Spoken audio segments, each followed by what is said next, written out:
TV.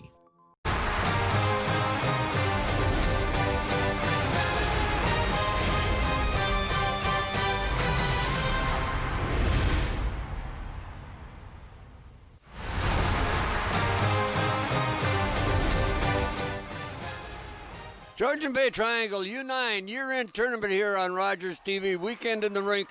Oro Thunder and the Midland Centennials, and of course this is a round-robin game. This isn't the final yet. We'll do a couple of games this afternoon. Just want to welcome all those folks out there that are watching on Rogers TV on cable, but also those that are streaming. And I've been told to say hello to a couple of grandparents from the Oro Thunder. So anyway, they're going to be streaming today. So anyway, folks, that's kind of neat that you can do that. And also those that don't know can also pick it up and watch it in the next couple of days too. So just go to rogerstv.ca and Weekend in the Rink, and they should be able to get it. So Steve McCarthy, Gord Chapman here this afternoon. Steve, always fun to watch a year-end tournament. This is the league championships, and they just the U9 kids, and they're all fired up to. Oh yeah, it's a big thrill for them to play in the big rink and have their parents and grandparents in-house or even on television, as you mentioned. So yeah, I'm sure they'll put on a show for everybody. Well, it was kind of cool, too, because I'm going to send a young man, too, that last night I was sitting there waiting at the back doors, just waiting to clear up to leave, and I asked the young kid where he was from.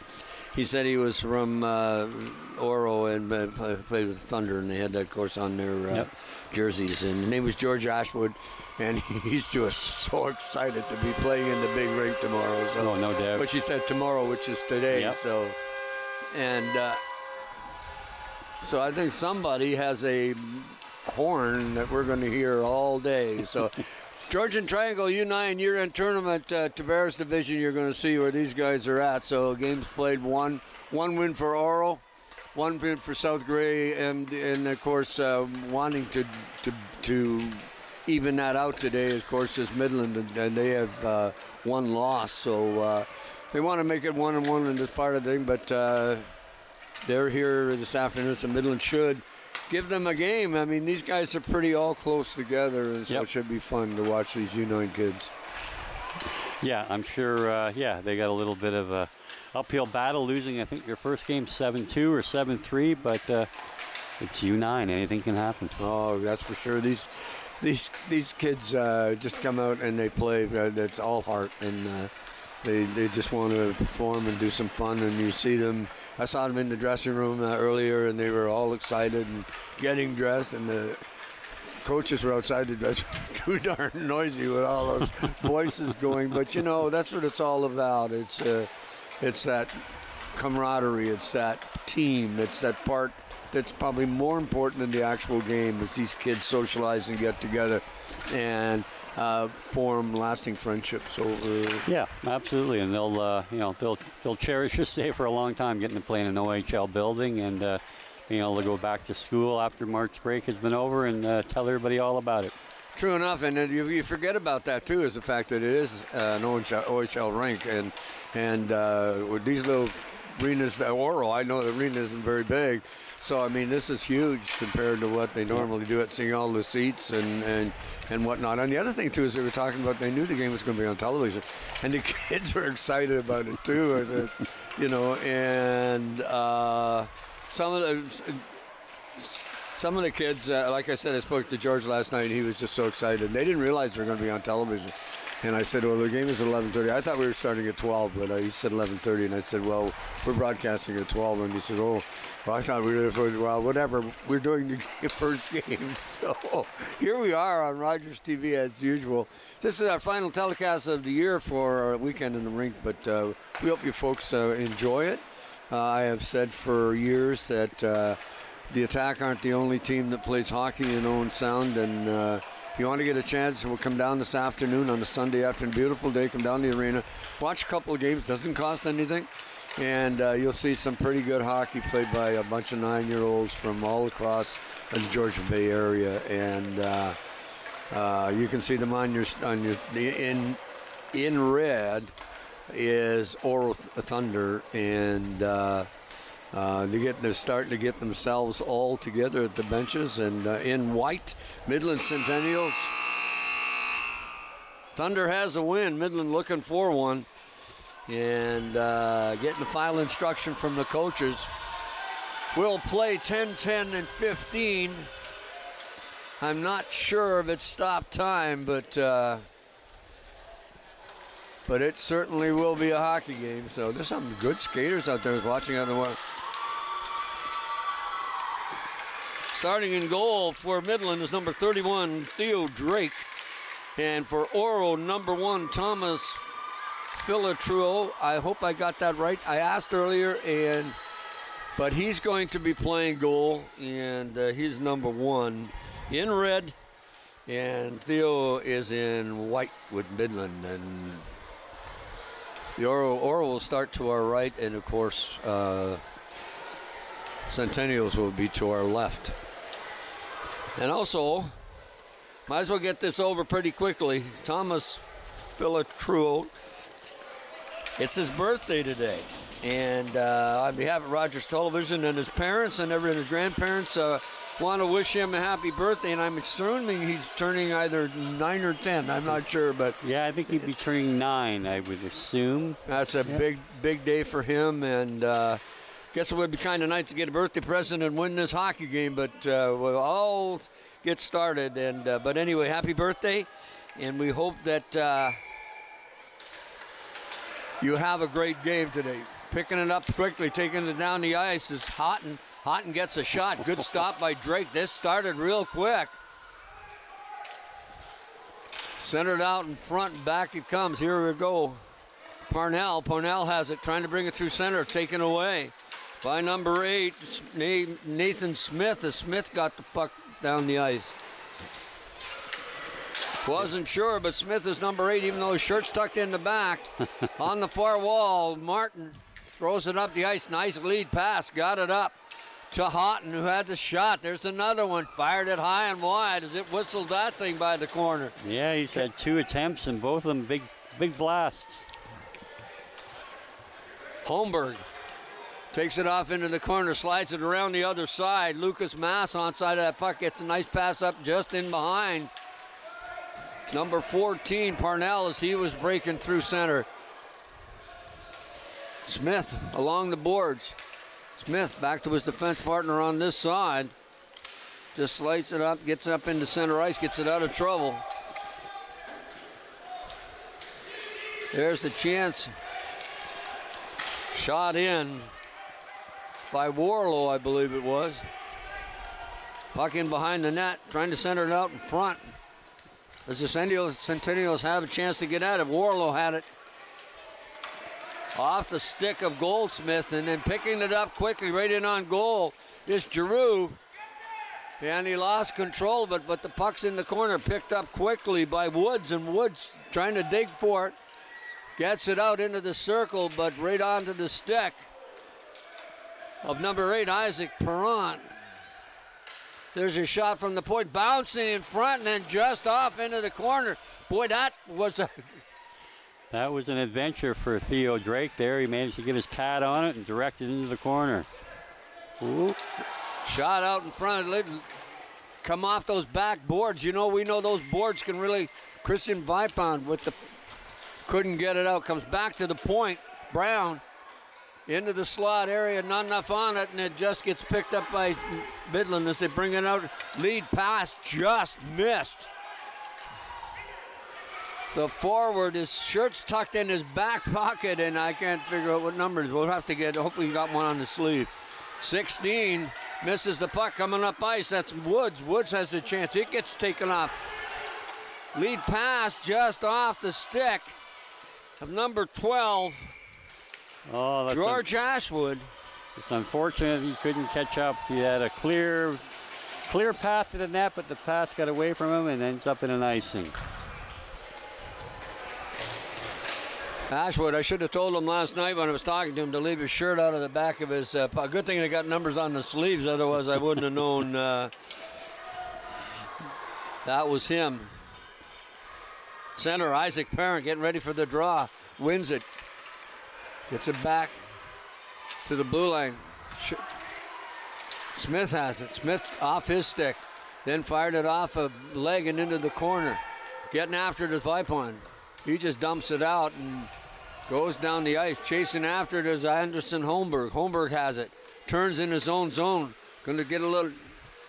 Passes a puck up. And just misses Ashwood. Yeah, and that'll go the length of the ice. We'll have another icing here. The first face-off down in the Oro Thunder zone.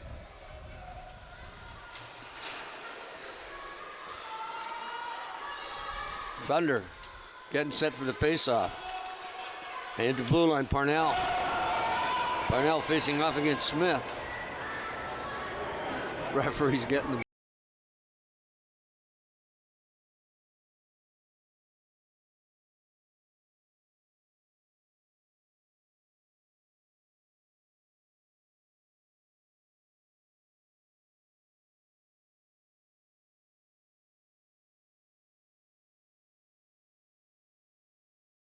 Puck slides out over the blue line.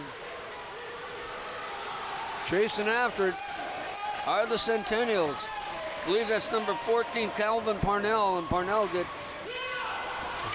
And out of the zone comes number 15, Carter Brown. Brown in over the blue line. Brown's going to take a shot. He just whistles that wide on the far side. Back to the point. Max Woods keeps it in. Woods has it. Nice little move. Get in the slot. Woods takes the shot. Under the crossbar. Oh. No, it did not go in. What a great shot there, and a lot of gratuitous bounce. Kept it out, and the goaltender is going to get an opportunity to cover that one up. Drake got beat straight out, and that thing hit the crossbar. And it came down, but it came down the goal crease and it bounced away. And fortuitous is the... Yeah, here we'll get it on the replay. We're going to see the overhead. There comes the shot now. Yep, it did not go in. Good call by the referees. And number wide 17 up, and then he hits the post. That was general. He will wonder what he's going to get about. He might lose his sleep over that one. Chasing in after is Martin. Martin in behind his own goal. Slides it up along the boards. Gets it out to Stewart. Stewart has it. Or pardon me, Houghton. Houghton's had a couple of good scoring chances too. These teams are well coached. They move the puck nicely up the ice. In the circle, little backhand shot. Great stop by Drake. Got the big pad down on it. Boy, he's been busy. Right now, on your screen, if you see that little... Oro has out shooting the 4-0, and nice move through center, but you got to be quicker than that. They got back checking, good back checking by Smith. Smith made the move. Oro Centennials get it in across the blue line. Oliver Young coming around on this side. There's a shot off a stick, off the wall at the back. Try to center it out in front. Almost gets it there, picked up nicely by Anderson Holmberg. Holmberg's got some wheels. He's going down the right wing. Holmberg gets around the D and then loses his footing, and Gray Davies got a stick on it, and then he's going to get a tripping call.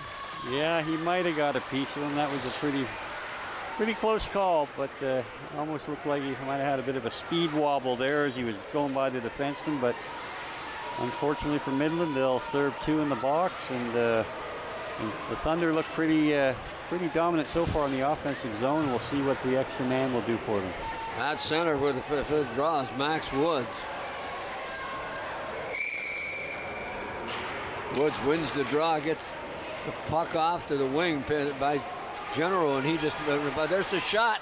Good stop again by Drake. Is that Oro's all around him. Nice back to the point. There's a shot, hit a body in front. Again, Brown has it. Brown, then he's taken down, puck deflected. No call on that. Comes out, score! Quinn Stewart gets the goal, but Steve, all the good save, all the good shots, all the good plays that they made, and it was a little soft one that got past Theo Drake, and full marks for Quinn Stewart. There's the shot as he lost his bounce. Loose puck goes in behind the net. You're going to see Woods center it back out in front. Then you're going to see just a little change, just enough on slide under the stick. Yeah. Just overplayed, trying to protect on the wraparound, and on the play, the Midland actually lost one of their players. He blocked the shot and was in a little bit of discomfort and went to the bench. So we were sitting in a 5-on-3 situation there, and just not enough bodies to pick everybody up. Calvin Purnell shoots it inside the zone, chasing after it. Is Lucas Maas. Gets back outside. There's a shot by Calvin Purnell, but off a leg in front. Another one deflected from the point. Tried to center it and does, but Oro's just going to pick it up, and just like a vacuum cleaner, Carter Brown just grabs a hold of that. Then the puck centered right out in front, up along the boards. Hops over Ryder Goldsmith's stick. Passed up on this side. I believe that's number 6, Lucas Maas.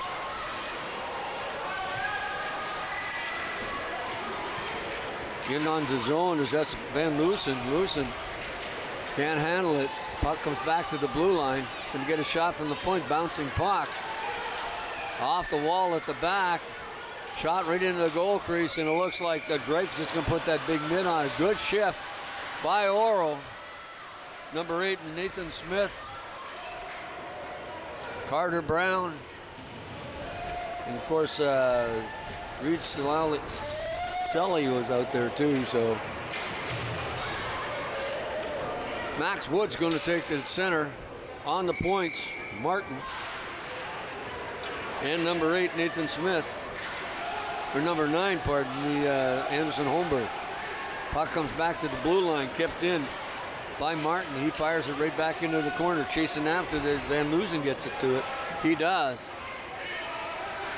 Gets it back to the point. There's a shot right into the circle. Slot area, good stick by Benjamin Warlow to lift it, and he couldn't get the shot away. Puck back to the blue line. What I'm impressed about this Oro team is they pass the puck back to their points. Now, at this age, they don't always do that. No, and they seem to have a plan once they get it. If there isn't a clear shot to the net, they're looking to move it off to the side to set something else up. Midland has the puck along the boards trying to dig it out, but somebody is there to win, and that's Van Loosen. He gets a hold of it.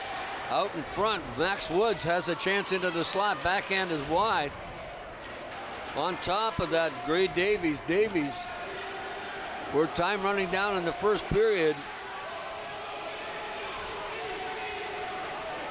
Picking up the puck, Martin taking it in behind his own end. Martin tries to stick handle, loses it. Gets it back to the point. There's a shot from the point. Deflected in front, chasing after it is Parent. Parent trying to get a stick on it, but there's a crowd of red jerseys right in front of that goal. Slid around this side.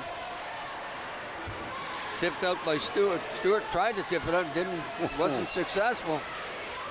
There's a nice look there to pass him the slot, but he got it off the back of the skate and just couldn't quite maneuver his stick in position. That was a nice play by Parent. Puck off a skate. Midland has it again. There goes the Parent. Has a chance, takes a shot off the glove. There's a heck of a shot off the wing there, top of the circle, and equally nice save by the goaltender with his glove. Phil Latrell had a hold of it and made the save. And again, I will apologize. I'm having trouble pronouncing that name. I even asked, and they told me. But Thomas, good period. That was a good save. It was, and it was a great way to end the period for Midland. They had been pinned down on their own quite a bit, and they got a couple scoring opportunities, and a real hot shot came off the wing, and good way for them to build a little confidence going into the second period. Yeah, I've felt, to be honest with you, that the Oro has outplayed Midland for about the first half of the game. And they've had some great scoring opportunities. They hit the crossbar, they hit the post. Yep. Also, the goaltender's made some good saves.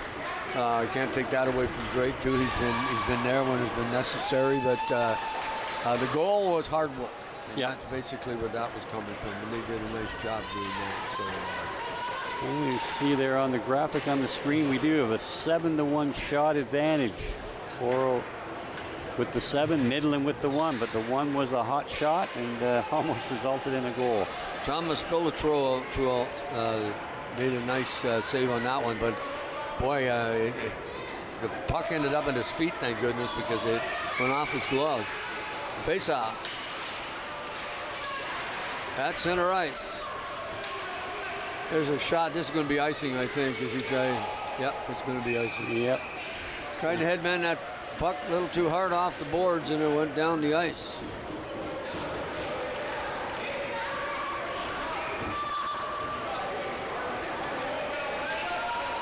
I believe it's Miles Robinson is the young man that did that. It's tough to see where. Yeah, they did a great job collecting the face-off to start this period, but yeah, got a little antsy. Just didn't cross the red line before he fired that one in. Shot right on goal. General in behind the net. Can't get it back out in front. Good D. By the defenseman from Midland. Back to the point. There's a shot. Bouncing puck. Josh Flag. And again, right there, Johnny on the spot. Quinn Stewart. He's got the 1 goal so far. Here comes Midland. They have the puck in the zone. And that's Purnell, and he can't control it. Picking it up is Stewart. Stewart can't get it out. There's a long shot just off the toe, but that was wide. Nathan Smith in behind the net got turned around. Looks like incidental contact, but that was a darn good body check. You don't see much of those at this age. No. There's a loose puck in the goal crease. As Philotro made the save and stopped the play. Yeah, I'm not sure who actually threw that body check. It seemed like more of the forechecker than the D guy, and they both bounced. But one's going to serve 2 minutes, and that's the Oro Thunder defender. Big number 8, Nathan Smith in the penalty box. Power play opportunity for the Centennials. Face off deep in the Oro zone. And number 4, and that's Max Woods going to take the draw, along with Calvin Purnell, who's had a pretty good first period. Puck comes back to the blue line. Tried to center up. Purnell on the puck really quick. Going to take the shot that bounces off a leg in front. Loose puck. Couldn't get the backhand away as Isaac Parent got dumped in front and no call. Lucas Mass, he's just going to fire it down the ice. Chasing after that is Emmett Dupuis, and Dupuis in the zone, just going to slide it around the boards. Kept in by Houghton.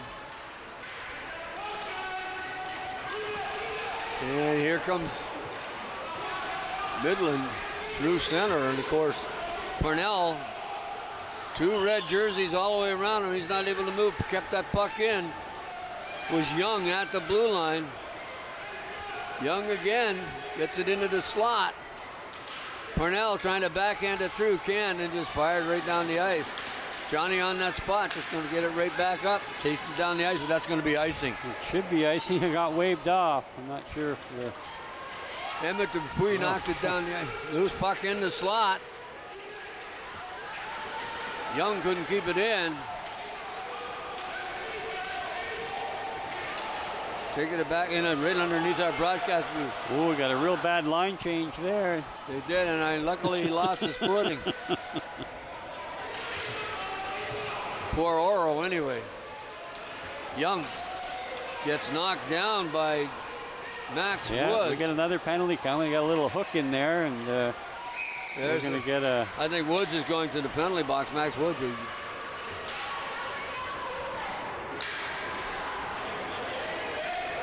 Yes, he is. We're looking at the referee. He calls the hook, opens the door, and we're going to see Max Woods sitting in the penalty box. He's a crafty young player, but he wasn't crafty enough to keep that one out of the officials' view. So he's they got too many men on the ice. Oh no, they're good. They're good. Yep. We got the quick 5-on-3 for another 12 seconds. Got to get that puck on goal. There's the shot, just whistled wide. Picking that up was Brown, and Brown couldn't get it out. There's a shot off a leg. Again, kept in. Nice play. Good stick. Uh-oh. Coming up ice. Ben Generu, he fires it, and he just sends it wide of the net. Chasing after it is Goldsmith, and Goldsmith, along with Parnell, can't get the puck out of the zone. In general, goes back in behind the net. Coming out to the blue line. Carter Brown just going to fire it off a leg. Does. There's another shot bouncing in front of the net. Stopped nicely by Davies. He blocks it. Great stretch pass here. And a nice little dipsy doodle. Just couldn't quite thread the needle. Oh. What a play. Two good scoring chances, but one a good D. Got to get that puck out of the zone, but kept in at the blue line by Goldsmith. Parent has it, takes a shot just wide of the net. Isaac Parent had a chance on that partial break, and then he just put the puck on the stick of Easton Hansen, and Hansen coming to just the smart thing and ices it. Waste some time, 31 seconds left in the penalty. To Max Woods. Yeah, Midland's had some opportunities. They just haven't been able to get that clear shot to the net. Still without a shot on the double back-to-back power play. But scoring chances, they've hit people in front, or it's been deflected wide and loose puck. No foul on that one. He just lost his footing. Parnell chasing it along the boards. Right up onto the stick of Hansen. Hansen just out of the penalty box comes Woods. Woods in on goal, looking to go around his man. Does. There's the shot, backhanded off the goaltender. He made the save, covered that corner really, really well. Kept in the blue line by Martin. Martin fires it off the stick of Dupuis at the blue line. Nice play to steer it out of there by Isaac Parent. Parent on his man, got a stick on the puck. Can't keep it in. Puck goes in deep. Changing up. Kept in at the blue line. Oh, there's 6 players on the ice. Well, it's a tough call and a bit of a confusion at the bench there, and yeah, you don't want to be. Actually, believe it or not, there was 7. Had to call it.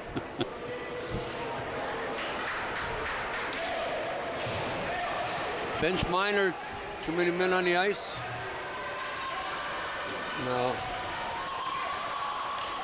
Well, Midland's going to have to kill one off here after getting a couple power play opportunities, and it's a bit of a tall order with Oro's got a lot of guys that can really produce some offense. 5 Pound sitting in the penalty box, and they're still not getting it straight because they got 5 guys on the ice now with a penalty.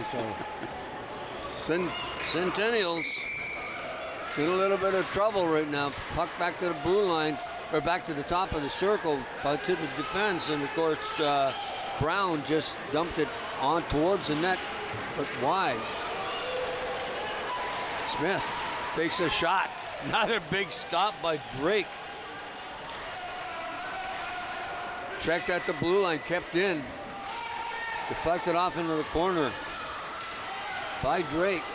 Drake's been the busiest of the 2 goaltenders and just shot wide by Brown. Back to the point.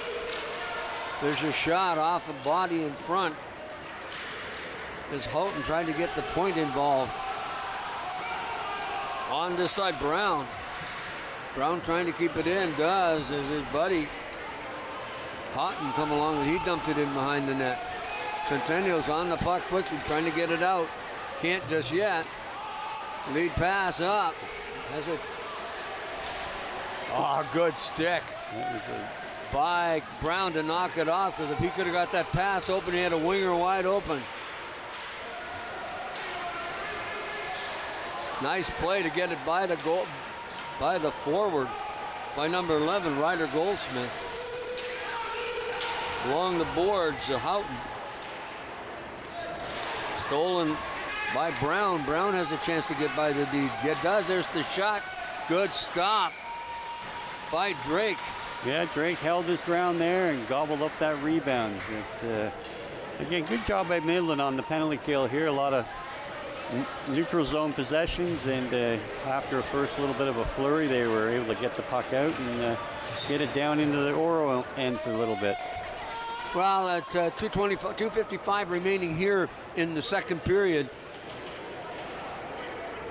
the Thunder up by 1, trying to make it 2. 23 seconds left in the power play. In behind the net, Oliver Young. Young loses control. There's a backhand off the goaltender, Thomas Phillip. Theo Drake part, Philip True. Oh, I'm sorry. Yeah, we got Theo at this end. Yeah. Thomas and Theo. Thomas has been the forgotten man for a while. He hasn't been too busy, but I'm sure he looks poised. Almost stealing that puck was Nathan Smith, or pardon me, Isaac Parent had a chance to do it. Here they're coming through a little bit too many moves. By number 11, Goldsmith. Down the ice, Woods. Woods loses. Oh, that's a tough call. Woods kind of turned into him and created that contact. But, who's going to get the penalty? The defender's getting the penalty, but I don't know that it was anything he could have avoided. Max Woods, again, crafty little player, great skater, and he tried a cutback move, and I think he actually brought him. Yeah, nothing the defender could do in that situation. Really incidental contact, but they'll be the benefactors here and go back on the power play after a successful kill. Oliver Young was heading to the penalty box. And the power play, of course, is the Oro Thunder gets a shot onto the glove of Drake. Drake makes his 11th save of the game, so he's been the wall back there so far and holding his team in this. Well, Drake's played really well, but boy, there's some chances. I mean, the crossbar, the post. They've just managed to. There's a shot right on goal, and I don't even think Drake was ready for it, but it just kind of hit him because he didn't expect it. So that was a high shot from the blue line that kind of dropped out of the clouds right in the breadbasket. Face off to the right. The Centennials goal at Theo Drake. There you see Mr. Goldsmith heading off the ice. Nathan Smith gets a cameo. Smith is the center, coming in on goal.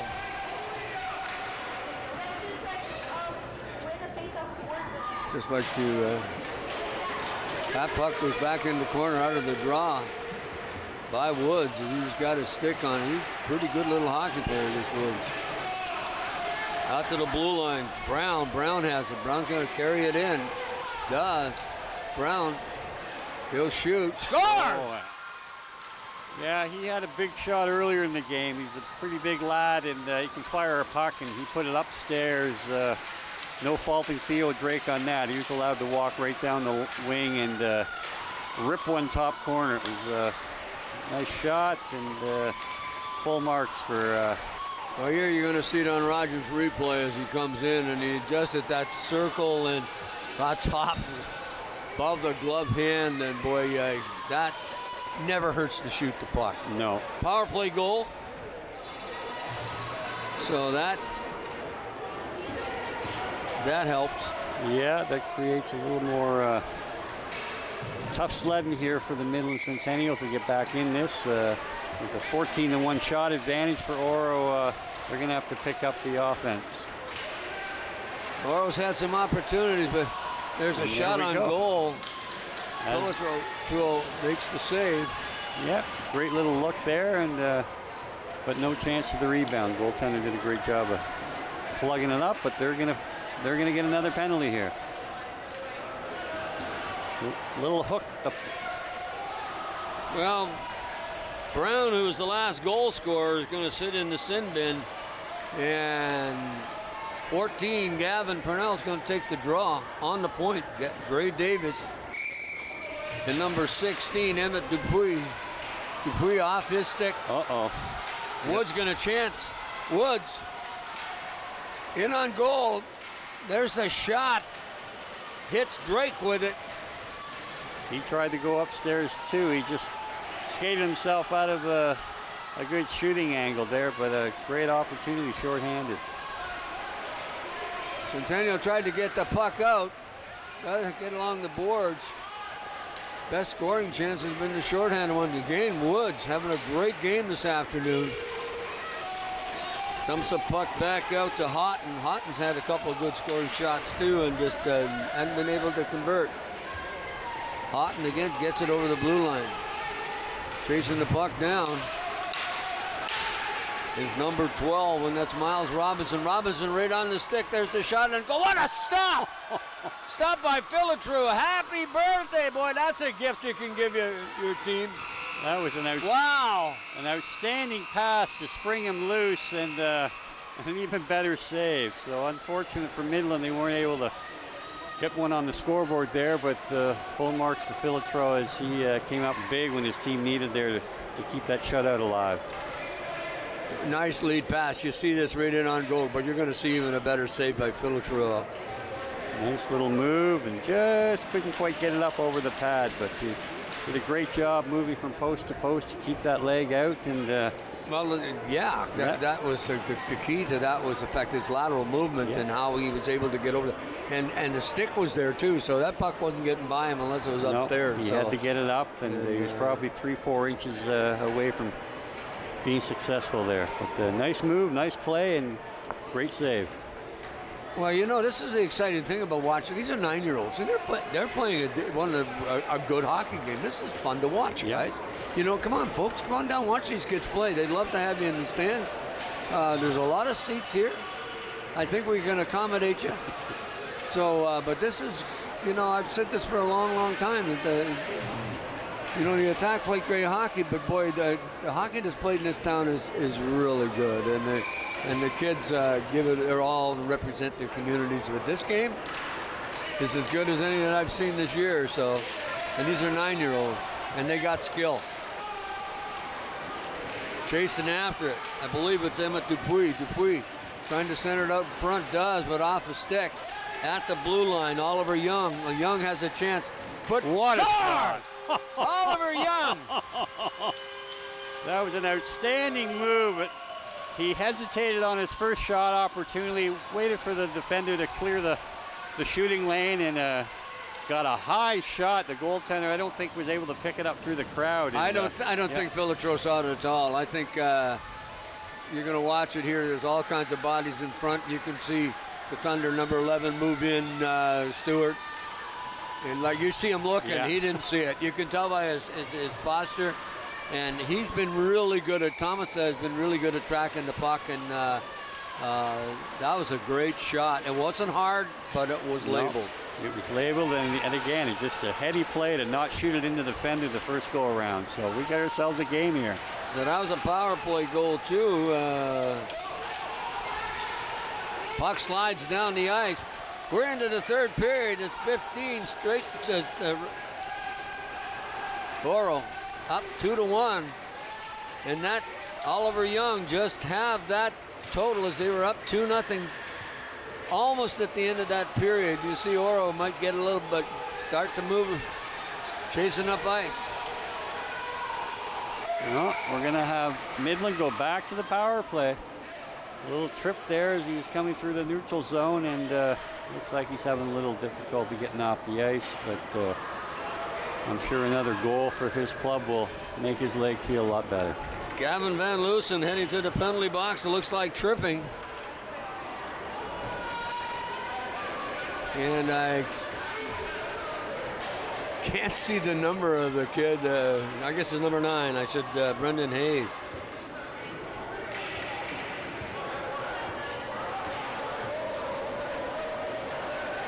Well, they're going to have a look at him and pick up both the trainers, and Heading off the bench, Lucas Mass. Power play at center, of course. Gavin Parnell, along with Isaac Parent. Parent has the puck. Parent takes the shot. Oh, great stop by Philotro. Then dumps it right back out to the blue line. Couldn't get it out. There's a shot again from the point wide of the goal. On top of it, General. General trying to get it out. Does make a nice little move, but boy, that's a dangerous move to make when you're on the power play. Woods chasing after it in behind the net. Woods has it. Puck trying to avoid that stick. At the blue line, finally getting it out is General. General does get it up to Houghton, and Houghton just loses it onto the stick of Sully. Sully couldn't throw it inside the zone. Playing a little bit of, I'm not sure what you call it, but road hockey with it. At the blue line, as nobody could get their stick on a Parent into his own zone, or Parnell, pardon me. Stolen right out in front by General, and as Parnell loses the puck, and there's another hit. General got dumped along the boards, kept in at the blue line by Sully. They're getting bottled up here on their power play, so here we go, a little 2-on-2 action, but not much juice left in the legs there for Warlow as he headed to the bench. Parnell tried to get it over the line. Can't. Woods picks it up. Woods. 25 seconds left in the power play. With control of that puck, Levi Martin. Martin just dumps it outside of the zone. Smart play. Chasing it down is Vipon. That's stealing it. Woods. Woods reading on goal. Woods shoots off the glove. Over the top of the net. No goal on that one on a clear breakaway. Woods will be thinking about that one but he did the right thing. He went upstairs. Good glove hand by Drake. Yeah, Drake does a great job of standing his ground. He's not dropping to his knees and exposing that top half of the net. He's made a couple big glove saves. Yeah, he's played well. Score 2-1. Thunder up on Centennial. Oh, that was close on that play as it got towards the net. I think the Centennials will be happy with this power play is over. It was spent most of the time in their own end.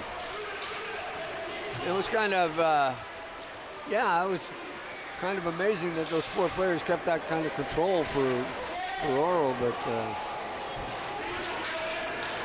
inside the line, just knocking that puck away, it was Christian Vipon, and Vipon gets it into the corner, but it gets sent right out in front, off the stick in front of that net. Gavin Van Loosen, nice play to try and set that up. Kept in at the blue line by Brown. Brown just fires it wide.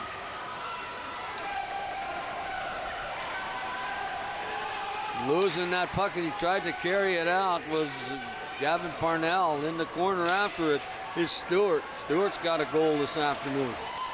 Stewart got it back to the point, fired right back in by Reed Sully. In behind the net, Emmett Dupuis. Dupuis has it. Then he just fired it out, kept right back in. With the puck is Smith. Smith into the slot area. Good stop again by Drake. Drake has had a lot of rubber to contend with this afternoon. Nice move by Brown. Loses the puck. There's another shot and a good stop again by Drake. Yeah, Drake did a great job of deflecting that attempted pass across the crease. And there's a shot again. Drake making the save. Centennial's putting on a lot of pressure, getting that puck at the blue line again. Good play by Sully. Sully just drives it back inside. On top of it, Dupuis has it. Dupuis in his own zone. Dupuis, puck went off the end of his stick, picked up quickly of Stewart. Stewart's in the corner, tried to get it set up, got it back to the point where Carter Brown just tried to throw it back in. And there's the clearing shot. Is that going to have enough to go down the ice? It will be icing unless they wave it off. No, they're going to wave it. Waving it off. Chasing it down. Reed Sully has his own. Sully up along the boards. Got Woods. Yeah, you don't want to give him much room. Well, I think he took all the room away. And he's going to sit 2 minutes for that. I think it's Oliver Brown, the young, that's going to the penalty box. Oh, no, it's not. I thought. It's Gray Davies. There's a picture of the Centennial goaltender, Theo Drake. I'm telling you, I've seen a lot of rubber this afternoon. He's taken a well-deserved rest. He's faced 19 shots. He's made 17 saves, and not many of them very simple. He's stood his ground, great positional play, stopped a couple that he probably didn't even see, and he's keeping his team in here. This Max Woods gets a little assistance to the bench for getting shaken up on that takedown. So I'm sure we'll see him back out there again, because he's certainly creative, and he's a force every time he's been out on the ice. Well, he took he hit that ice pretty hard, but it's kind of cool to see the coaching staff, and you've got to admire them, because the trainers, they go to courses. I did when I was got a trainer's course. You learn the first aid. You know how to recognize something, learn to recognize, especially like the concussion protocols that they have now. So full marks to the trainers and coaches and what they do. I don't have the names of the coaches, or I will tell you who they are, but there's a puck off the side of the net into the slot area. There's another great stop by Drake. 2 in a row. Well, I think that one's high stick, and it'll come outside the blue line with a face-off, or the length of the rink. No, it won't, because it's it's going all the way. Yep. A high stick on the power play there. So Midland Centennials will get a bit of a reprieve from their own zone, and see if they can't create something here on man down when with 1:40 to go in their penalty kill. I did have the right call. It's going to go down. No, you nailed it right off the top. Puck goes down the ice. This could be icing. He's going to have enough to go. They're going to call it. Yes, they are. I think that's a smart move by the referees. You don't want to give the other team the advantage by making them chase down an icing that could be blown, so even though it was close. Yeah, especially when they're already on the man down there. So it certainly had enough juice to get over that red line. Face-offs to Philotruo. Left, and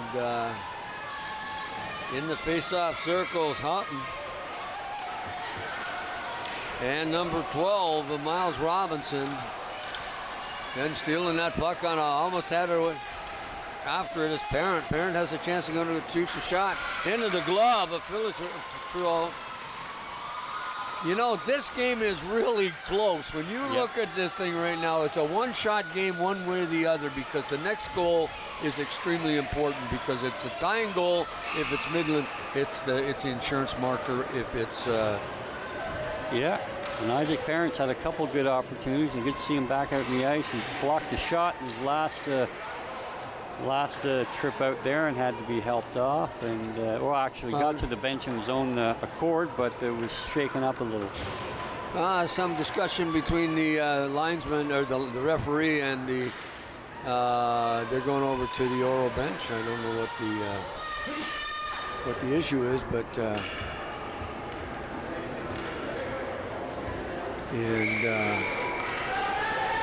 but anyway, there.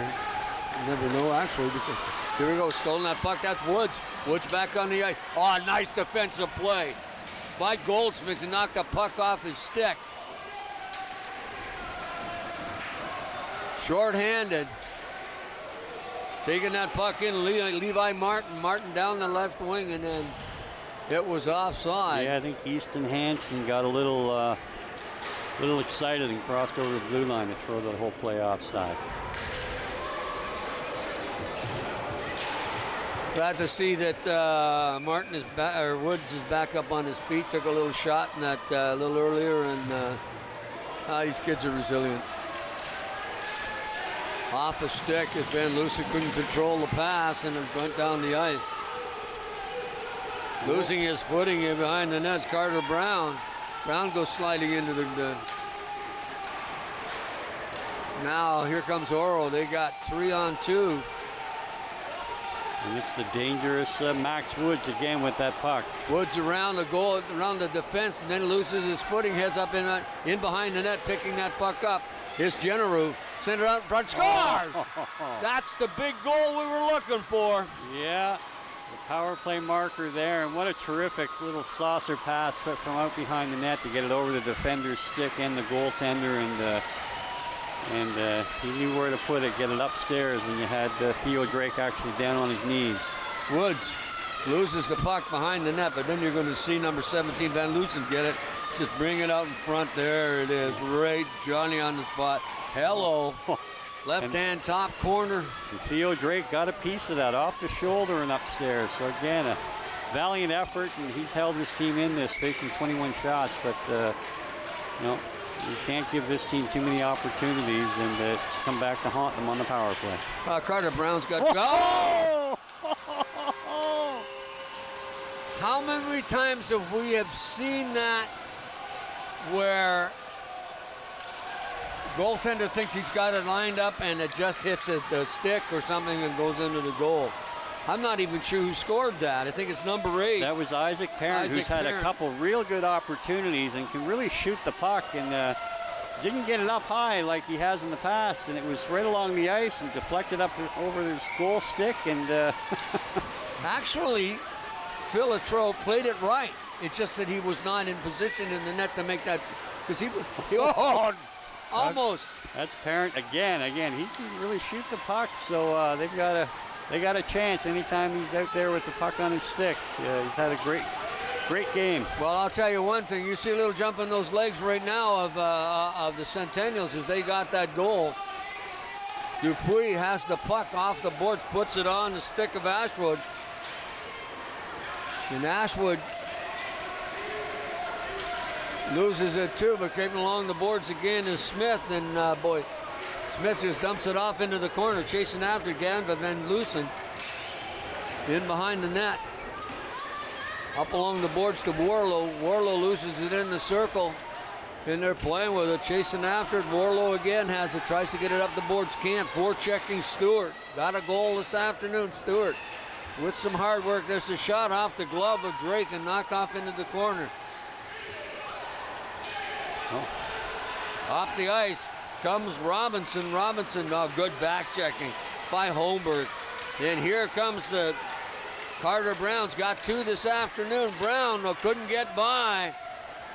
Ryder Goldsmith, good stick as he kept that puck, comes back out to the blue line. Robinson on it, along with Brown. Woods. Nobody can get control, and finally fired in, and then right back out. Dupuis tries to set it up. Lead pass right on Woods' stick. If Woods can get by, nice stick. As Dupuis made a good save. There's the shot off. Drake makes a good stop. Here they come again. Here comes the Centennials. Time winding down, 5:20. Now the next shot's really important. 6, Martin at the boards. He loses it. And finally, Nathan Smith picks it up behind the net.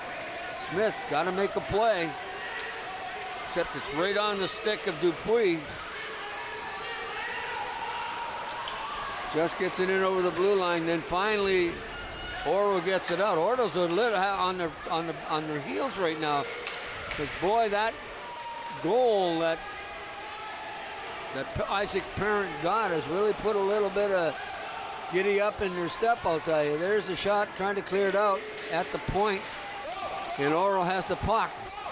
And he's bringing it out as Smith. Smith got some room, Smith, and it's offside. Ooh, that's Ben General was in on the right-hand side, but I thought, that was close. I think we did a good job of staying on side there, but again, our vote doesn't matter. Absolutely not. But here we go. Yeah, there it is. He's still offside. I say he's offside. The referee's made the right choice. Because it doesn't matter whether they did or not. Face off, won by Woods. Smith knocked into the corner. Centennial's on the puck. Centennial's giving everything Ortho can handle. There's a good body check too, which is not allowed. Parent hit his man. Loose puck, who's going to chase this down? Who's got the speed? And he's going to get called they're going to call the interference. So. He's going to get interference. Good call. You know, we've said this 1,000 times, but I'll tell you, you got to admire the officials. I know, granted, they get a little coin for doing these games, but they spend the whole afternoon here doing hockey games. And without them, we wouldn't have a game. It'd be more like a scrimmage. And this game has been well refereed, and I don't think there's been a wrong call the whole game. So, well, this could be something. Midland Centennials on the power play. 4:12 remaining. The number 7, Ben Generu, who's one of their better players, is sitting in the penalty box. Got the puck out the blue line, kept in by Oliver Young. Young has scored. Oh! Young got another one. There's a double deflection there. It was a great shot from, again, Young to get it towards the net. It was deflected by a defender, and I think one of the other Midland players. We'll see the replay, no doubt, and get clarity here. But, yeah, like we say, get pucks on the net and good things will happen. Here's the shot from the blue line. You'll see it. Bounce. And the deflection in front. Yeah. Did, well, 1-2 deflections. I believe number 8 got the goal. Isaac Parent. Wait a second.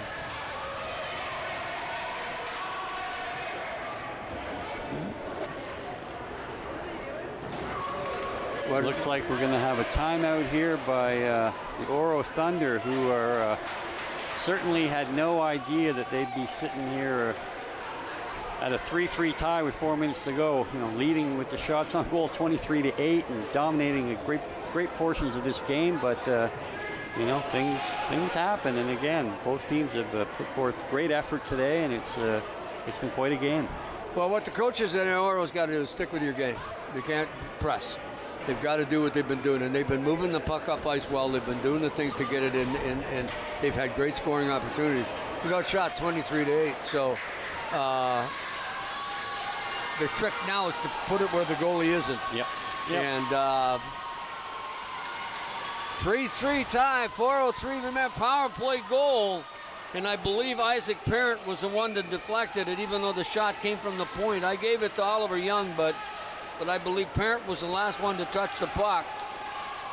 And I'm going to take the goal away from Oliver by giving an assist on that anyway. So with that puck, it's Loosen trying to get it to the net. Can't.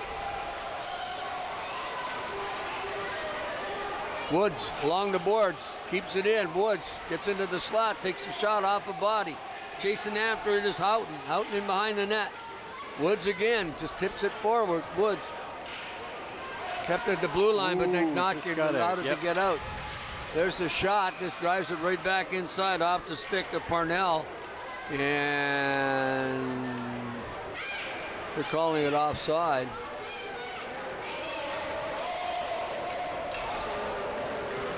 Face-off outside the blue line, just at the Rogers sign there on the ice surface. Whoops. Both teams wholesale changes here as we get ready to go with 3:25 left. Puck dropped. Gonna take it inside the zone. Nathan Smith. Smith has it. Takes the shot. Good stop again by Drake. Drake has kept them in this game so far, trying to get the puck out of the corner. Was Smith, couldn't do it. Kept in at the blue line. There's the long shot in front. Knocked down. On the puck is Smith again. Smith gets knocked down. Parnell with it at center, and he gets turned around by Holtberg. Loose puck in the zone and just dumped out. This game is round robin, and I'm just wondering if we're going to do overtime if this stays tied after three at the end. Yeah, they get a sudden death, sudden victory, 10-minute overtime period. So. Here's the chance here. Coming up ice. This is Ben Genero. Genero got some room. Genero in on goal. Shoots off the post. Boy, he's going to lose sleep after that one. In front, loose puck. Oro trying to get control of it. The Thunder have it in the zone. Chasing after it is number 11, Quinn Stewart. He scored a goal this afternoon. Woods, Levi Martin. Oh, that's right. Yep. Time winding down, 1:54. Oro have control in the zone, but finally Centennials get control of the puck. Here they bring it back up. Here's Woods. Woods has it. Wrong guy to give it to. Woods having a great game. He loses a good stick by number 11, Ryder Goldsmith. It slows that down along the boards.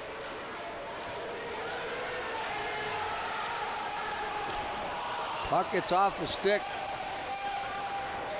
Sometimes we're coming up ice. That's Nathan Smith. Smith has a chance. Gives it off to Houghton. Houghton can shoot. Loses it off the end of the stick into the corner. On it quickly. Center Smith. Puck in behind the net as the Centennials pick it up. Houghton on the puck. Loses his footing. He goes down. Oliver Young is going to get a penalty. And they're going to get a penalty. A power play with 1:03 remaining. Oh, that's a tough one. He's been such a stalwart back there on defense today. Created 2 of the goals, one himself and an assist on the other, and mishandled the puck coming around behind his net and had to reach back and took the feet out from underneath the Oro players. So we got a minute 3 here to see if they can't preserve their tie. Well, they got their big guns out there to come back to. Oh, you got to make sure of it. You just can't just nice little pass. Then they lose it, and they dump it down the ice.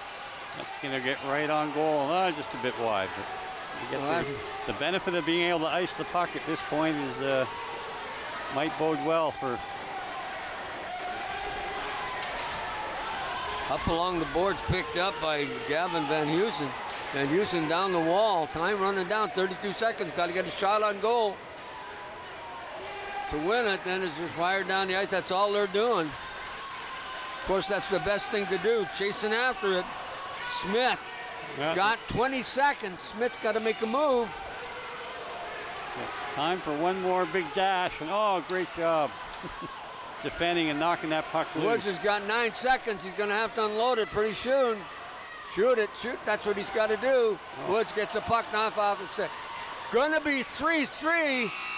And there we go with a round robin game. Yeah, I was incorrect earlier. No overtime here. They'll both walk away with a point, and certainly well deserved by both teams. Although the Thunder dominated the play early, things progressed offensively for the Centennials, and they were able to eke one out here late in the game to tie it up.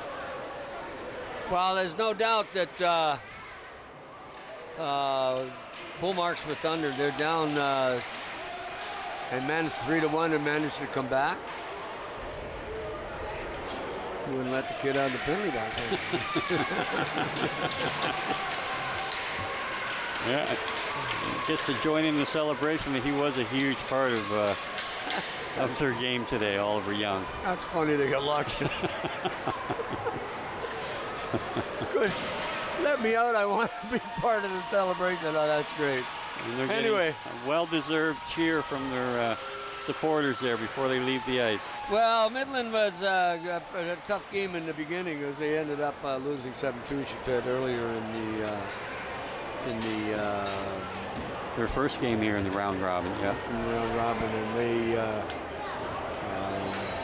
they came back and you got a slightly easy goal, unfortunately, although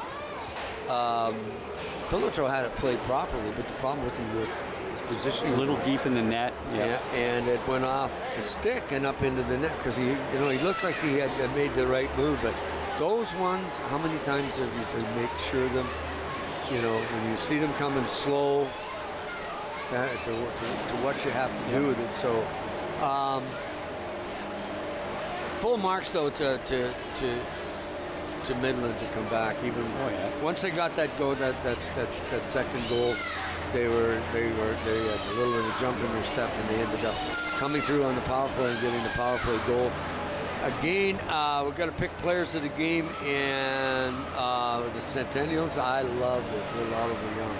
He got a shot, they got a goal from the point, and then of course he set up the second one. Really had a shot on goal. deflected, played a little bingo out there, bingo, bango, bongo, but boom, it was in, and deflected in by Isaac Parent, I think was the final person to touch it, so got goals. But I think Young was a player of the game for the Centennials. You got any idea who you'd like to choose out?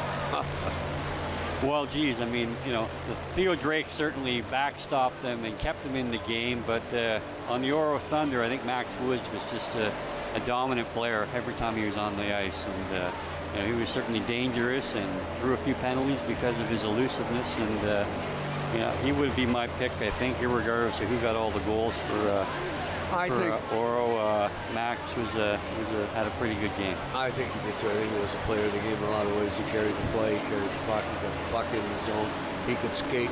I think one of the things that I noticed the most being a defenseman was the fact that how he backchecked and came back and made the plays when the puck got away and got outside the zone. And he's got skills. He can skate, he can shoot, he can pass, and he's got a head for the game. He's a pretty smart player. So from our humble opinion up here, making an observation on the game. But it wasn't an easy decision. Certainly, there were some great performances on a lot of players by both teams, and Oro certainly has a lot of kids that have really got elevated skill for this age group, and got some feet to match with it as well. It wasn't just puck handling, but a lot of them really, really good skaters and heady for the game too. Like making a lot of good plays, moving the puck to other teammates. It wasn't just a one-man show. So again, kudos to the coaching staff on both clubs. Both teams made an effort to involve their teammates in it. It wasn't just sit back and watch one guy go the length of the ice. And there was a great team effort on both clubs. Well, you're right about the coaching staff, and that's one of the things that I noticed too, is the fact that they rarely do at this age group. You see players use the points.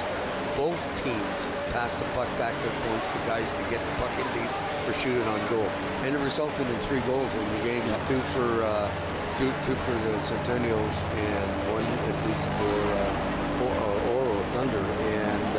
But it was a good hockey game to watch. And on some level, I know both teams want to win, but on some level, the tie is apropos because they both played well enough to win this game. One more time, just for Thomas Filitruo. I know it wasn't the birthday present that you expected, but happy birthday. Have a great day.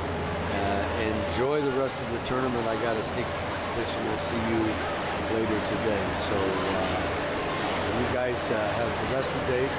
Get yourself get up to McDonald's and have a good artery clogging lunch and have some fun. Also, before we go, we just want to thank all the sponsors that help out. And the fact is that we bring these kids in for these tournaments, and they spend their money at the restaurants, at the hotels, at the convenience stores and the grocery stores to buy the pop for the rooms and the snacks and whatnot. So, and also they sponsor the tournament. And like I say, folks, most of the time you see a number and a name across the back of the jersey. It's a local business that's sponsored. So please support local business.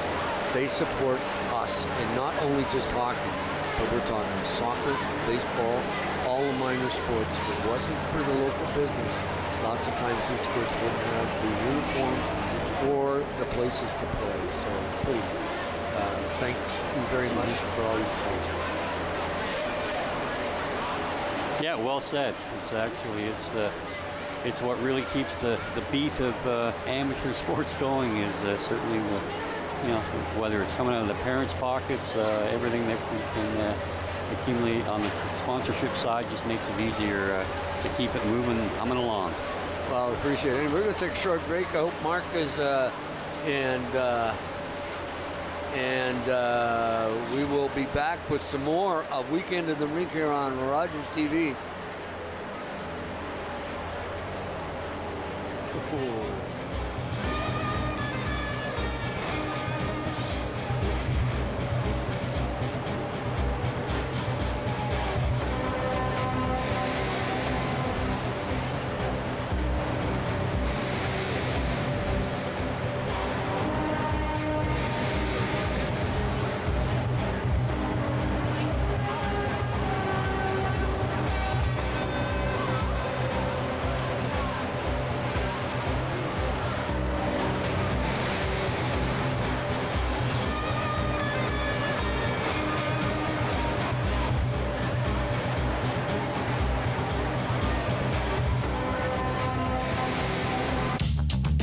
This program is brought to you by Ignite TV. Now you're in command. Visit Rogers.com for more details.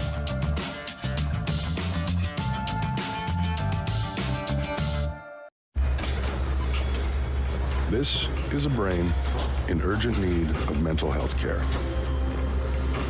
But because 3 out of every 4 Indigenous people experience racism in healthcare, she may not get the help she needs.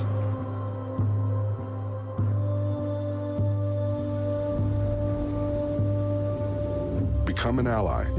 Rise above racism in healthcare. Our family used to be so fun. Now my brother takes care of me. I miss Mom and Dad being around more.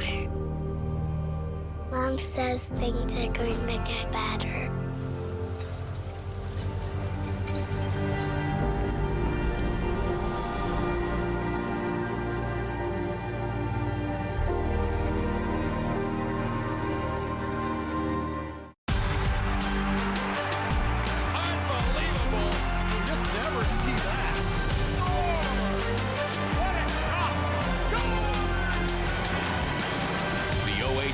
On Rogers TV.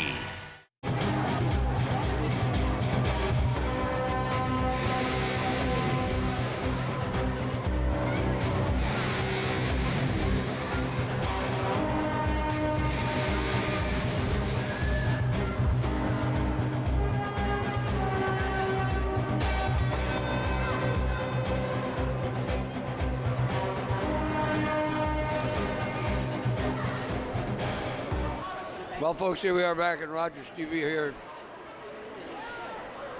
with the Georgian Bay Triangle U9 year-end tournament, and Marcus caught me with lunch. So,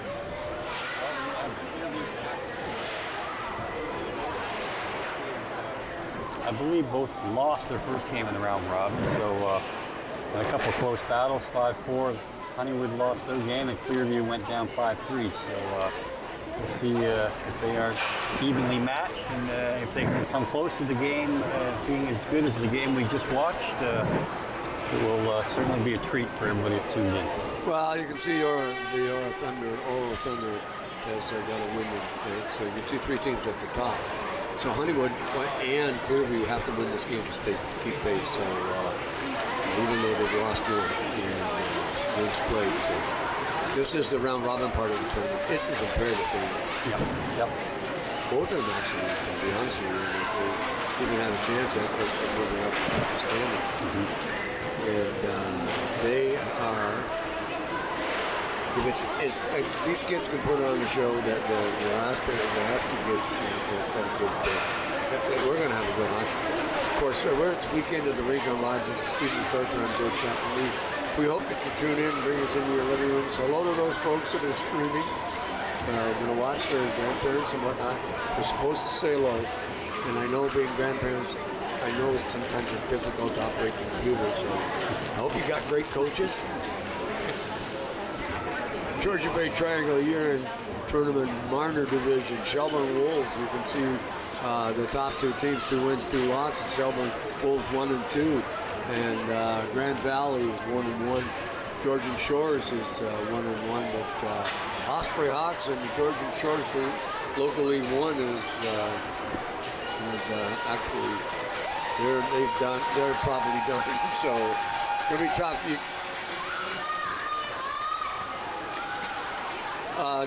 The 2 Shelburne teams will be playing final up at the Julie and 1 o'clock, I think, March 6th, 1:25. So you want to catch that game live? I know they'd love to have you in the seats up there.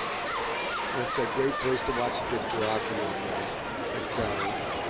And I'm betting Shelburne wins that game.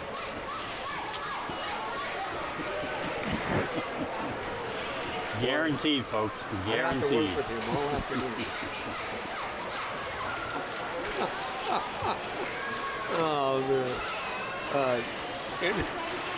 You're right. Shelburne's going to win that game. But, of course, teams are coming from all over the place. The Georgian Shores League, and it's been around a long time. And, all these teams have played together for long. But also, too, Owen Sounders also does the A Division too, so they play Southern Ontario more so than in the Georgian Bay League. Although Owen Sounders used to go back and play in the playoff. And we used to watch the Adam team all the time playing. They started out a year early playing in the Georgian Bay League. And Ken told me what they did with that, and that was to get the kids acclimatized to playing team hockey. Yeah. It really worked. You got that year under their belt, and went on to win the OHAs 2 years in a row. So It was a good recipe of Ken Williams, great coach. But unfortunately, we don't have enough really good coaches, and yet we have a ton of parents that do their best, and some are great, and most of them know what they're doing. That's not, I didn't mean it to sound, but we have a ton of volunteers. And on that shot, that kid's got to learn to, but full marks to all the parents and all the coaches coming and volunteering to do all this. One of the ones I like to mention are the coaches, or the parents, to go and become trainers. They learn the first aid, learn the protocols, and so that they can keep the kids safe. Do a good job assessing any kind of injury and the seriousness and what maybe you need to follow up on. And most of the time, so that having those, to me, as it was a coach, I actually did the programming for a year, and there's a lot, and it takes time to learn, and that's one of the most important factors as far as minor sports is concerned. The parents that volunteer to be the trainers, the parents that volunteer to be the managers, the parents that volunteer to do the phone trip with getting parents and stuff and all that kind of organization. This is what makes minor hockey minor sports. Yeah, it's a great. Our hats are off to those volunteers. Always hats off to the coaches, because we really basically know what they do. But we forget about those who are behind the scenes and what they do. And I think we really cannot forget those contributions from parents. Well, absolutely. Yeah, I mean, being a parent with children in sport, and multiple for that matter, for a lot of families, it's a big undertaking as it is, and then to be able to step up and take on those additional roles is sometimes don't get the thanks that they deserve, but at the end of the day, I'm sure they're the ones again that continue to make these programs flourish. True enough, and sure, that's what volunteering is all about. And here we go. We're getting another game. We've got a team in white. I can't figure out which one is which yet, but we'll know. As we're going to turn around and watch this. And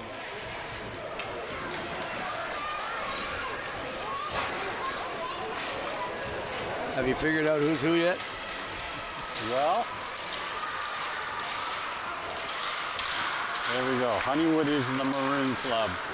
And the white is the Clearview Canucks. Should have figured out with the Canucks jerseys, I guess. I wasn't on the ball there. No, I should have got the socks too. They're all decked out. Well, there's one kid out there who's got just the dark socks. Forgot to pack the white.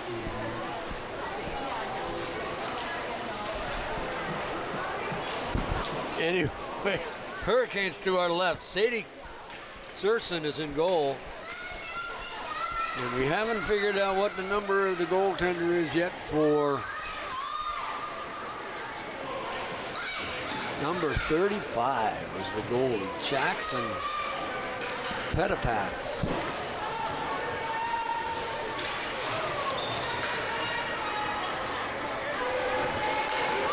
Face-off at center ice. 14.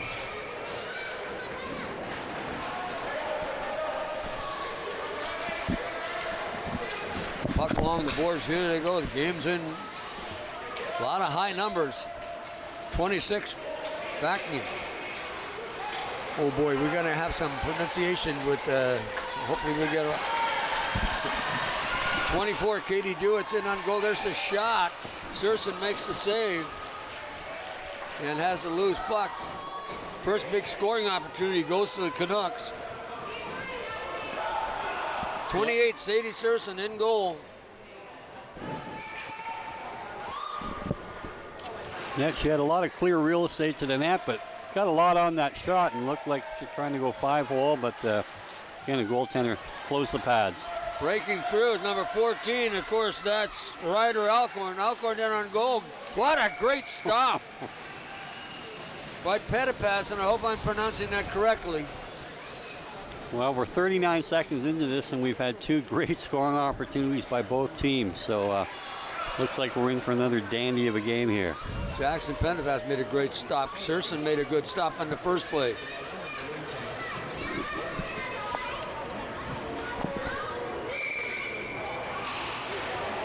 Face-off one in the circle. I believe that was by Gallagher. Puck was back in the corner, chasing after it. Briar McDonald. Loose puck in the circle, another soft shot. There's a chance, there's a good stop. It's number 9, DePalma. Nikki DePalma had a chance, and again, coming up big is Pettipas, Jackson. So he made the stop. Face off to his right. Face off coming up, Gallagher, Grady Gallagher. Getting set to drop that puck. Both players. One by the Canucks and then just dumped out to the blue line. Chasing the puck down. And then dumping it in. It's number 12, Carter Hoffman. Back on the blue line. Digging it out. Downey sends it up front, just gets it by. Passes it back to the point, kept it at the blue line. Trying to get a puck out, can't do it. Good stick by number 27, Lane Davidson. Prevented that puck from getting across ice. Get back, little backhand pass off the leg of Klenner. Puck comes outside, dumped back in by number 8, Gallagher. I believe it's Gallagher's shirt tucked in, hard to tell. Actually, 8 and 9 have both got their shirts tucked in, so it's hard to tell whether it's DePalma or Gallagher. Chasing after the puck, it's DePalma. On the puck in Baird, Alexander Baird tries to get it out, does. Knocked right back in. Puck in the corner. Clearview is really struggling here to get out of their own end, but here we go, a little relief. Dumped right back in. They're going to have to clear the zone, though. Still offside. Got to clear it. Canucks. Little pass up to Garbett. Garbett can't control it. Finally picking it up. Caden just dumps it off the boards. Tried to get it up to Davidson, but heading to the bench.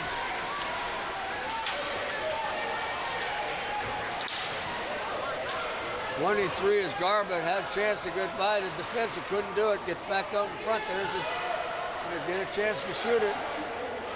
Little pass for this. Oh, that just missed. And Surson got a piece of that and knocked it off into the corner. Little pass up along the boards. Up to Ryder Alcorn. Tried to headman the puck and chase it down. It's Caden. Caden gets it. Caden slides it up along through the circle, coming up along the boards, can't get it out. We got a board meeting going, got 3 white jerseys. Finally, the puck comes out. That's 31 for Zijas. Boy, they gave us a bunch of names that are tough to pronounce today, but that's okay. Get your work cut out for you, Gord. Well, this is true. Loose puck through center, then picked up by number 33, McDonald.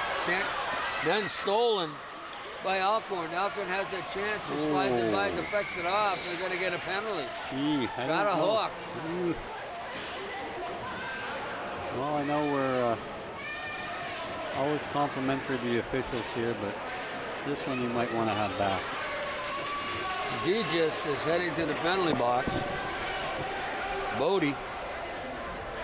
At center, Ryder Alcorn, along with number 7, Jade Hawkins. Number 1, Bradley Atkinson on the point. There's a shot on goal. And Pettipas makes the save.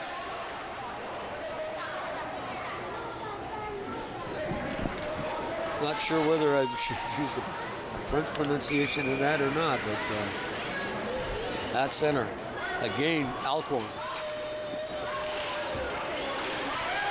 There's a shot to the point, tried to get shot on board. Puck along the boards again.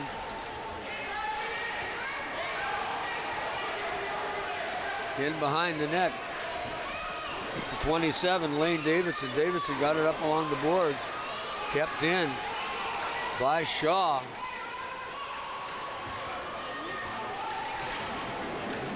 In the corner, that's Holden Shaw. Tried to pass it through center. Getting it out. Katie Dewitz. Kept in at the blue line. Dewitz gets it again. Jackson Morrow. In behind the net. Long lead pat just past the stick. Well, they're going to wave that off. So. Number 7, Jade Hawkins, and Hawkins chasing back after it, along with Lane Davidson. Davidson in behind the goal. Here come the Canucks through center. Lost the puck off the end of the stick. Jade Hawkins takes the shot, and Jackson Pettipas makes the save. Well, there hasn't been too many dangerous opportunities in this power play so far, but with 38 seconds to go, the Clearview Canucks will try their best to get back to the 5-on-5 without giving up a goal here. Power play goals are where you win games sometimes. Just whistled that wide. That was number 4, Holden Shaw. That was a dangerous looking shot. He got a lot on that. Back again, turning inside. That's Jake DePalma. DePalma. 3-on-1. What a save. What a...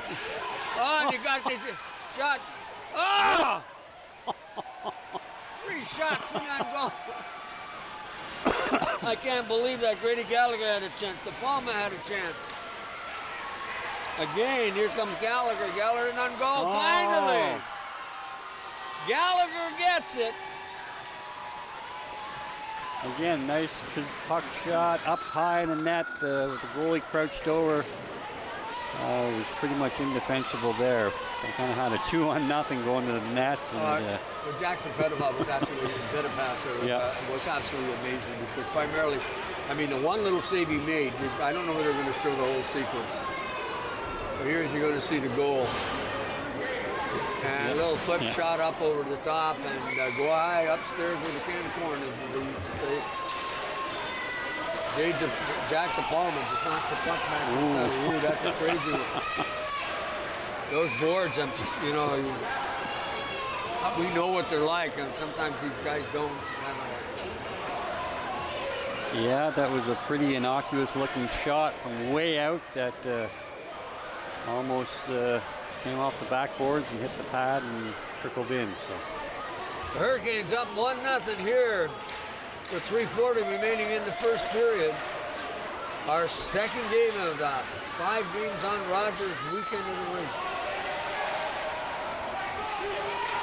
Here they go. Oh, got the puck a little too far ahead, but chasing that down was Lane Davidson. Davidson got to it, in behind the net, overskated it, got right back out, keeping it at the blue line. There's a chance, there's another shot, and Surson just picks it up. Yeah, didn't get a lot on that shot, but again, sometimes you just got to get it to the net, and Sometimes the goaltenders don't time their flops very well, and well, we saw that in the last game where one goal was that one he's going to lose sleep over. So, well, here we see the shots on goal early on, 9-3.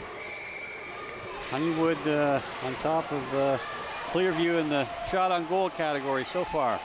Hurricanes through center, chasing up ice, and that's Ryder Alcorn having a good first period. Puck gets stopped along the boards. That's Emma Matthews. Matthews can't quite get it out. Oh, nice move. Oh. Hurricanes keep it in. The Canucks keep it in. Hurricanes backpedaling to check after the puck. Along the boards, Jade Hawkins has a chance, slides it out. Got a chance to pick it up as Alcorn. Alcorn takes the shot, hits the side of the net. For a moment I thought that was in, and then I realized. Good rush up there. 25, and that's Everett Caden. Caden has a chance. Come in on goal. Stops. Good back checking by Emma Matthews. Knocked the puck off. Matthews in the corner, behind the net, trying to knock it out front. Kept it in. McDonald tried to keep it in. Loose puck at the blue line. And it slides off into the corner. Chasing after it is Bradley Atkinson. Up along the boards, but kept in by McDonald. McDonald trying to keep the puck in, does, and out they come. Alcorn, I think, through center. Alcorn trying to pick up the loose puck, does. That's Ryder Alcorn in on goal, upstairs, shoots, scores. Beats Jackson, pass low on the glove side.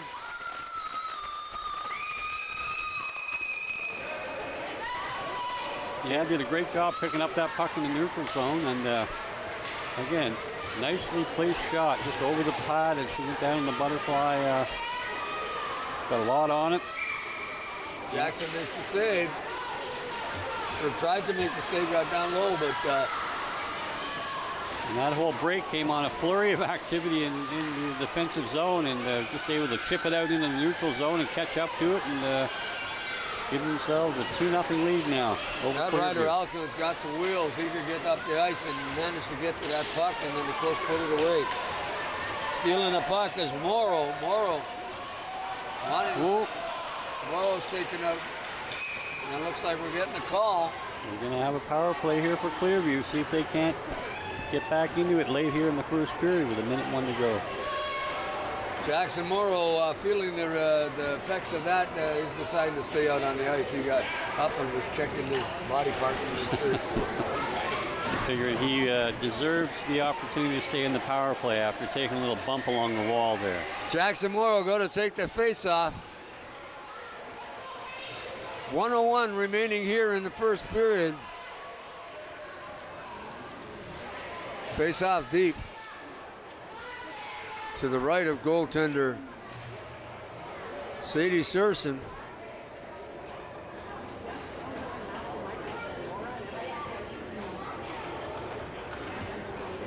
Little discussion over at the Honeywood bench with the referee, but we're all set to go. There's the face-off. Comes back to the blue line, kept in, just dumped it.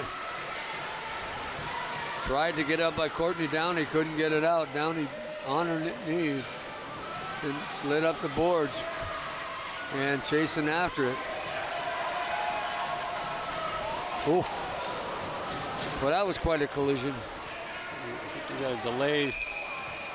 No, we're going to get another penalty. Going to be a two-man advantage here. So great opportunity for Clearview with a little over 30 seconds to go in the first period here to get back into this, down 2-0. Grady Gallagher got the penalty, but I'm not sure. I don't know what I think it was interference call, but it didn't look like it was more the inadvertent contact. Yeah. And yeah, whenever there's a big spill like that, it's pretty hard not to get a call. But it didn't look like it was intentional. Yeah. Nonetheless, going to pay the price. Face-off, number 27, Lane Davids wins the draw. But the puck ends up on the stick. Got a chance with 3 out there to get the puck through. On top of it quickly. It's Katie Dewitt's in behind the net, trying to center it out. Can't. And driven down the ice. Nice play. And that'll pretty much wrap up the first period here at 5 seconds to go.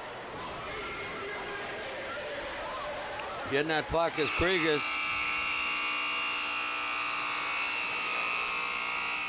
I believe the pronunciation is Krigas, and I apologize if it's not correct. And Bodie, we'll do the best. One of the advantages of walking in the door, we can talk to, go talk to the teams. But once this day starts, we can't get downstairs to get to what the pronunciations are. So. Yep, that first team gets the pronunciation advantage. Yes. But we do the best we can here on Rogers TV. This is Weekend in the Rink, and last telecast of the year, and it's been fun doing it as always. We got a great crew, Mark Perry, who is the managing director and also our director today. Our crew of that do the camera work, second to none. A lot of these guys do the camera work, the attack games. The telecast is probably one of the best in Ontario. We watch it a lot on TV at home. And we're blessed with great leader too, and Mark and Daryl. And we certainly do enjoy bringing the games to you. Chasing after it.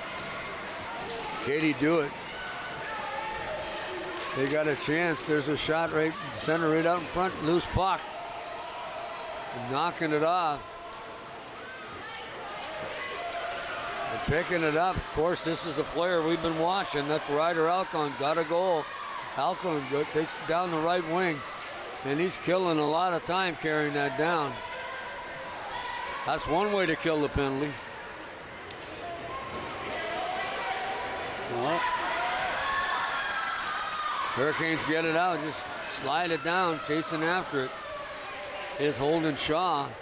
Shaw right up onto the stick of Alcorn, and Alcorn tries to get away, can't.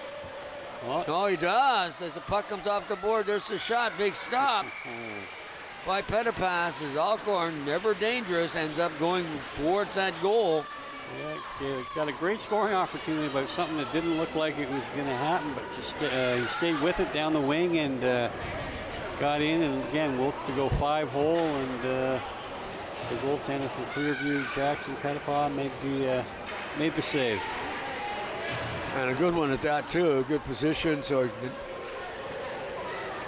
8:56, just a couple minutes gone in the second period. We play 10, 10, and 15, and this is a round robin portion of the tournament. We will find out who we're going to play in the final games this afternoon, which are games 4 and 5.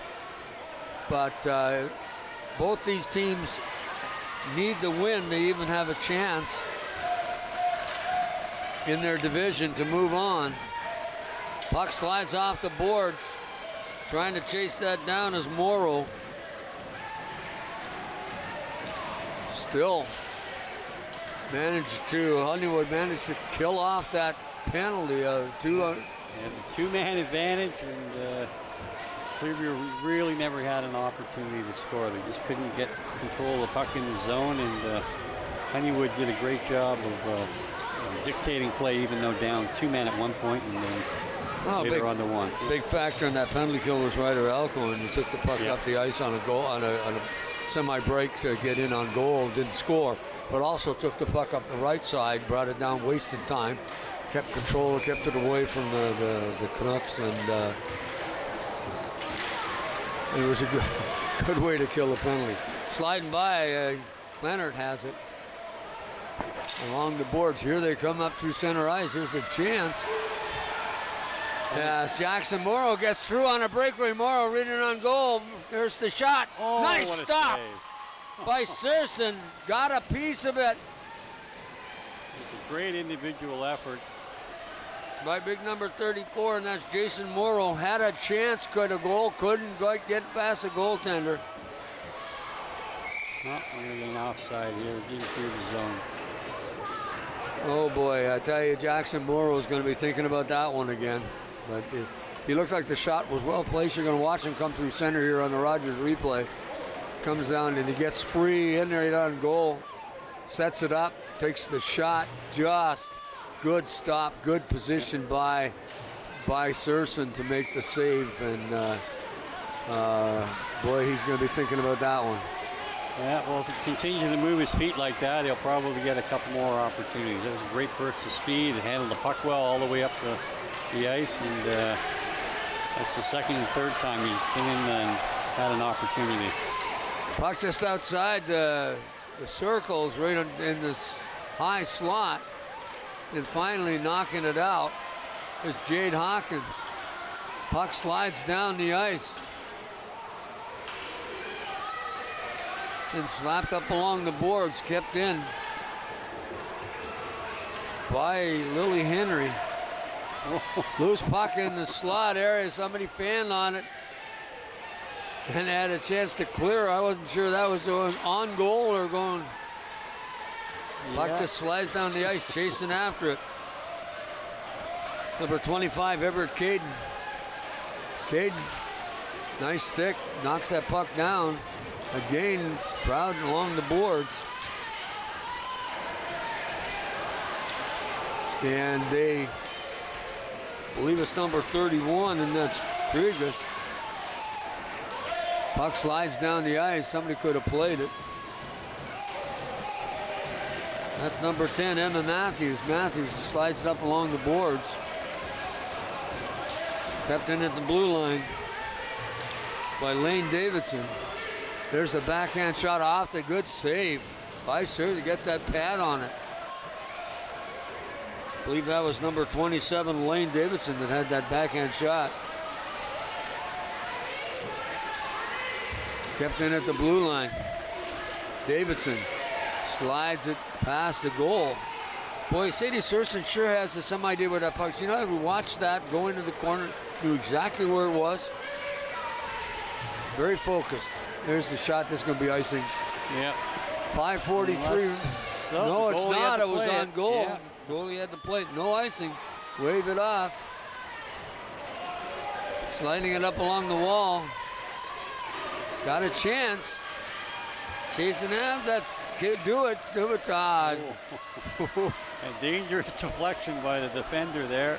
Conrad Chanel was then a loose puck into the goal crease, and Katie Hewitt's had a couple opportunities there, and Clearview's coming closer, narrowing that shot gap down to 12-6. But halfway through here the second period, they're going to want to put one in soon to negate that 2-goal lead. Sadie Surson actually playing very, very well in goal, has been sharp and made some really good stops, especially in that breakaway, and got a piece of it. Now at the, but you can tell she's focused because you can see the positioning and how she's setting up, and that bodes well for the goaltender. Can't get it out. Finally do. Who's got it? Number 8, that's Grady Gallagher. Gallagher right on goal. Gallagher got lost to shoot at. So good stop, and we're getting a penalty too on top of it. Yeah, gonna get a tripping call there. Gonna get the feet pulled out when they went to get a shot on goal. Well, you know, it's unfortunate because he had, how wide's that net? 6 feet? 6 feet. He had 5 feet to shoot at on the far side. It was wide open. Well, I mean, you played hockey enough to know it seems as you. That's why got to hit the goaltender, don't you? Get it on the net. Yeah, get it on the net. Wow. Penalties going to Hunter Kleinert.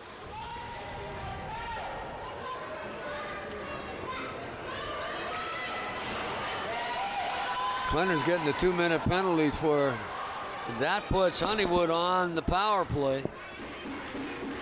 And the Hurricanes have a chance to score in this period. They've got 4:44 remaining. Winning the draw was the Palma, but puck just into a crowd right in around the Mix 106 sign. On the ice. Tried to slide it up, tried to kick it through, can't. There's a loose puck and a little backhand shot. Good save by Pettipas. Yep. But actually, big number 33, Brian McDonald, kept the player from getting inside and was able to get it outside, so he couldn't get the clean shot that he wanted. So good defensive play. Face off to Pettipas' left. The right, pardon me. Face off, puck driven to the far side. Picking up is Hoffman. Hoffman into the center as Matthews couldn't control it. Here comes Morrow. Morrow had a chance earlier down the left, center it up, nobody there. Kinley Stewart keeps it in. Puck slides out, going to the wrong person too, because that's big number 14, Alcorn. Alcorn in on goal, takes the shot, scores. Alcorn gets number 2 in the game. That's a big goal. Yeah, that's a tough one when the puck comes out into open ice and you got a couple of Honeywood Hurricanes ready to pounce, and he made no mistake there. This kid can skate. He's got his head up when he's taking a look at that. Picks his point, fires. And yet, you know, Pettipas had that covered really nicely. He'd come out top of the paint and to find the area to get it, put it in. That was especially along the ice. Yep. Yeah, you did a good job pulling it back and directing it to the bottom half of the net, just inside the post. Firing it in. Wayne Davidson. Again, Alcorn's going to chase down the loose puck. Alcorn has a chance. Going to be in deep.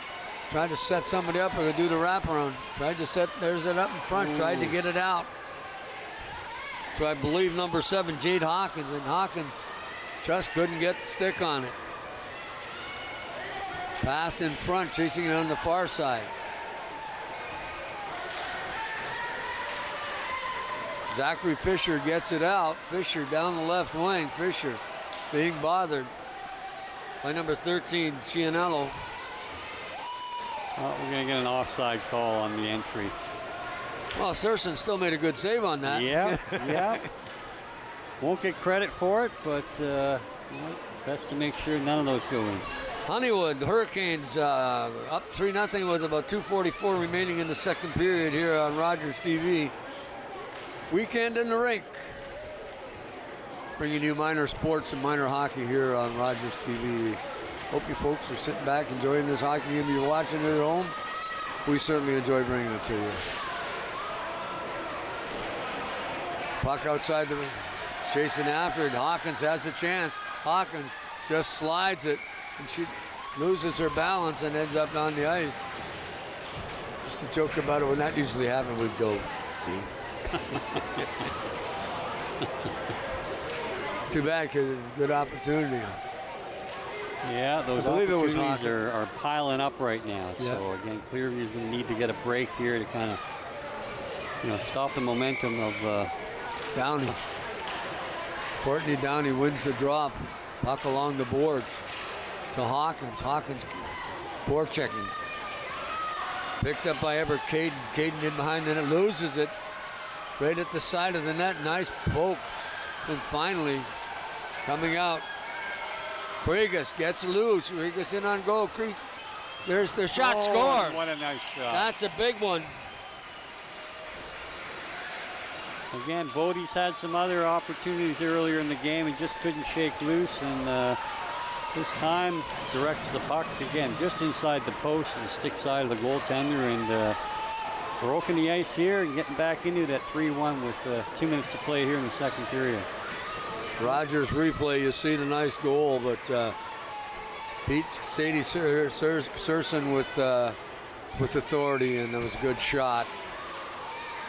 Time winding down here in the second. Here come the Hurricanes again, having a chance. Got our boy Alcorn kept in at the blue line by Shaw. Shaw On to Mickey De Palma's stick. Then fired right back in. Still can't get it out. De Palma. De Palma, here comes number 31 for Jesus. I see you didn't attempt to pronounce that name, did you? No, I know enough to stick with Bodie. At the blue line, boy, I'm telling you, that's offside.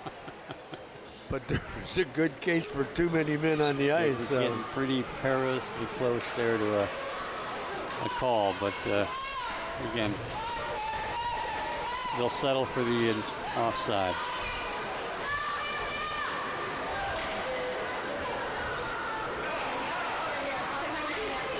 Shanley McGimmett out on the ice, along with number 14, Ryder Alcorn has 2 goals. Puck slides by the goal, in behind it, picking it up is Holden Shaw. Shaw can't quite get it out. But finally, of course, Alcorn does, gets it along the board. Alcorn's got some. There's a chance, tried to backhand it on her knees, couldn't get it there. Had the wide open winger and didn't see it. Chasing after that is Gianello, and Gianello loses it, goes in behind the goal. Katie Dewitt trying to center it. Just does center it, there it is. Can't get it on the forehand. There's a wide open cage. Oh, what a great effort on the forecheck. They came up with the puck, got it to the front of the net, and eventually got over to number 26 there. Calfacini, I guess that looks, yeah, had the wide open net and made no mistake. A nice little move here by 34, attempted to get the shot on goal. It hit the defender's shin pad and bounced right over. Good work by Katie Dewitt, getting into that corner, getting on top of that puck, getting it back out towards the net, and then the bang play at the. And boy, that changes this game. It's a 3-2 game after being down 3-0. And time is winding down in the second period. We're going to have some fun in the third here. Yeah, it's very reminiscent of the game 1 we had earlier today, and a couple teams battling hard here. Along the boards, that's J.D. Hawkins. Hawkins just gets it out. We get the horn. Wow. Well, that's what we bargained for. This is tournament hockey. These 2 teams haven't won today. This is important to them to move on, maybe in the tournament. I know they don't want to be sitting back going home after this game or after the next game. So goaltender Jackson Panabas has been pretty strong, but boy, that last goal, I don't want to take anything away from Jackson Morneau from putting it in the net, but he had 24 square feet to shoot at that. And if he'd missed... Yeah, he'd be shaking his head. I know I would not know what to do with that 24 square feet being Well, no concern. Made sure it went home. Yep. Great play.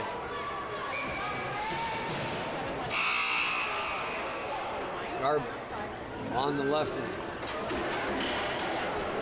Davidson in center.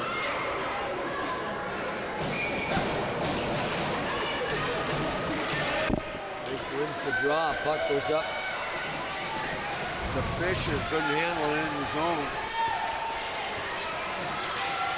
Third period action. That's number 5, Macklin Downey. Digging for that puck. We've got 5 jerseys, 3 white. Loose puck. Should have been enough fool with this one. We saw what that happened the last time. Yes, those slow rollers along the ice are always nerve-wracking for a coach when they see their goalie attempting to time his flop. And yes, absolutely. There's been the 5-hole is gaping there. Generally, when they mistime it, it can find its way right through over the line. Well, the whole thing is when that happens, you make sure you got your paddle down so it covers the whole 5 holes so it doesn't slide through to the end. We saw one in the last game that was kind of ramped up over the stick, had it on a bit of an angle. Yeah, so got to keep that square. Alan's Baird just fires it off the board, comes up. Hayden has it in the stick. Honeywood. I believe that's Gallagher. Gallagher at the blue line. They're having trouble getting that puck inside the zone. Fighting along the wall. Gallagher. Mickey DePalma. DePalma trying to dig for finally to get a whistle. And, you know, I watched that. I do not like that kick, is that when they go in the corner after the puck. Referee's saying play it. Well, come on. You know, and then finally it does come loose, somebody picks it up. And they want to keep the game flowing. Well, I'm sorry, that, as far as I'm concerned, that stuff going on along the boards detracts from the game. Puck slides into the back over the goal line. Susan after number 31, leads us. Bodie. Well, we're going to get a little body contact call here against Clearview. And reached in to the puck carry along the boards and got the shoulder in as well. So. Getting the penalty, and that's, I believe it's 29. Or 25. 25, and of course, Everett Caden, that's going to hurt them too because he's been one of their better players, and him sitting in the penalty box is not really going to help his team. Well, we're going to want to keep an eye on Ryder Alcorn out here on the power play. True enough. Alcorn is out there. Tried to center and gets it back to the point off the stick. Holden Shaw. Tried to got it up to Jade Hawkins, and Hawkins had it taken off her stick. Back down the ice on Shaw. He dumps it along the board, chasing after it is McDonald. McDonald gets a shot on goal. Yeah, showed great hustle, breaking that play up at their own blue line and chipping in deep and keeping it in and getting a shot towards the goal. So good way to kill this power play. One way to do it, play it in the other end. There's a shot off the stick and off into the corner. Alcorn off his stick.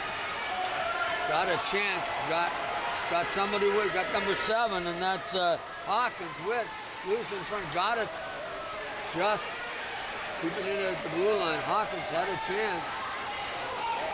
Alcorn into the Hawkins, goes right to the net, good play on her part.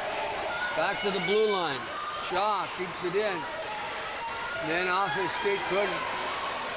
Trying to take it down, number 24, do it, Katie, do it still. Oh, Offside, just tough couldn't kick. quite keep it in there. Had a great opportunity, but probably got out over the blue line by 3 or 4 inches and stymied an opportunity on the man down. Again, I hope we're pronouncing Katie's name properly, but playing a really good game. Number 24 in white, Clearbrook Camp.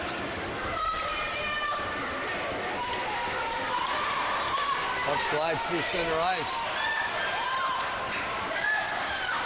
Picked up by number 26, and that's Oh, they got it. Again, getting a puck to the net.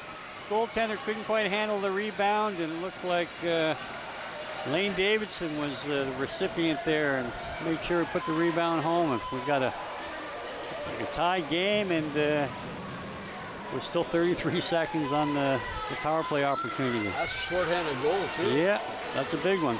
There's the shot, good save, and then loose puck. Yeah, it's the way to go to the net with your stick down. 27, Lane Davidson puts it away, ties it up.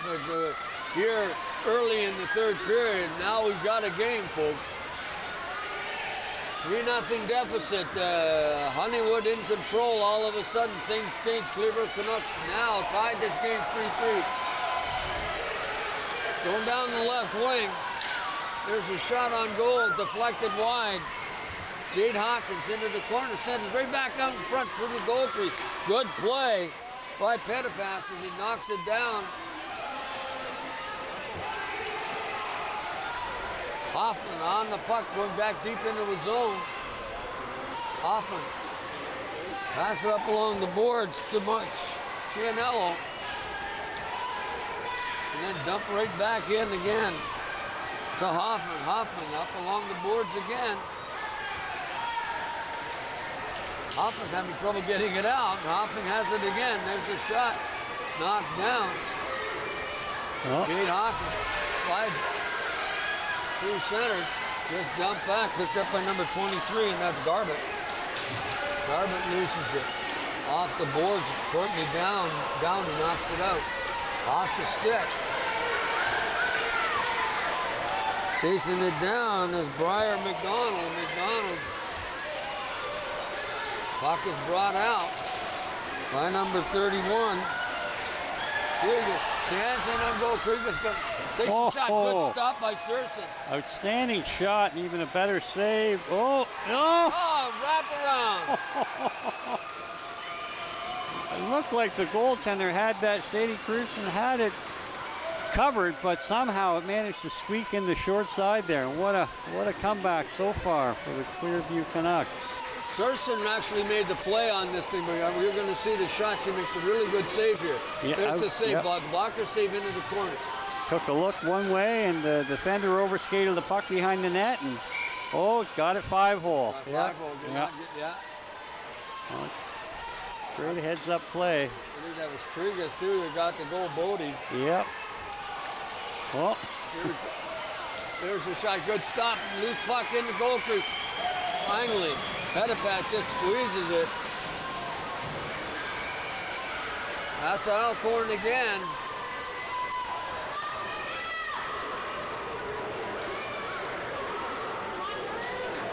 That's center, number 9, Nikki DePalma. Got a stick on the ice. He wants to slap it over to Alcorn. See? Couldn't get it out. Onto the stick of Garbett. Garbett has a chance to get through. Can't. Good back check by Gallagher. Hurricanes got a chance. Here's Alcorn. He just taps it off, passes it to himself. Got to be careful. Would have been all offside. Chasing back after it is Emmett Matthews. Matthews gets it out over the line. Up to Alcorn. Everybody's fighting for it. Loose puck in the scrum. On top of it is Atkinson. Atkinson has it. Just going to slide it up along the boards and right onto the stick. DePalma has a chance. There's a shot right into the midrib of Pettipas, and he makes no mistake about that. Hang on to get the little tap on the top of the helmet by a teammate. Good job. Boy, this isn't over, let me tell you. This is turning into quite the game. 10 minutes, a little over 10, less than 10 minutes left in this contest. They're actually 9:27, and you see Alcorn out there on the ice getting ready for the face-off. They're going to counter. Lane Davidson's going to take the face-off. Alcorn wins the draw, gets it back. There's a shot off a leg as it hit Davidson. Trying to dig it out was Jade Hawkins. There's a shot by Hawkins. Pettipas had got through but was wide. Loose puck at the side of the net. Chasing after Jade Hawkins. Hawkins and kept in at the blue line. Pass right on the stick of Alcorn. Hoffman. And Davidson picks it up. Nice play there at the blue line just to save the breakaway. And we're getting offside. We're going to come up to center ice.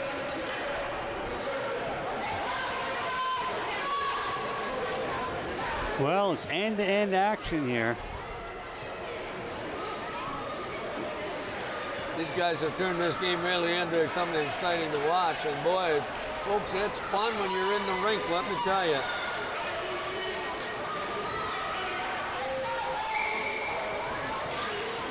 Puck comes back to the blue line. Or at the blue line, comes back up to the center red line. Caden shoots it back in and just dump on ice. Chasing after is Davidson. Davidson, forecheck by Molly down, Macklin down here. In front, there's a loose puck, and that was a dangerous clearing attempt right through her own. Puck pass right across, chasing after it inside. I tell you, that's Lily Henry. Henry loses her footing. Puck is in behind the net. I'm not sure how that wasn't a body contact call from what they see half the time, but loose puck gets back out to the blue line. Nice little play by Everett Caden. Knock it along the boards, get it out of trouble, and then gets one of his teammates to take it up ice. They dump back inside the room by Lily Henry. Henry forechecking on Layden Davidson. Henry doing a nice job, gets the puck out into the circle. Didn't get any help from the teammates. Just one of the guys who got waited on goal, number 24. Katie Dewitt didn't score. Another chance. Loose puck. Good stick. Actually a good block by Holden Shaw. Want to get it out. There's a shot on goal, deflected. Finally bringing it up along Jake DePalma. DePalma along the, and he loses his footing. Puck picked up by Chile. oh, nice move at the blue line. Wonder where they learned that, some of those moves, eh? DePalma in behind his own goal decides it's going to take it coast to coast. Who knows? Yeah, he does. Loses it into the circle. Stealing the puck. There's a shot off a stick. Good stick by Cianello. Into the slot area, puck centered. There's a case you should use your points. Didn't get it. Yeah. Puck off a leg and bouncing around. Up along the boards. Can't check out the number right now, but that's DePalma again. Been threat numerous times tonight. Dewitt stolen.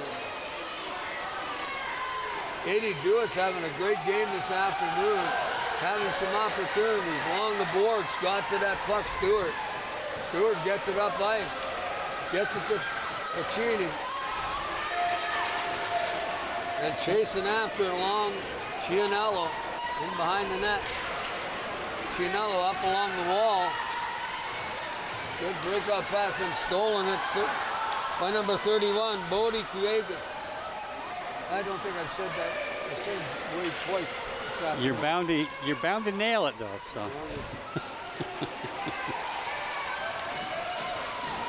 Got a man behind, number 8, wide open Gallagher, and they can't get him the puck. Offside. Yeah, they're going to blow that one down, yeah. Yeah, it looked like Kelly Garbert wasn't aware that there's a necessity to clear the zone, and Jesus is what it was as. Jesus, I think it is. I'm sorry, folks. I think I got it.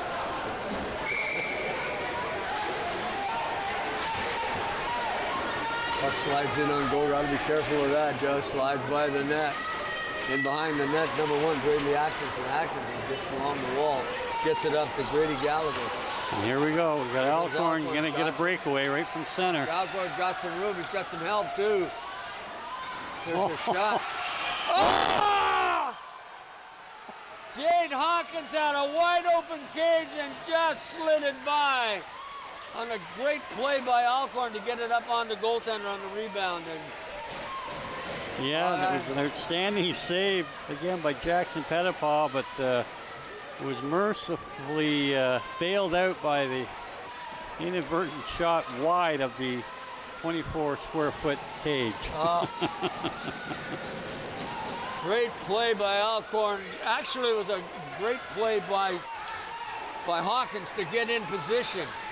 Here comes Hawkins. And they get a chance for redemption here. Not able to slide through the 5-hole though. Hawkins actually made a great play because even though she missed the net, she went to the goal, had the stick down.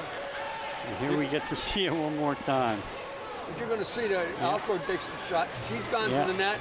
She has a chance, just slides it by. Might even got a piece of the post, but yeah, it was a game of inches. And but yet everything right except they didn't get the result that they Oh! And there we go again. It was De Palma who's had a heck of a game today, and a lot of opportunities coming in off the wing and really skating well. Wins a draw, a little backhand to the net, and it finds its way in the back of the net. Well, how many times we talk about I'm standing up here applauding because I really like this. I think this little tip, man, caught them by surprise. The goaltender never expected it. Just wasn't positioned. The Pettipots have been so good all afternoon, and that was just one of those ones where you lost focus for a few seconds. I mean, these are kids. They're 9-year-old kids, you know, and but the presence of mind, the little backhand, get it to the goal. Yeah, it's important at every level, but certainly at this level, get pucks on the net. You never know what's going to happen. True enough. Kept in at the blue line by Shaw. Shaw again, then goes off the end of his stick and couldn't get it out. Up along the board, Shaw has it. His number 27, Lane Davidson, tried to get it in. Lily Henry just about got away. Along the boards, Davidson gets up to Henry. Or pardon me, that's number 5, Macklin Downey. Shot in by Downey, Courtney Downey. Ooh, there we go. Got the zone. Haven't got the zone cleared yet. It's a smart play. There's a puck shot in deep. Going to do a little forechecking. Probably is number 3. Courtney Downey, puck along the wall, getting on top of it. Downey. Downey stops the rush from taking place. Lily Henry gets knocked down off the bench. Comes number 24, Katie Duitz. Holden Shaw, pardon me, Macklin Downey. Holden Shaw, Downey got exactly the same hats on. In the corner, picked up by Courtney Downey, tried to center it out in front. And the puck's knocked down the ice. Make sure of this. And we're going to get an icing call. 2:25 remaining. 4-4 tie. Anybody's game. How many cliches can we do this afternoon? The next goal is huge. Yep, with Honeywell with the major shot advantage at 20-12, but all that really matters right now is it's 4-4 and there's 2:25 to go. If I was going to bet money, I wouldn't want to bet this game at all because you have no idea who's going to win. If there is going to be a win. I think the safe bet is probably going to be a tie. Winning the draw. Number 9, Mickey De Palma, scored that last goal on a neat little backhand. Coming back through center. Here comes the chance. Who we got here with that number 24? And of course, that's Katie Duitz, has had a good game this afternoon. Fires it wide. On this side, picked up by Gallagher. Gallagher, he's got to go. Here's the danger. Well defended.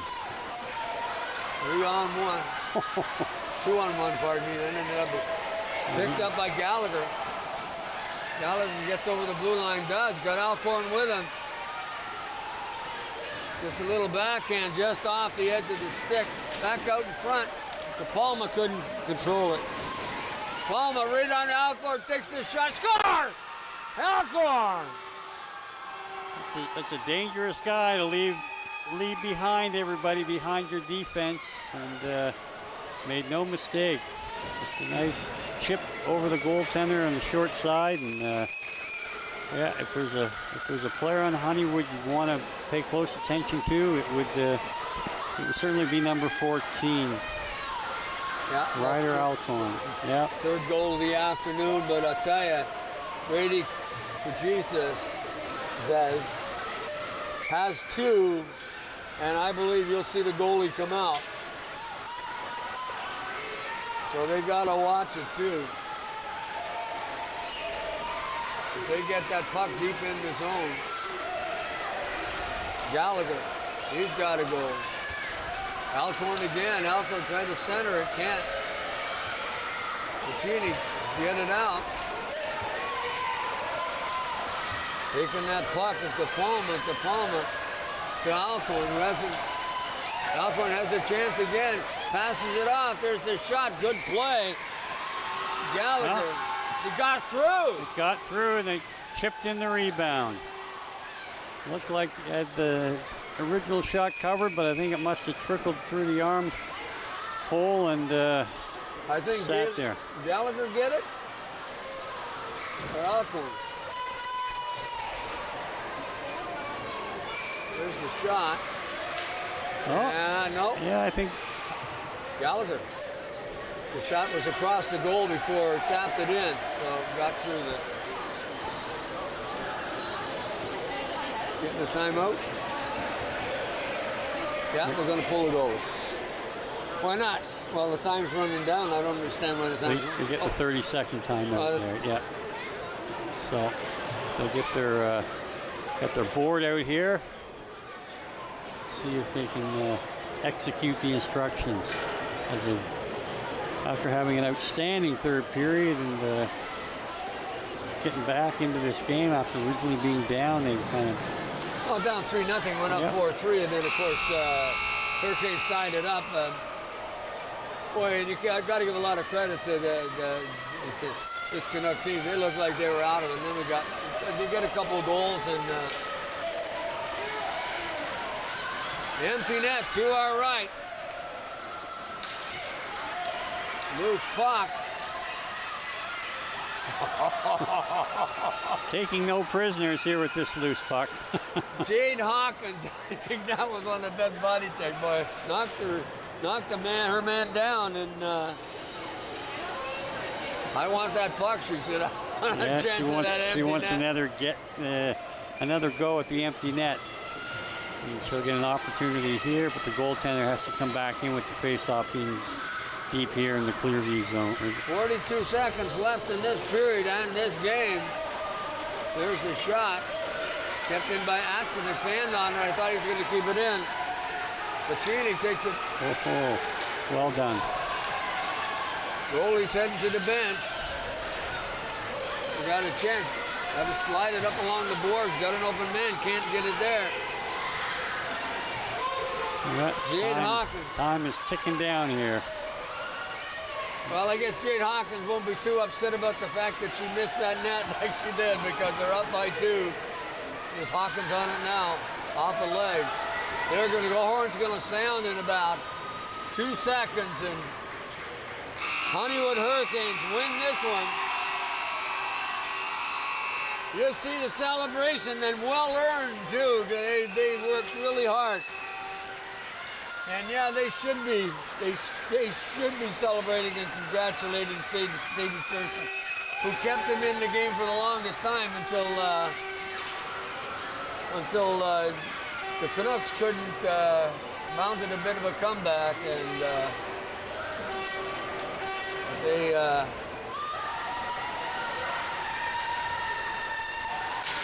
Looks like they're getting ready to shake hands. I kind of like this, to do this after the game. I still, that's what you teach about sportsmanship. I certainly do understand the reason for why it changed, but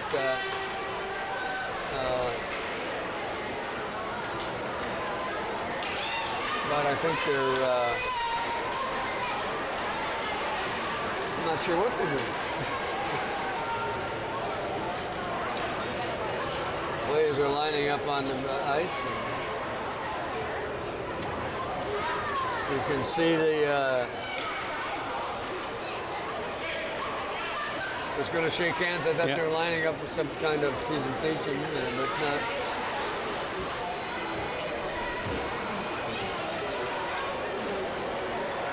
The mom came out on the ice, want to take some pictures.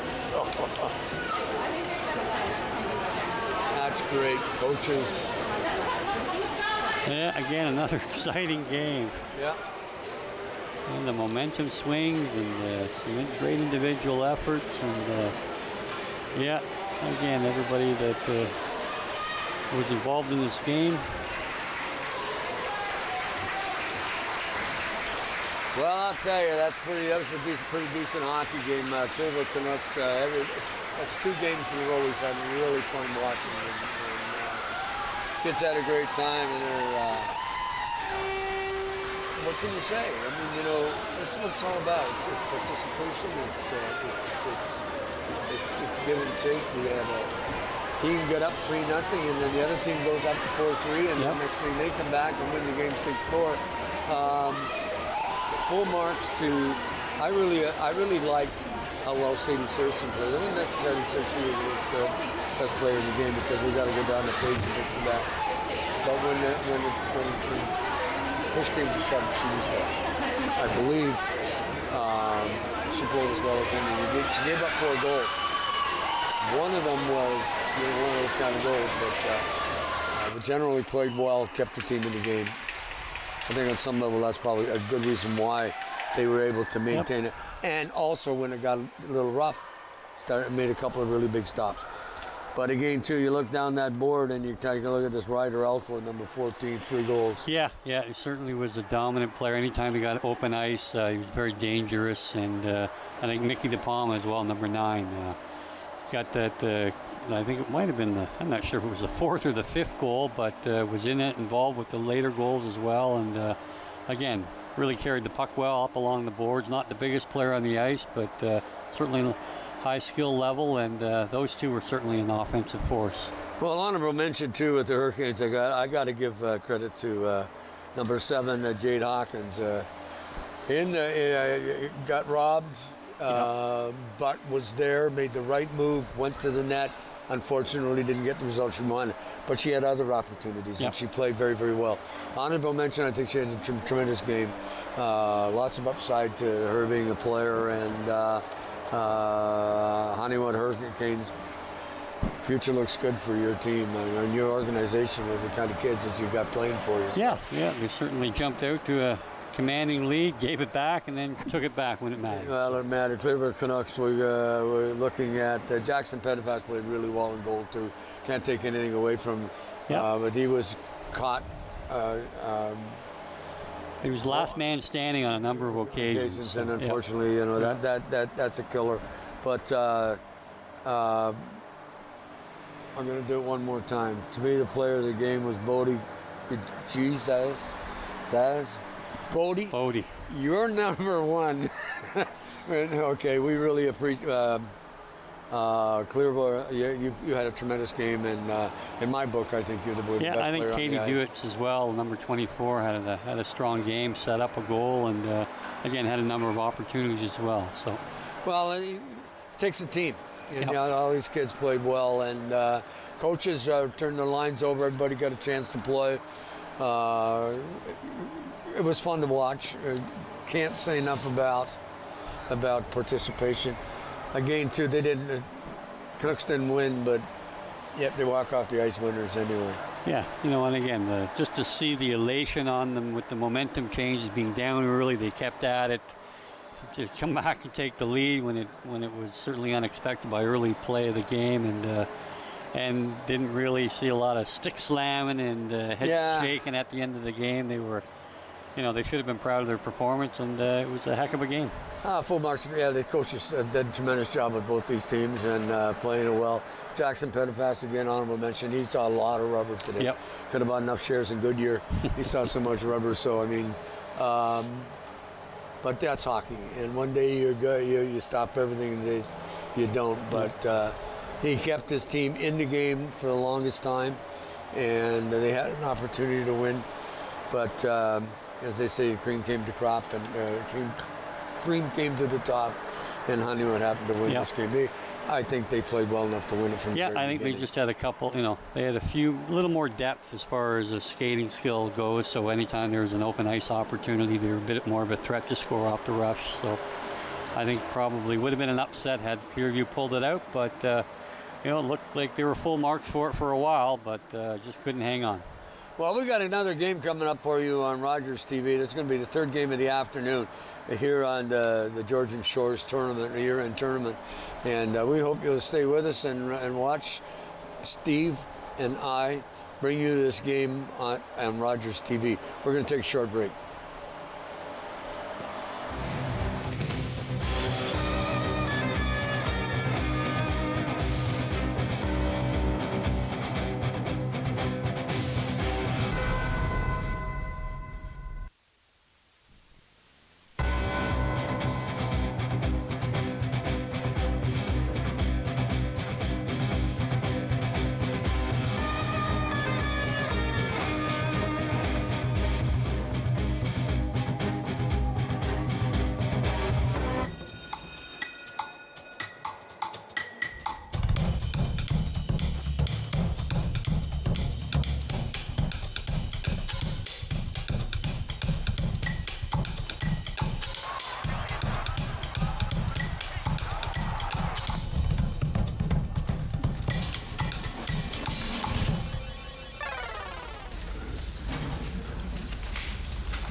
With Rogers TV, you can cheer on the home team from the comfort of your living room.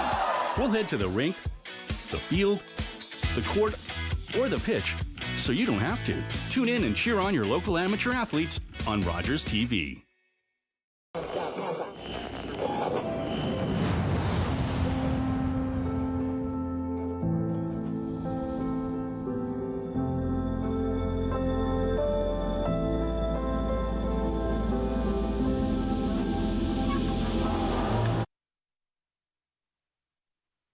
Hey, I'm Jay Crawford. And I'm Cedric Gano. And make sure you tune in on Attack Rap every week on Rogers TV to make sure you know what's going on with your own sound tech.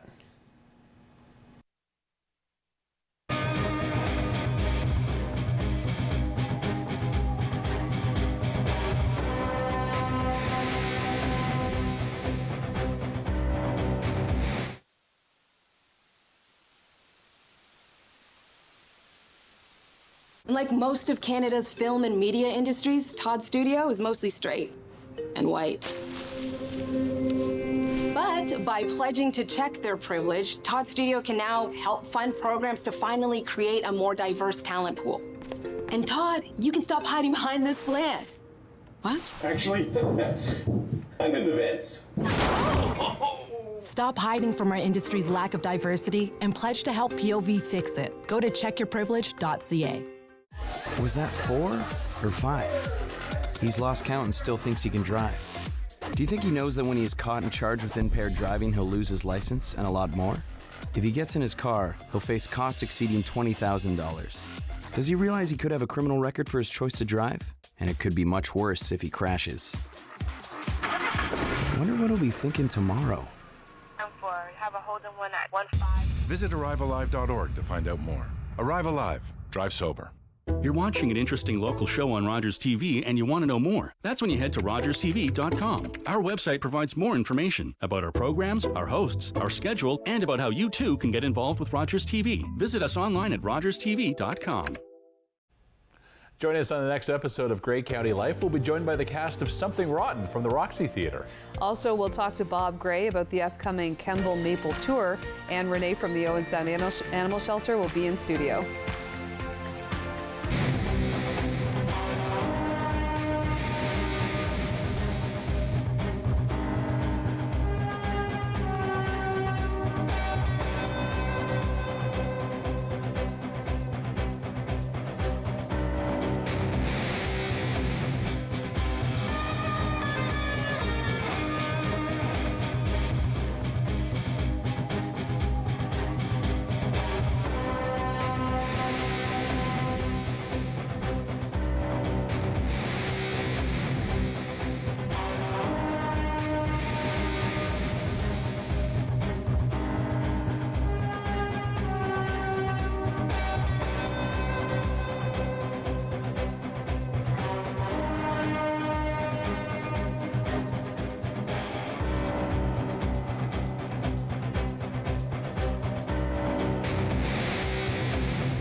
Well, here we are. Rogers TV bringing you the Georgian Bay playoff tournament for the year. It's we're going to do our third game again, but we've had two great games, and we got another one coming up for you right now. Yeah, we've got the Collingwood Junior Blues and the Essa Eagles. So Collingwood, they won their first game, and I think by the score of 12-7. So they're certainly into some freewheeling hockey. So we shouldn't be short again on any entertainment value going into this game as well. Well, we're Collingwood Blues won, like you said, they've got 2 points. They're in second place. But Collingwood Junior Blues 2 is in first place with 3 points. They've tied one. So they're going to play Essa, and Essa's been 0-1. So who knows what's going to happen. But it's a big game for both of them. Yep. Essa to move on, they're going to have to at least win one. And at least to get a win.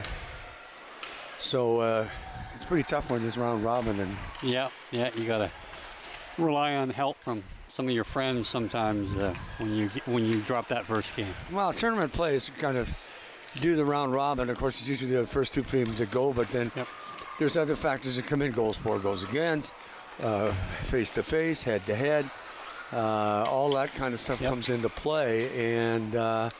So tournament play is fun, and but I am extremely impressed with the quality of game that we're getting. How well these kids, and they have skills. Some of the players are learning and are getting better. Some of the players have skills, but to watch them move the puck, pass the puck, play the game. We watch a hockey game. It's not like a bunch of, and sometimes we had little scrums with the puck, but generally, kids played possession. They played their wings. First game, second game. See what can happen. We got the horn going. We're going to go to see Collingwood Junior Blues play Eagles 2. I know they're 2 or 1. I'm just going to call them Blues all afternoon. Just want to let people know that. And Essa Eagles, of course, coming down for. I'm assuming that Collingwood is probably going to be in red on. Wait, what do you think? I'm not sure. I think the Eagles will be on the visitors' bench. They'll be in white. Collingwood will be in. I think they got the Timbits sweaters primarily because of.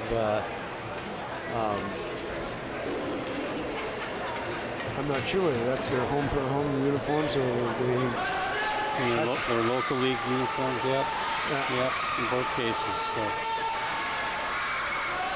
Well, I was going to go by the goaltender number, but. The white goaltender is wearing 31, and there's no 31 on either rock. All right, so the Essa Eagles are the white club. So the goaltender is wearing number 31. We don't have a 31. So we'll have to work through a process of elimination. They've got one goal in, right? So I would say it's 31. I believe the goaltender is Jason Ibrigiglio. Wow. Was. Boy, then. Folks, before we get started, there's going to be some names we may not pronounce properly, and we apologize. We get the score sheets as soon as possible. We look them over, but sometimes we don't get a chance to talk to people there what the pronunciations are. So if we mess it up, we apologize, and we'll do our best to make sure. Harvey and Bremer on left and right wings respectively on their teams. And of course, Eagles are in white. Puck through center, knocked off down the ice. You saw 17, and we don't have one on our score sheet. Well, they do have the names on the back, so we'll figure it out at some point. Ben Severin in behind his own goal, tried to get it back up along the boards, gets it up to Harvey. Harvey tries to get it out, does. Right up to number 17. We haven't been able to figure who that is yet. There's the shot, and off the stick and off the skates of the defenseman, who covered that really well. Kept in by Van Severin. Harvey on that puck. Finally, looks like we might get a break here. Chasing after this McKinley. McKinley has a chance on goal. McKinley shoots, just whistles that wide. on the far side. That just was inches away. Nice shot. That was a dangerous opportunity. The first minute of the game here. Knocked out. Oh, and offside call. He's not cleared the zone. He purposely cleared the puck. And you get a chance too, and you see the number 19's name on the back of his jersey. You don't have that on our score sheet. Oh, 14's got a little confusing which side of the puck they're on. Riley Burnett getting set on the left wing. Finally.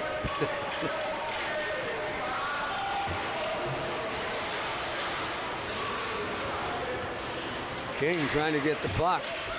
Bannerman gets through. Knocked off his stick by Kwasniewski. Out along the board, we got one, and he's not sure where they're tough giveaway. There's a shot, scores!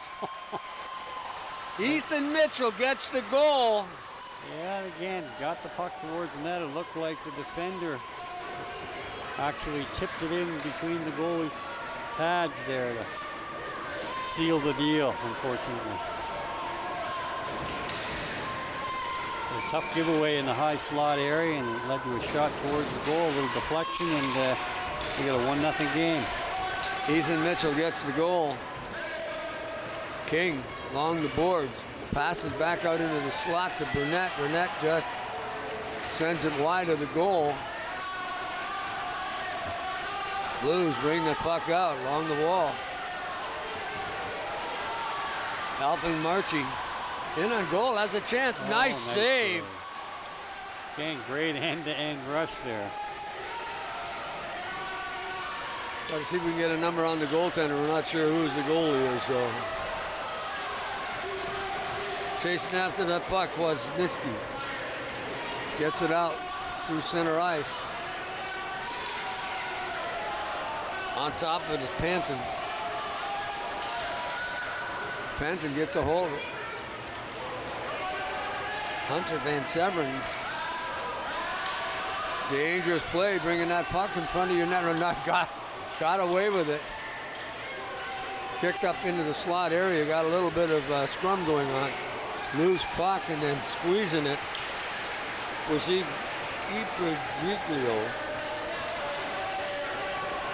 I'm assuming that's who goalie is. Yeah, he's wearing one. It's the goaltender on the other end got 31, and we don't have a listed for it. And it doesn't appear there's a name on the back of the jersey either. Well, that's unfortunate because he's not going to get his name called. Van Severen on the points, along with Panton. Can't get it up. Panton has it at the blue in the slot area. He's going to fire it through. No, hits the body in front. Chasing after it is Peckham. Peckham couldn't knock it down and get it out. Kept inside the line was Lincoln Dobson. And then it gets taken out. A little scrum along the boards. Finally, Eagles get it out. 1-0 Blues with 6 minutes to go. That's Hunter Van Severen. He slides it up along the boards, gets it to McKay. And then McKay couldn't get it out. Stolen by Bremner. Bremner got a chance in the slot, tried backhander. Look, if that had got through. There was a glorious scoring opportunity. Oh, 17. I think it's Silva. 17 is way offside here. Now decided got the hint to clear the zone, so we'll see if Collingwood gets a free pass to move the puck out. 17 is Silva. Now we got to find out who number 19 is. Kind of nice they have the names on the back of the jerseys. People get together and they hand the lineups, and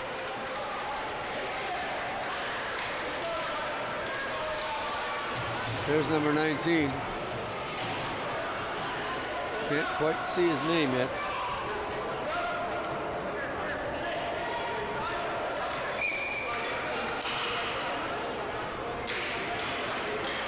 Hart. That's easy enough to remember.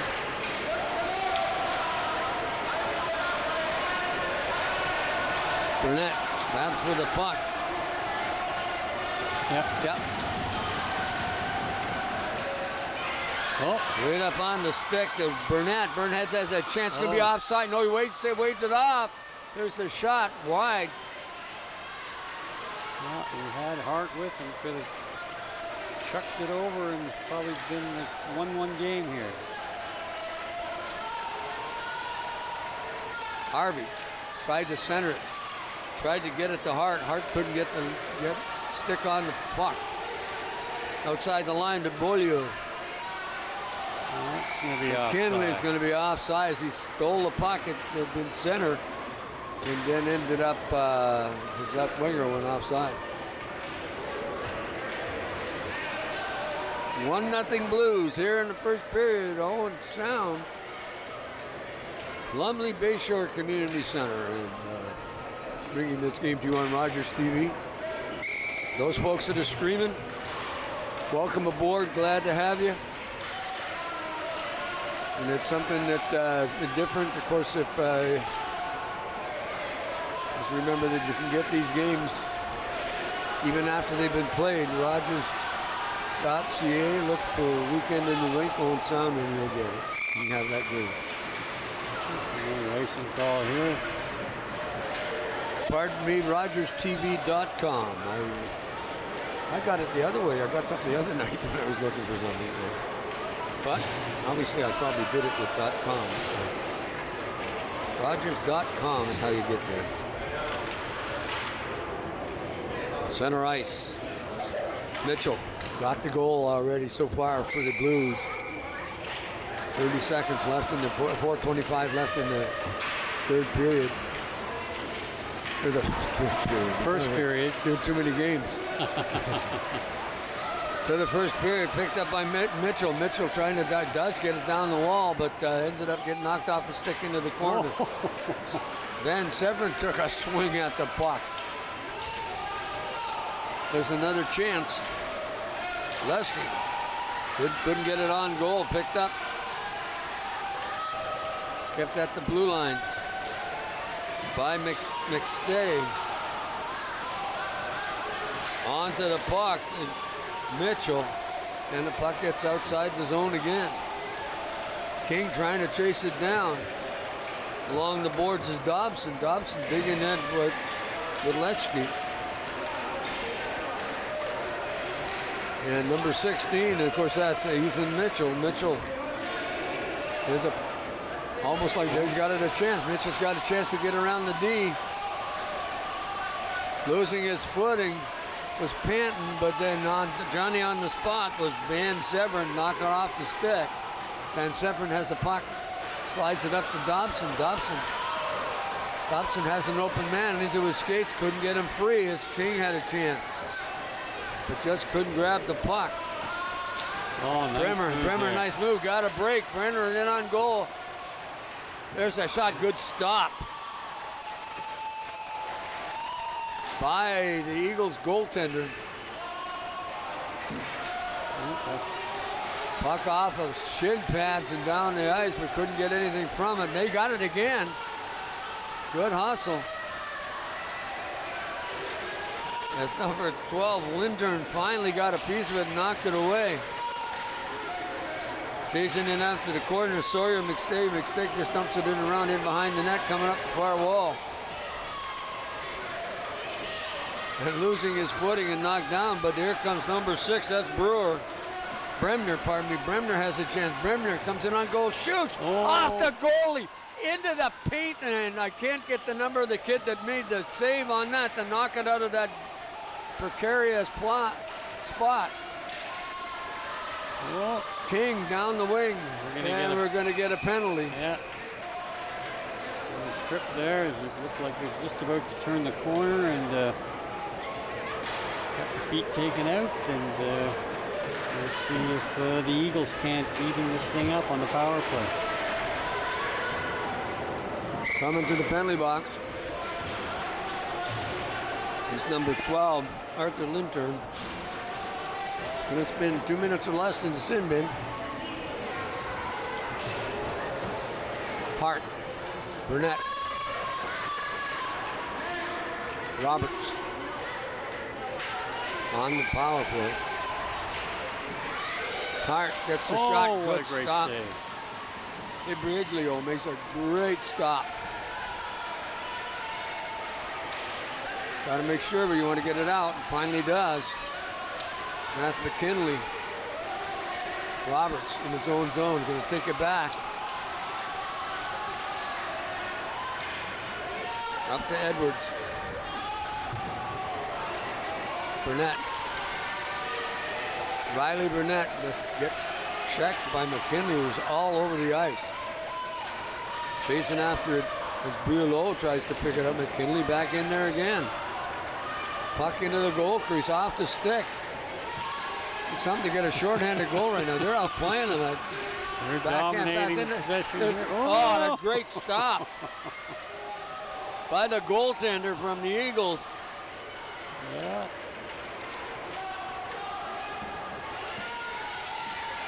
Still on the power play, 57 seconds.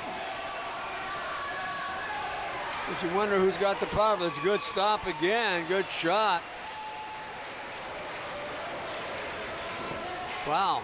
Well, Finn McKinley there had an outstanding shift with a couple of dangerous opportunities and grinded a minute 10 here off the penalty, the boots. And playing it all in the other zone, and you're shorthanded, that's a way to kill it, so. And they go again. Stops. Noah Alfing marching. Oh, another big save. Another big save. As Steve says, this kid's been just peppered in the last little bit. And they're shorthanded.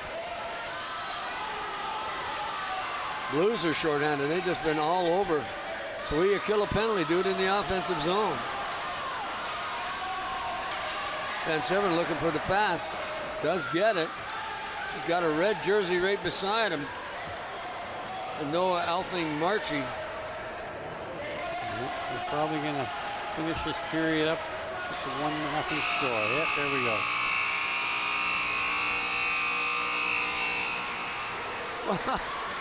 Action at both ends of the ice, but the Blues definitely lead. The Blues definitely leading in shots on goal, but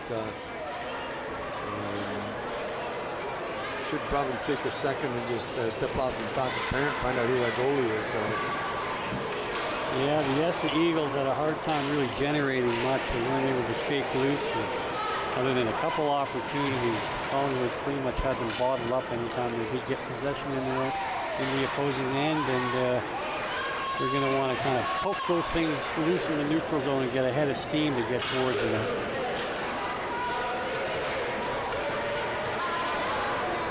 It's big number 31 has had a good period when they've had shots on him. He's made some good stops, but now he's got a. Well, he can skate too. Yeah, you might want to unbuckle the pads. Well, lots of times these teams don't have set goalies. Yeah. And they just take turns doing it, so sometimes they overplay. Although I'd be leery about Mitchell. Slides it across. Harvey's going to try and get it down. Can't. Picked up with Kwasniewski. Puck deflected off into the corner. Off James Roderick's stick. Pass the puck. If you want the puck, you also got to start skating. You see the guy waiting for it, but he won't.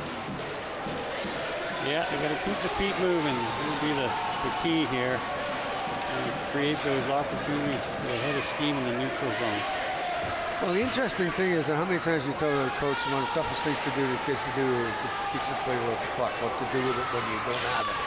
And because every kid can handle the puck because they're in the driveway, they're shooting the rubber balls and at the nets and playing road hockey. So they all can shoot. So you have to keep your feet moving, and this is one of the things one of the learning experiences about playing hockey is that you watch that in the last games is those kids earned everything they got because they were moving. Well, Looks like we have an offside call here. Again, the player pursued the puck but didn't clear the zone. And we'll get set up outside the ESSA blue line here. Tournament rules as we play 2 10-minute periods, first and second, and stop time, and a third period, 15-minute stop time. Unless there's a mercy rule too, which we haven't run into today. So where you have more than 5 goals up on the team, then it goes straight.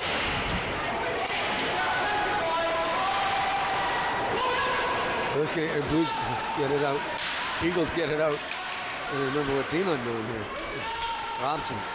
Robson just knocks it off to the wing to King. Silva picks it up. Silva's got some room. Gonna get by number 15, Markey. No, Alvin Martin knocks it off. Send it right out in front. And then off a skate, and here come the Eagles, the Blues again. Oh, great play to keep it in. Hansen kept it in. Nice play. Blues puck up the wall. McKinley into the slot. McKinley has a chance. Takes a shot, scores. Nice power move to the net and just pulled the puck across the zone. And the goaltender got outweighted there and lots of room to put it home. Finn McKinley, big number 7. He got the hold of that puck, put it away. Here you're going to see him cut across the ice into the slot, gets free, keeps it low and fires it. Low glove side. Puck into the corner. James Roberts along the boards. There's a backhand shot. Score! Number 13, Hudson Juster. Thank you very much, kind of goal, but never hurts to put that puck towards the net and on the net. Yep, again, we said it time and time again today. Get the pucks to the net and good things will happen. Just an errant clearing chance here, ends up on his stick, gets a little floppy backhand. 5 hole. Way between the 5 holes. That's, boy, that's one of the toughest things to do as a goalie is learn how to do that, especially with the butterfly style. Butterfly style is much more different with that 5 hole and because of the way you spread out the legs that cover the bottom half of the net. Because that's what they teach the goalies. Take the bottom half of the net away and let them. Yeah, that's why a lot of these young kids have figured out early. Get the puck up high. Yeah. Well, again, we've got a number 10. Mitchell had the puck, and number 10, Simon Lesk, was offside. And those are the things that hurt you all the time is if you end up getting those. Yeah, getting a little reminder from the coach to watch the blue line on those rushes. Make sure you stay onside and don't take anything away from your team or your teammates' opportunities. So. Well, those are the things that here kill your scoring chances when you're offside. Yep. He was raring to go, slapping his stick up there and didn't pay attention that he had back crossed the line.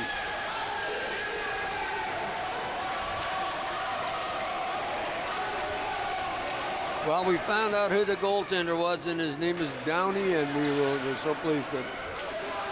Thanks, guys. That helps. Into the corner. Bannerman. Losing his footing is Lesky along the board, trying to do it off his stomach, but can't do that. Forechecking James Roberts. Puck comes back to the blue line, fired in by Kwasniewski. Comes back out into the slot area. Little backhand pass to try and get it out. Kept in at the blue line with Edward. Mitchell misses and the puck was wider than that.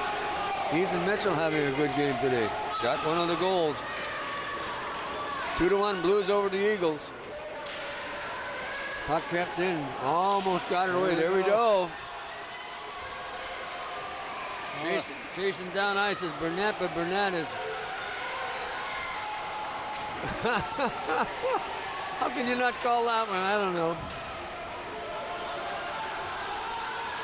Burnett had a great chance, but could not get that puck onto the goal. And of course, Downey's the goaltender was standing ready, waiting. Here we go again. Burnett's got got Bannerman with him. Passed it right on to a red jersey. Not sure what is.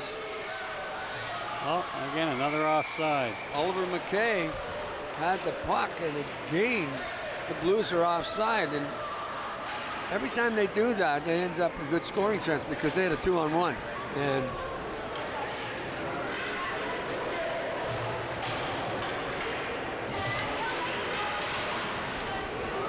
face off outside the blue line. 5:32 remaining in the second period. 2-1, the Blues over the Eagles. Collingwood Blues and the Essa Eagles. They chase him up around on the face-off. Hart at center. Noah Alfred Marchie. Puck at center ice. Mitchell makes the move, and Marchie makes the move. Into the zone. Gets a chance, fires, it hits a post, goes through the 5-hole and hits a post. Not happy with that. Had the right idea. Again, great move laterally, and got a lot on that shot, and hit the post dead on, even though it went through the goaltender's legs initially. And it just sat there and easy to cover up. If the puck went through the goaltender's net and hit the post, then he had a whole bunch of the goal on the left-hand side to shoot. Yeah. And the goaltender over pursued that lateral movement for certain. Lintern, puck off the end of his stick. Finally dumps it up along the boards, gets it up to McKay. McKay finally gets it out. Loose pipe in center. Chasing down the ice. And that's McKay. Well, made a nice move there. McKay gets it into the slot. You're going to get a shot away? Nope. He tries to get a pass up to Mitchell, or to Marchie. Puck in behind the net. Finally, the goaltender reaches out and gets it. You better be careful doing that behind the goal line, because that can get a 2-minute minor for you. Yeah, they gave him the benefit of doubt. His toe was still on the blue paint. So. Oh. Steve is really observant.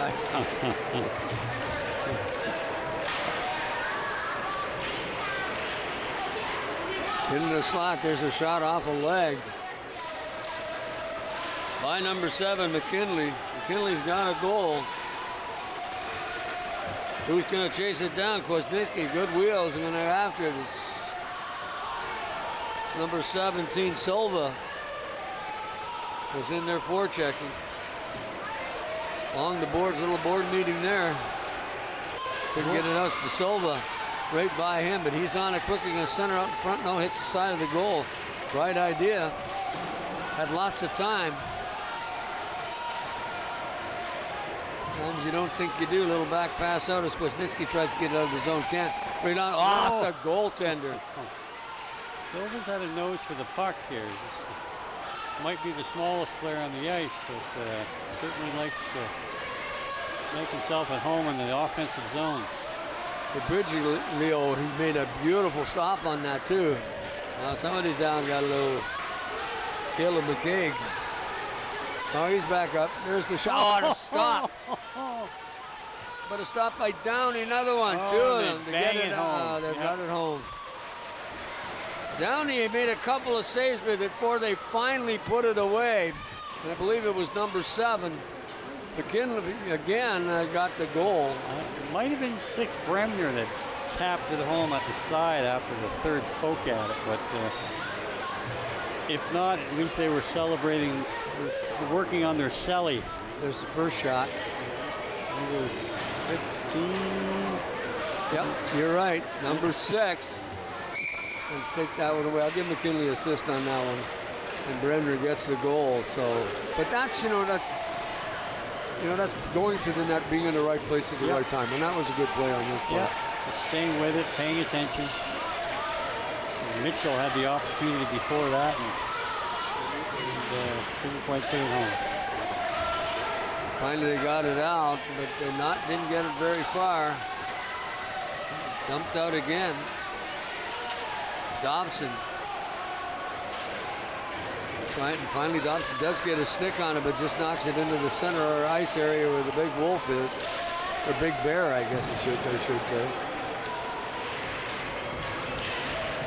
So I just always wondered where the bears are in Grayson.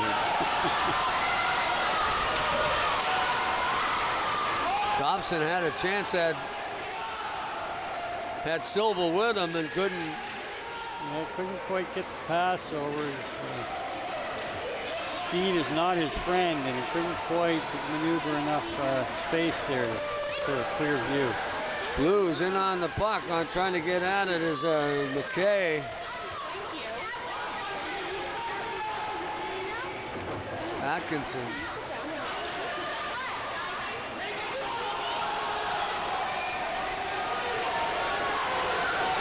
Chasing it down is Bannerman. Bannerman finally picking it off. It links in Dobson. Dobson gets a shot on just wide of the net. It was a dangerous shot because he had a lot on it, even though it was right along the ice, but it went wide and no danger. Kept in by Dobson and Beaulieu.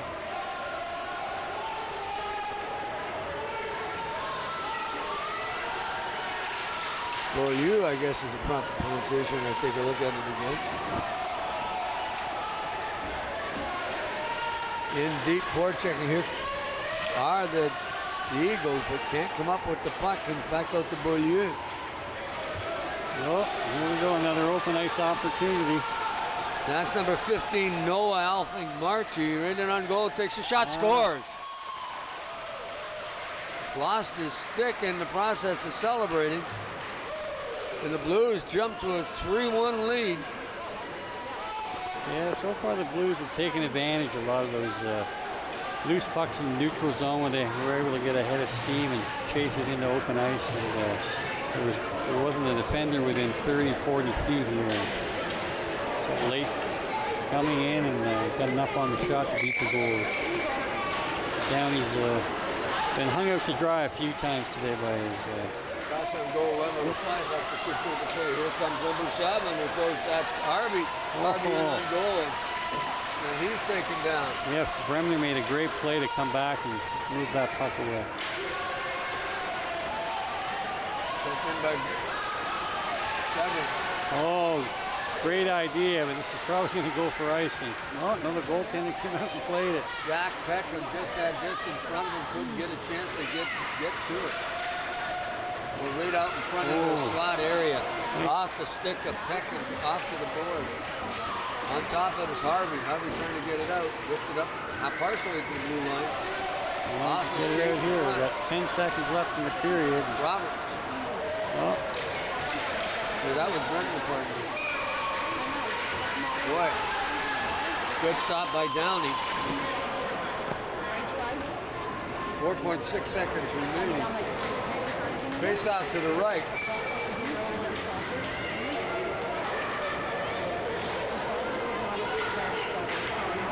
To the right. There we go. Loose puck in the slot every time we go to the horn. Oh, the horn goes. Downey made a good save, but number 6, Felix Bremner, had the chance to get it and couldn't. You don't think there's usually, with that kind of time left, an opportunity that'll arise, but there certainly was a good one there. It's amazing how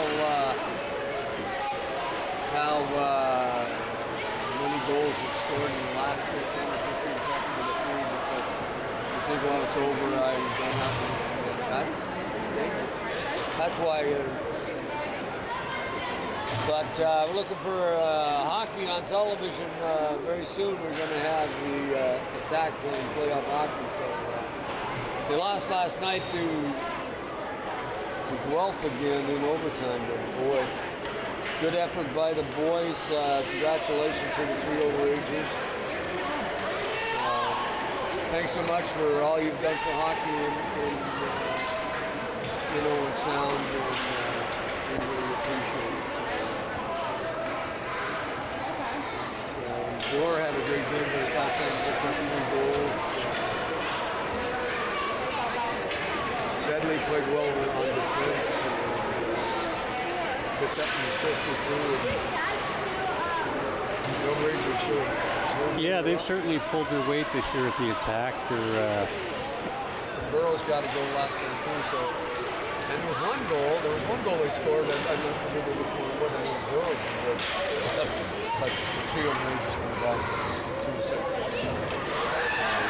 One of them got the goal, and then the 2 sets. 3 points for those guys. Thanks, guys. Thanks so much for personal thank you, and also a general thank you for everybody else for all that you do in this city, the time you've been here. We certainly watch. McKinley. Got to a hole. McKinley's got a chance. Oh, no. Downey makes the stop. It's under him. Yeah, Tim McKinley's been very dangerous here. McKinley's starting to come out. He's got 2 goals. He's starting to show some skill as he's getting through the defense. But third grade action here. Blues against the Eagles. 4-1 for the Blues over the Eagles. Almost went up 5. Back in the center. That comes back out to the point. Kept in by McStay. The little tap back to the center. The Silva just knocks it down. Hart. Almost offside, I thought. Oh, there we go. 2-1. McKinley again, a dangerous. Oh. He knew it was offside and he tried to stop heads up play, but ends up being offside. See McKinley coming down ice, and he realized his winger was going to be offside, tried to stop the play, then let the puck go to keep the play going, and pretty heads up play on this play. Yep. Face off at the red line.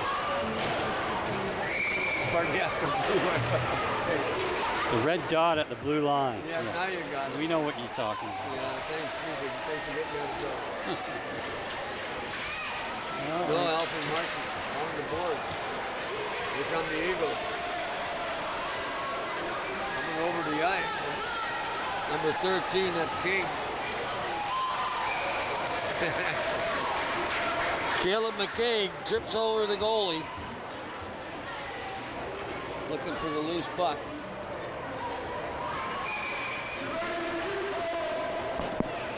Face off deep to the left. Puck comes back out with the Eagles. And that's King trying to get it back to the center. At the blue line, Ben Severn. He couldn't keep it in, going by him. Then helping Matt Marching. Loose puck in the circle. Nice little move to get free. Still can't get it out. And then King got it through center. Shooting it back up ice. Was Kwasniewski. And then back out across the blue line. On top of that puck, McKay tried to drive it back. Can't. Oh, nice move. Alfred gets a shot. Nice save. Even better save by Downey. Good move, good play. Downey got a piece of that, and I'm not sure it went off the iron or not. I think you're right. I think the maybe initial save, and it trickled over, hit the pipe. That came out, no call. Oh, yes, there is. Referee's telling him to get out. And Severn shoots it into the corner, or just off the end of the stick. Picking up there is Alpine Marching. We've got a goal this afternoon. Best place to be this afternoon on this cold, wintry day is here at the arena watching these kids play hockey. Here it's 4-1 for the Blues.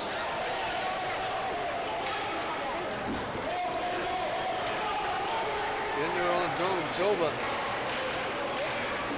Ride, could it be offside? No, they waved it on. I wasn't sure. I'm a little bit too far away.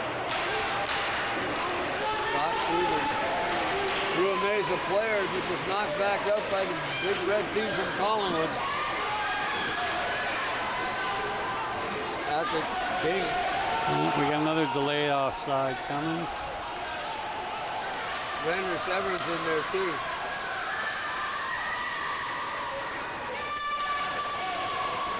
Puck come back outside the blue line. Bannerman tried to knock it in. Chasing after it is McKeag, and couldn't quite get to it. Bremner. He loses it at the boards. Played a little sloppy at this part of the period, but puck it back out to the blue line. Roberts has it. Roberts just dumps it back across ice looking for Bolio. Nice stop by Downey on McKinley, who's looking for the hat trick. Got thwarted there on the wraparound on the second opportunity. Taking up to Burnett. Burnett coming through center. Burnett stops, turns, passes it off, gets it through a maze of player, but Dobson loses his footing and then backhands it into the zone. Didn't go very far. Hart drives it right back in. Hart has it again. This time he goes the other way. It's going to be offside. Referee's trying to wave him out. They finally get him out. Yeah, Burnett. McKinley. McKinley all by his lonesome. McKinley. Nice defensive play by James Rogers. Turned him outside. Couldn't get that clear shot on goal. Gain. All over the ice is Felix Bremner. Bremner was wide open, but Bremner gets it back to no, went outside. Yeah. The Clearview finally gets a break here. Just no. The back pass to nobody. Didn't. Well, I mean, sometimes they're a little bit disorganized, but generally these kids are playing pretty good hockey. 4-1 over the Blues over the Eagles, and the Blues won. So Georgian Bay. Hook on the stick of Sawyer McStay. McStay just slides it around the side. Couldn't get to it. It's number 6, Roberts. That's going to go right on. Whoa. Whoa. What do we say? Get the pucks to the net. Doesn't matter from where. Oh, here we go. He honestly really didn't know where it was, and Walker, number 8, Bouillon may saved his bacon because that puck was sitting in the blue paint. There's a shot. Briglio. Johnny on the spot as that puck was bouncing around. I think Carter Bannerman had a little opportunity coming out from behind the net and tried to jam it home, but Jackson's having no part of that. Collingwood out shooting 17-6 in this period, or in this game actually. This is 2 periods over. Collingwood up in the game 4-1. Tells you that Downey's having a pretty fair game. Oh, here's some danger here. Oh, nice stick. Almost got it. Puck comes in over blue line. Mitchell. Mitchell's got 2 slide. That could have easily have been knocked into the net. So. Yeah, as the defender slid, almost hit the puck inadvertently into his own goal, but luck would have it, didn't.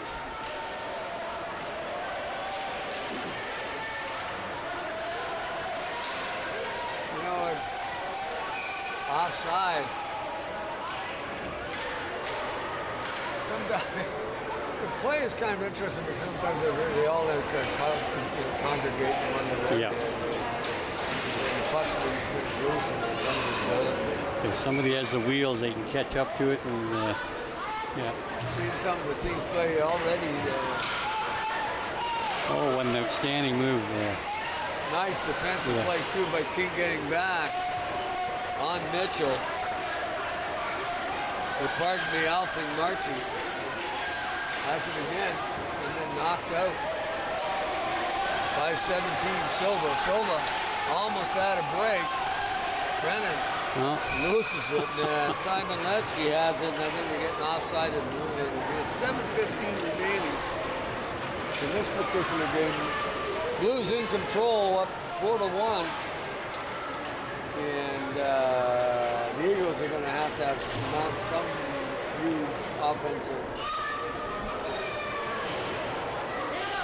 juggernaut in the next 15 minutes. Otherwise, I think I'll bet that the Blues are going to come away victorious. Yeah, it just doesn't at this point look like yes, the Eagles have enough players with the breakaway speed to kind of track down one of these loose pucks and take it home. There's a puck up the boards, got it up the heart, just off the end of his stick, just ends up the ice, chasing back after it.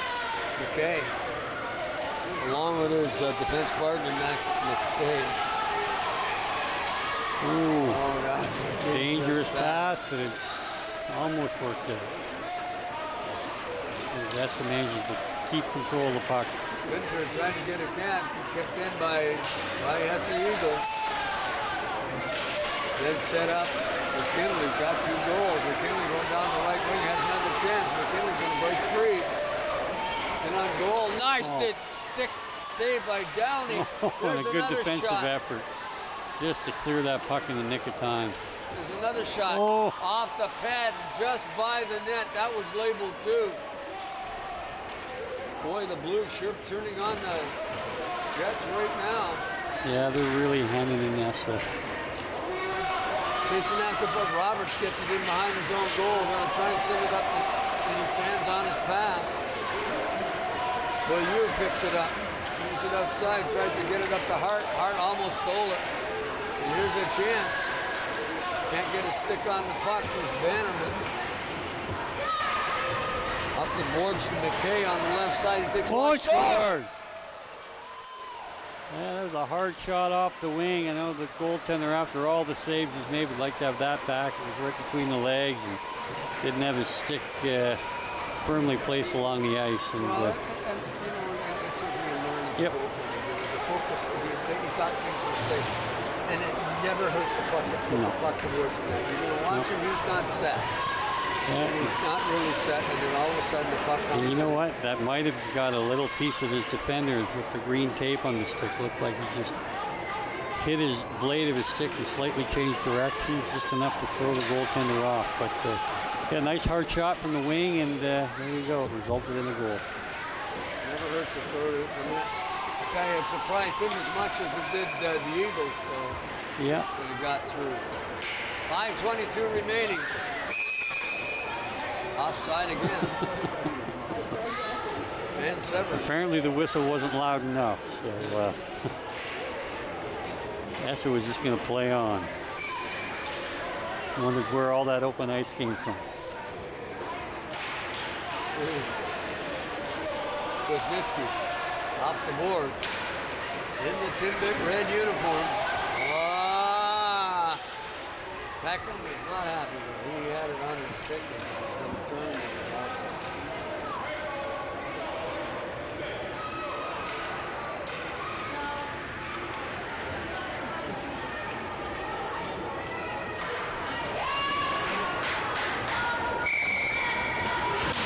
Buck drop. Peckham moves the draw on it. Buck just slapped right back. A lot of stuff happening in the center ice area. Chasing that puck is Noah, Elfin, Marchand. In on goal, there's another shot. Oh.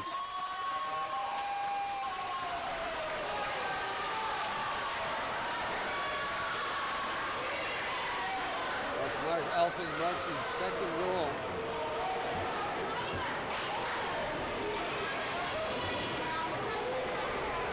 Yeah, he too has been very dangerous most of the daytime here.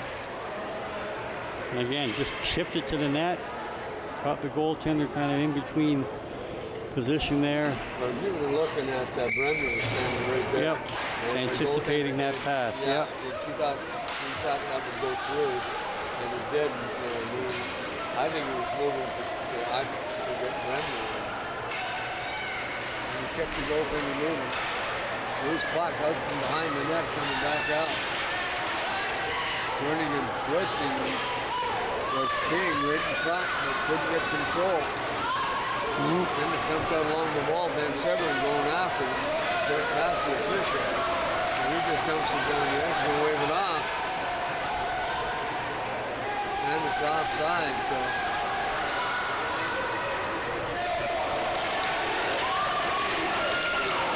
Referee getting a little help. Stole that puck. Was Van Severn. Puck in behind the net. Up along the wall to McKinley. He's got 2 goals. Couldn't handle the pass. Oh. Sending it out. And Mitchell heading down the ice. Mitchell. Oh, nice defensive play by Van Severn. He slapped it away. Big chance for Harvey. Harvey gets back. Good defensive play getting back. Mitchell. Or partly McKinley. McKinley made a nice play to get back. Harvey had that partial break. Nice stick play with Van Severn. Knocked the puck off. Mitchell's, he had made that move to center ice. 3:14 remaining. Van Severn has a chance. Takes a shot off the leg of McKinley. Mitchell. Mitchell gets a chance. Breaks free. Mitchell in on Downey. And Nice scores. move, yeah. Mitchell picks up his 2nd goal of the game.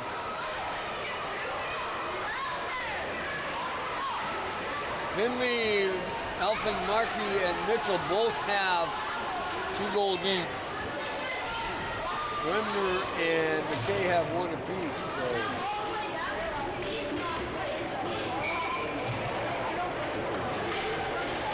How come I got 8 and they only got 6 up there? I don't think, I don't know, if they don't register the ones up there once they get up 5. They're going to go straight time now, too, so the next couple minutes. Puck comes back out to the blue line, chasing it down. It's Robert. Beaulieu gets it. Off the end of the stick. Put it on, right on Mitchell's, on McKay's stick. Collingwood 7. That's a 1.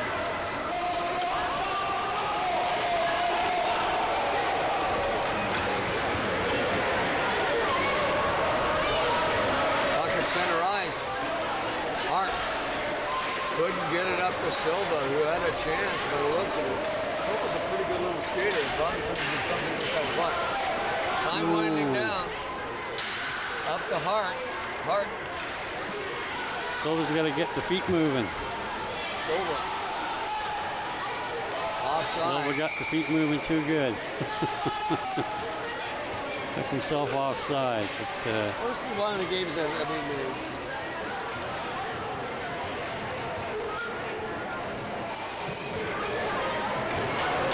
okay.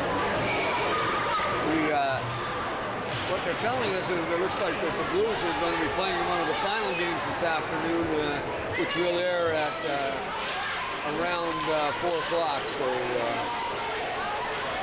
I'm not mistaken, I'll be about that time. This is our 3rd game. Next game for us is the final 2. And then we're going to have one around 4 o'clock. So, great afternoon of hockey here at the Bayshore Community Center. Puck in front of the net. Rusnicki, he just dumps it along the boards. Blues winning this game handily. Here they come again. There's a shot by Finley, and according to my records, I think that's number 3. and the Selly is getting better every time. So. Well, he picks the puck up at the red line, and then picks it, and he's all alone. Yeah. There goes the horn.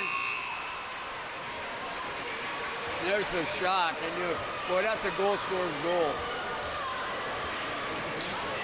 And win, lose, or draw, we've got the goaltender being congratulated on either end of the rink. It's a tough day for Downey, but you know what? He played really well. He took that shot total. He had lots of shots, and you come in and you've got shooters that come in on a goal. I think he played tremendously well. Yep. game would have been a lot higher, score would have been a lot higher at 8-1.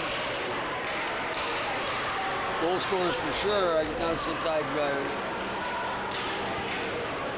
got Mitchell with 2, I've got Dolphin Markey with 2, all of them McKay with 1. Kinley, I guess, only got 2, and Remley got the other. Well, that's right too, because they took it away from him. That's an assist. Yep. So he didn't get the hat trick.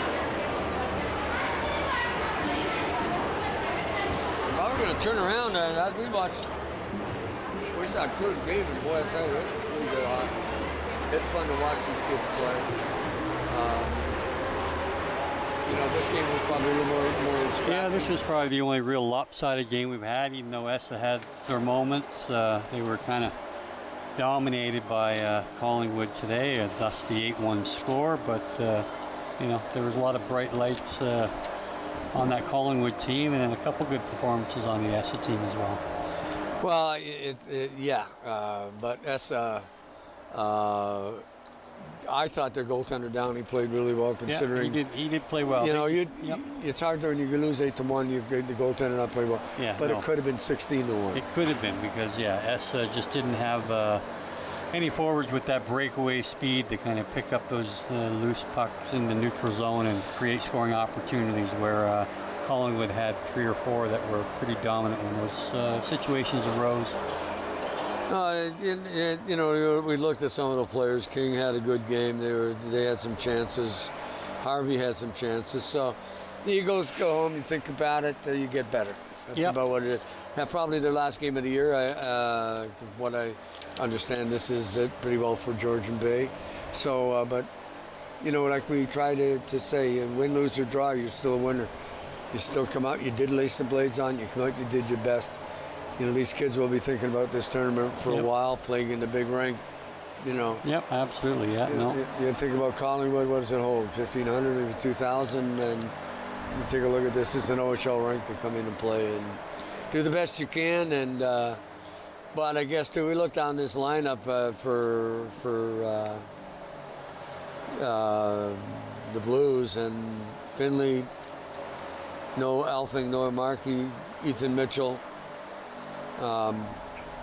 Yeah, those were 3 dominant offensive players for sure, and they had a pretty steady D-core that made sure that they cleared the zone and made heads-up passes when they did find themselves in a bit of trouble. They were able to break out and keep the pressure off. Hey, Briglio, the goaltender, when he had to be, he was good. Yep. And that when they go to the final today at 4 o'clock, they'll need good goaltending, and I think Collingwood has that. Depending on who they play, because we've seen some pretty good teams today, depending on who they're going to play. I don't think they'll play. The next game is a final, and I'm not sure which division it is, so. But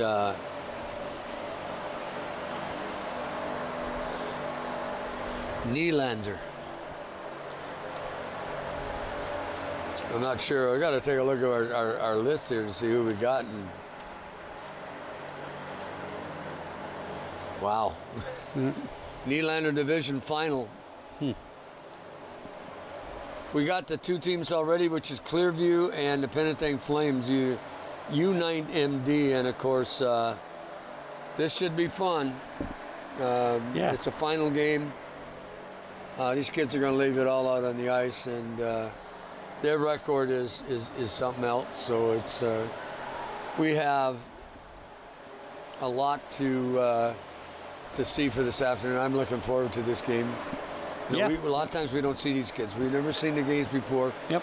But if any indication of what we've seen for the first three games, I think folks are in for a treat to watch Clearview and the Penalties Flames play here on Rogers TV. We're going to take a short break. We're going to come back and bring you that game here on your television set very, very shortly.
I still remember the games.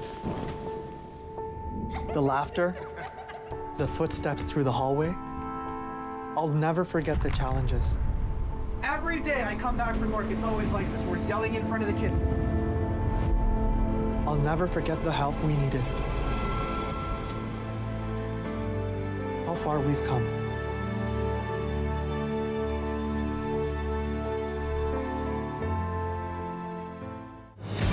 This guy's just absolutely dynamic when it comes to putting the puck in. This guy, something else. Here comes the 67th. Wow. And now the Rangers are away. His acceleration's off the charts. That's a player that all eyes in the NHL are going to be on tonight. You are not going to sit there and tell me that this guy is not going to be a future NHLer. This kid is something special. The OHL playoffs are coming soon to Rogers TV. The regulars, the guys who keep this place in business. Last week, they had something to celebrate. Jason had just finished university. So they toasted his profs, his TAs, his old roommates. Well, they toasted just about everyone. But I worry about and take care of my guys. So even when I know they're not driving, sometimes that means bringing them a little surprise. And then they had a drink to me. Brought to you by Smart Serve Ontario and Arrive Alive, Drive Sober.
Georgian Bay Triangle U9 year-end tournament here in Owen Sound, Lumley Bayshore Community Center. This is a Rogers TV Sports exclusive.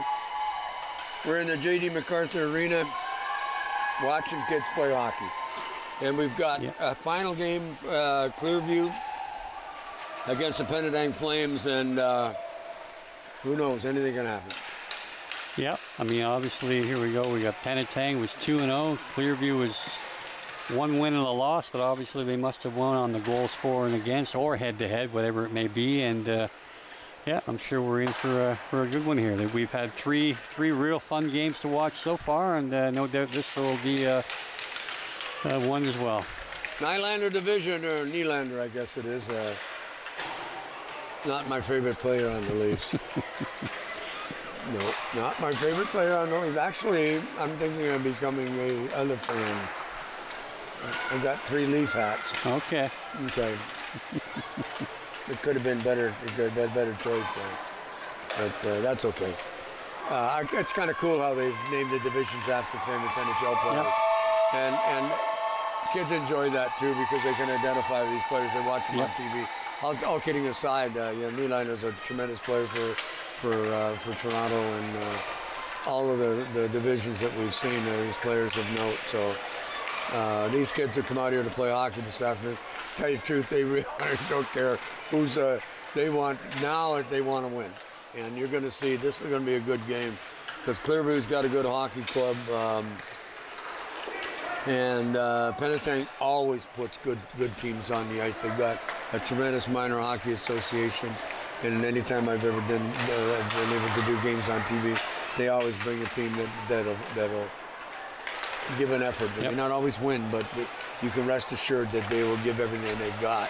So in Clearview, we've got in our area in Bruce Peninsula, Collingwood, Great County, we have tremendous hockey associations, and you think about Port Elgin and Shallow Lake and Wyerton, and now you call it Meaford, Collingwood, Essa, Stainer, all these have. Somebody had a birthday on the team. We had one on the first game too, so it was kind of cool. So we mentioned it on air, and nobody came to me to do it again. So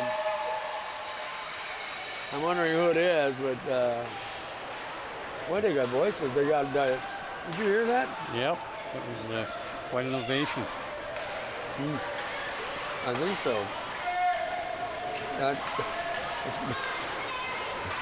I'm glad it wasn't me singing. I don't want to say, Gord, but you might be onto something there yet. Yeah, the Penalties Flames, you can see them looking at the Calgary kind of uniforms, and in the red and white.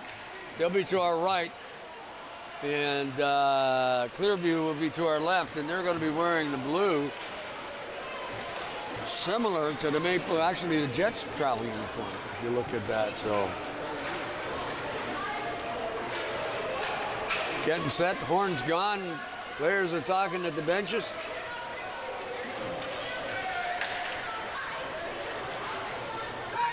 Whoever had the birthday, happy birthday.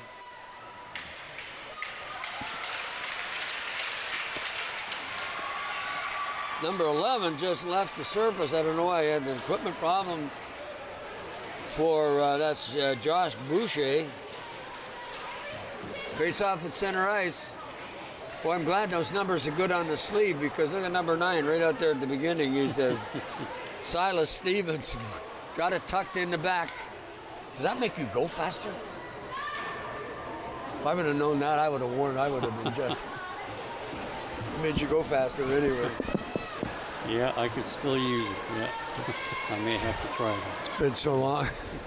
It's been so long since I played hockey. I know the one thing I didn't have was speed. Well, we're probably in for some speedy players today. All throughout today, we've had some kids that can really turn the jets on and create opportunities with open ice. And number 10 in blue is tall enough that his number stays above his pants. 7's in there too, I think so. Here we go. Face-off. Silas Stevens going to take the face-off. On the wing, the puck was picked up by Grayson Parker. Parker shot it in, then right on top of it is Cross. Cross tried to get it up the boards, can't. And that's Grayton Parson. Or pardon me, Ross. There's a shot off a leg in front, chasing after it is O'Neill. O'Neill behind his own goal, gonna take it out himself. Got it out, but didn't get any farther. And then the puck ended up on Ross's stick. Into the slot, stops, turns. Can't get the shot away, and it's stolen. Finn Ross made a nice play. Pardon me, Henderson. Get up ice. And Henderson again, and he's bothered. Puck knocked off his stick. by Tatum O'Neill.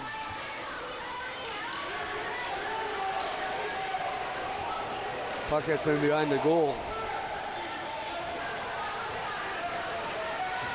Up the ice to number 7, and that's Clark. Clark, nice pass from center. Nice give and go. Couldn't get past the D. Metherall just shoots it in. Chasing after that is Archer. Archer in behind his own goal. Crazy move and got through a hole. Archer's got some wheels. Down the wing, got a player with him. He's going to take the shot, go to the goal. He was in time. Number 7, Graham Clark, just missed a rebound. Just couldn't catch up to it. He did the right move going to the goal through center. Archie Metherell gets a shot on goal, deflected off into the corner. Lincoln Gray, I think, is the goal to, Quinn LaHaye. LaHale, I'm sorry. Chasing after the puck. In his own zone, I believe that's number 3, Patterson. Patterson, again, got his jersey tucked in his pants. Can't see quite what his number. He can roll her too by the look. Nice move to get past the forechecking forward. Offside. Easton Cross crossed the line just a tad too soon. But that's what you got. If you're the center and you've got the puck, you got to be aware where your wingers are. He was open. Yep. He could have passed in the puck, and it could have. But that's the things you learn at this age. You know, it's. And the defenseman Grayson Parker just stepped up and forced that offside because he made sure that the forward carrying the puck had to pay attention to him and didn't really look to his wing. Puck dumped off the boards. Finn Ross. Ross trying to dig it out of the corner. Pair of tens going at it. It's Parker. Loose puck right beside the net. Then just dumps it off the wall and see if somebody can pick up the loose puck. They do. And Josh Boucher has it in a crowd and a whole bunch of blue jerseys all around him. To Bella McIsaac. McIsaac along the wall, going to chase back in after it.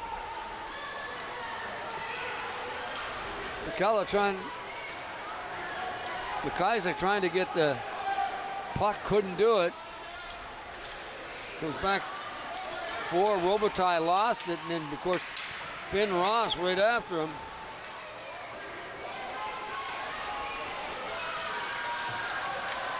Up to McIsaac. Then the puck gets up. Duval Arencio.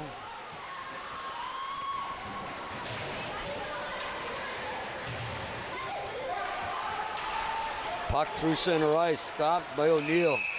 Oh, just a little early coming in, just didn't allow the player to clear the zone. Again, just looking to make something happen there in transition. Well, at least the puck gets outside that blue line. You got to be very aware where the rest of your players are, and that comes with time. And sometimes the offsides, you don't look up. You try to be aware. You try to have that peripheral vision and see what happens. But that takes time to learn that, and that's why you're going to find some of these kids go offside, or they're excited. And they get a little tunnel vision at some point. Yeah. Tough. Offside. The right idea, lifted the defender's stick, but couldn't keep control of the puck, bring it in, resulting in that offside. Sullivan Oldfield just on camera right now, getting set for the face-off. Here goes the draw. Puck comes to our side of the ice. Little lead pass. Up to Clark, and Clark's down the left wing. Trying to look for still with the puck. And digging for it. Chasing after it is Weston Kane. Loose puck in the slot, little backhand through, chasing after it. It's Morrison. Morrison can't put his stick on the puck, and out comes Jacob Robitaille. And then he loses the puck, and on it is Graham Clark. Clark No score, 4:53 remaining in the period. Couple of close chances. Tanner Duval Orancio into the corner. He goes down. Here is Clearview. Clearview. Terry Wadsworth, and Sanders is right out in front. Nobody there as everybody was changing. Safe change. Off the end of the stick, and then nicely cleared out by Stevens. Or Duval Lorenzo, pardon me. Into the corner after that puck is Nixon Lightheart. There's a shot off a leg in front. And onto the stick of Clark. Clark up along the boards, tries to get it out, can't. Finally, they're just going to high stick. Yep. You know, even at that age, they got the knock the puck out. Hand-eye coordination, yeah. Might have a lacrosse player down there. That's what I was thinking, exactly the same thing. He's a week early. A week early? They starting already? Oh, yeah. They're getting ready for, especially for those that play field lacrosse. So. Are you coaching this year? No, I'm just going to be the general manager of the major team here in Owen Sound. So we'll have Senior A lacrosse back in Owen Sound this year, and that'll start up end of May. We have such a rich tradition in lacrosse in this city, and good luck. Yeah, we're looking forward to it. Oh, look at this. Oh! What a save! Oh, look at this. That was robbery. Absolute robbery. Quint? Look at this. Getting the high fives from everybody. Lincoln Gray, I got to see this again. I just could not believe it. Right in on goal. Tight.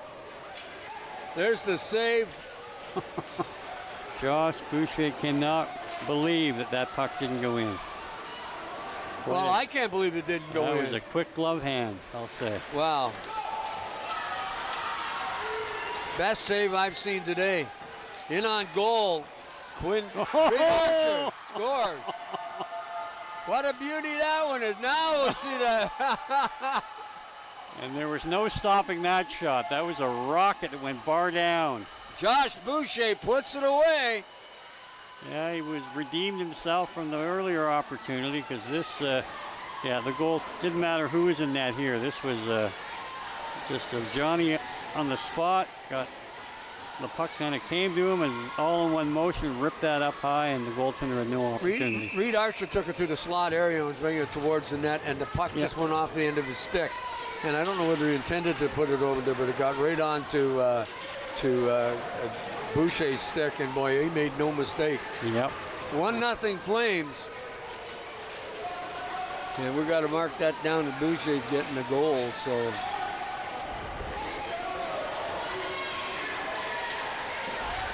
Off a leg, puck still at center ice. Anybody's game. Here comes Clearview. Kind of like the uniforms, got their crest right in the front, and maple leaf on the sleeve. Looks like a maple leaf, I don't think it is.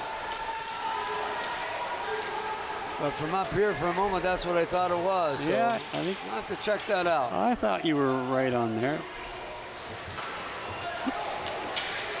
Oh, nice skip coming through center ice. That's Ryland Patterson. Patterson into the slot area. Looks like he got checked by Finn Ross. There's a stick to stick. And he's just going to fire it up ice. Couldn't get it past. Duval Laurentio.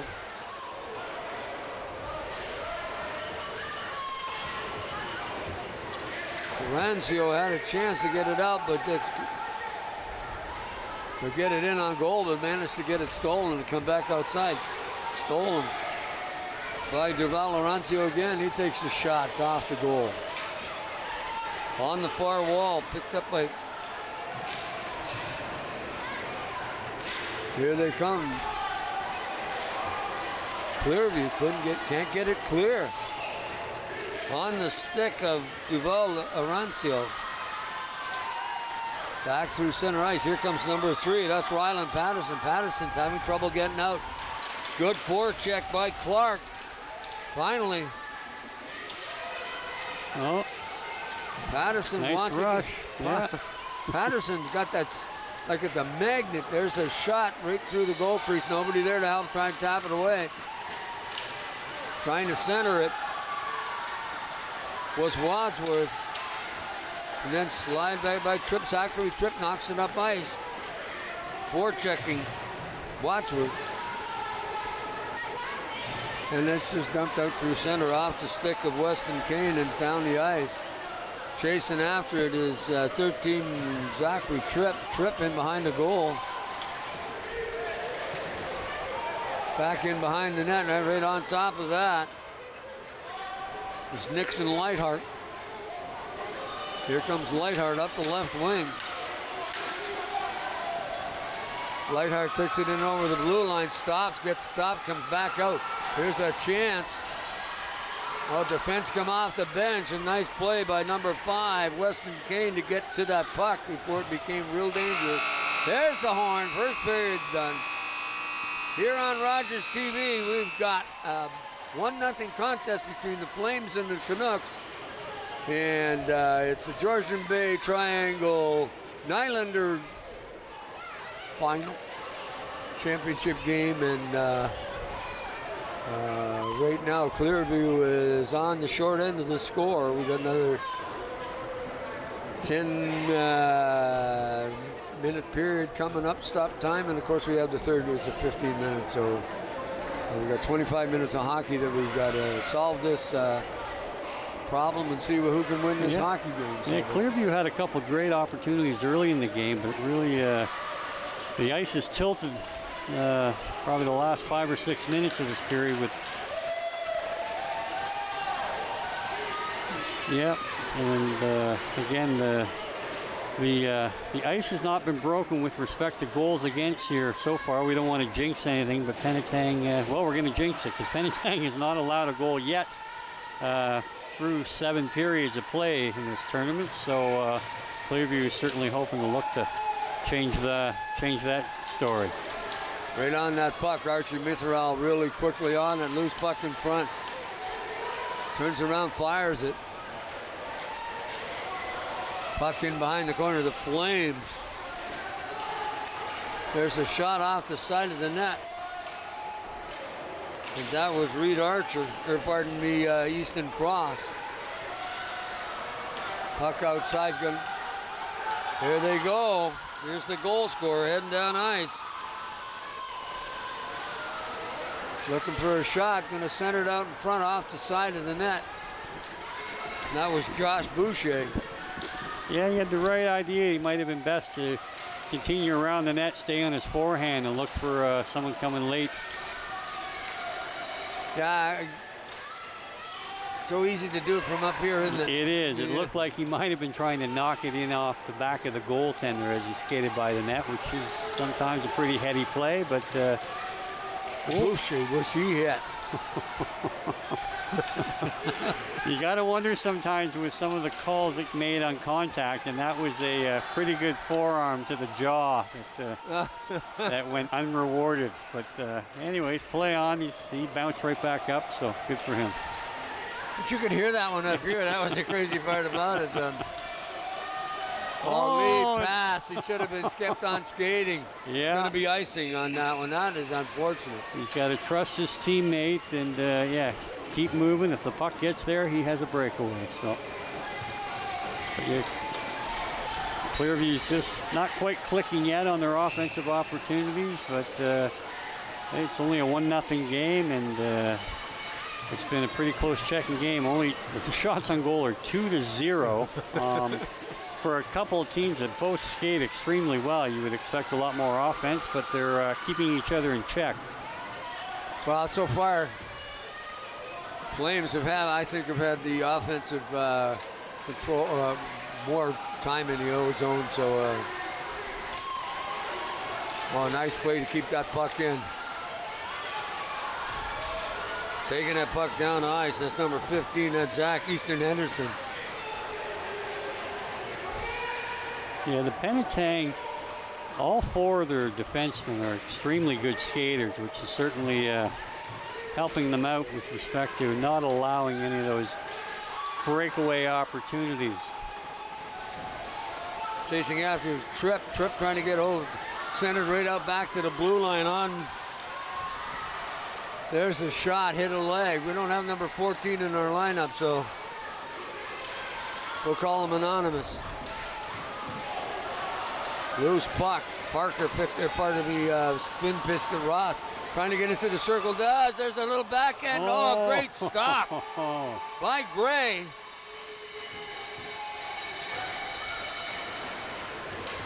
Anyway, coming through center. Look at this. We've seen him already today carrying that puck, and that's Patterson. Puck slides down the ice, going to get an icing call. That Patterson's got wheels. He does. He may be the smallest player on his club, but yeah, he's really got breakaway speed, and he's got a set of hands on him as well. So they're certainly going to want to try to get him some room to operate. I'll give Archie Metherall a chance too. This kid can skate too. He's at center right now on the ice, along with he has Wadsworth on one wing. And number 6, Sullivan Oldfield. So puck comes along the board, picked up by number 5, and of course that's McIsaac. McIsaac has a chance. Nice play into the center. There's a shot off a body, blocked in front. Beautiful play. It was blocked by Lightheart. Puck comes back to the point, throws it through into the glove of the goaltender. Of course, that's number 1, Gray, Lincoln Gray. Boy, he made one of the best saves I've seen in so far today in that tournament. That shot that he stopped down there. He's only faced 2 shots. 1 went in, but the save that he did make was worth 10 because it was just an outstanding. It was a great shot and a quicker glove, and no rebound, was hanging on the whole time. Well, I'm surprised that we've only got 2 shots on goal in one way or the other, because here they come, Clearview. That's number 4 from Clearview, Archie Metherall. He can skate too. Offside. Yeah, that was a bit of miscommunication there. He had an opportunity to keep the puck in the zone and keep the play alive, but he allowed it to come out and then inadvertently fired it back in off his teammate's foot, forcing that offside. But yeah, I think because of the fact that both teams have some pretty mobile defensemen and they're playing good positional hockey, we're not seeing those neutral zone opportunities where guys are being able to pick up that puck with their head of steam and blow by the D. These are 2 evenly matched teams. So far, the shots on goal tell you that. Dumped behind the net. Oh, almost got away. Tried to get a shot through. Nope. Puck's out. It's not going to be icing. Chasing after it is Zach Tripp. Tripp in behind the goal, overskates it a bit. Oh, he's turned it over to the wrong guy, but great recovery. Josh Boucher. So a mountain to climb here because Flames haven't given up any goals. 13, Zach Tripp takes the puck up with the boards, but just on a pass. Loose puck, score. Oh, no. That's a tough one. And again, we've said it time and time again. Get pucks to the net and good things will happen. And again, the goaltender just misplayed that, had his stick, didn't have it flush to the ice, a little ramp on it, and it ramped it up over top of himself. Gotta keep that paddle square. Shot comes from the point. And the paddle was on an angle like that, and just up and over his own shoulder. So he'll be wanting to make up for that one. 2-0 Flames over the Canucks on us. I hate to say, but a soft goal, and you can't give those up in championship games. No, they're going to want to. They got to get that one right back. And Graham Clark. Clock's not moving. We're giving them some more time.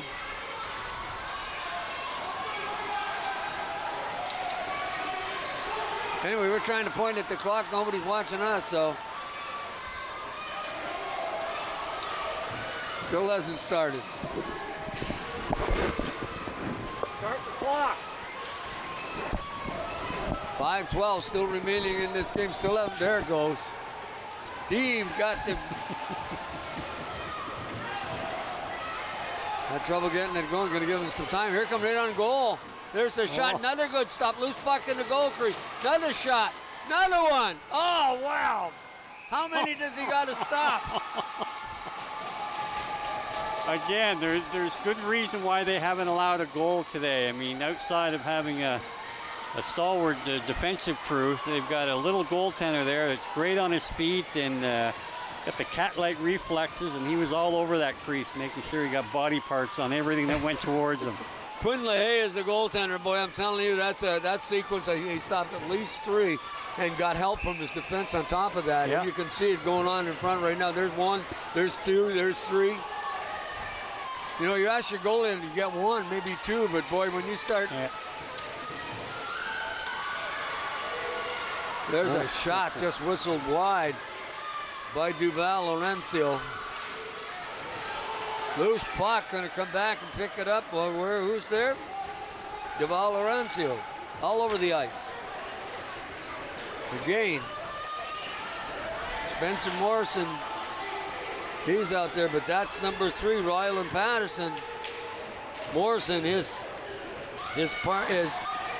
numerical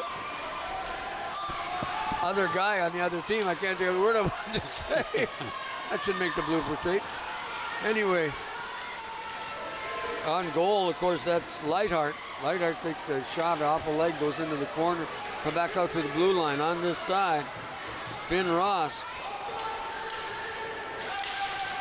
Ooh, that puck came out. Grayson Parker. I thought it did too. Shot down the ice. We're going to get icing call on this, I'm pretty sure. Yep, arms up. There we go. Anyway, what I was trying to say was number 3 is the numerical counterpart, and it took me 2 minutes after it happened to remember how to do that.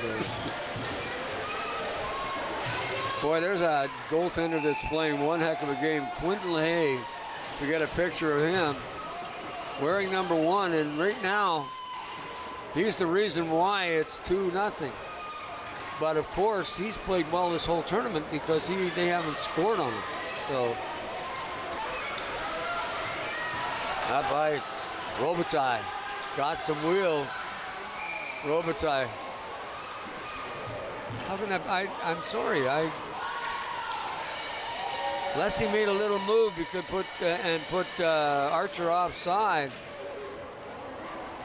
Boy, that was close.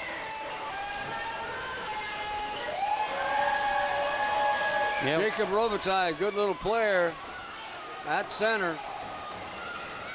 Wins the draw, gets the puck to his winger, tried to dump it in, couldn't. Chasing the puck now. Number 5, Bella McIsaac. Coming to this side of the ice surface, dumped up by Finn Ross. Ross is in the skates. Yeah. Again, there. I'll tell you. That number 4 Robitaille it's all over the place. Pucks in the skates, couldn't get out of it. There, Robitaille again. Turns inside. Robitaille, nice move, takes a shot off a leg. Aha! What a Lincoln Gray, or pardon me, Quinn LaHaye is putting on a clinic this afternoon. Yeah, great extension with that pad to take that opportunity away. This is going to be close, but looks like we'll have an icing. No, we got waved off. They're going to wave it off, and look who beats it in there. Josh Boucher in front. Looked like it might have went 5-hole and came out the other side and off the post. Lincoln Gray got a piece of that one, and just enough to stop it from going into the cage. So puck through center, pick stopped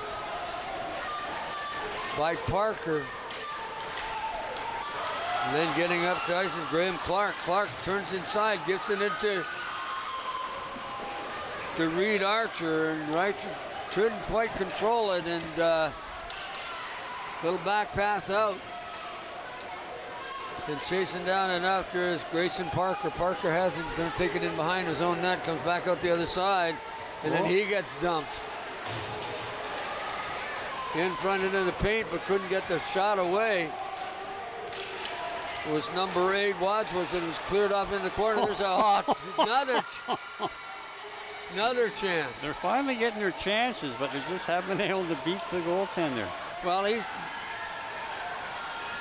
another shot right on goal. I mean, he is more than just a guy that's got some good D in front of him. He's made some spectacular saves and called upon. Yeah, well, you know what? Clearview was good enough to be in this final game, so they obviously could score goals. So that right now they couldn't buy one. There's a shot off a leg. Picked up along the boards by the Flames and then just jumped out to center and dumped back through. Picking it up with Parker. Parker can't do anything with it, but finally does too.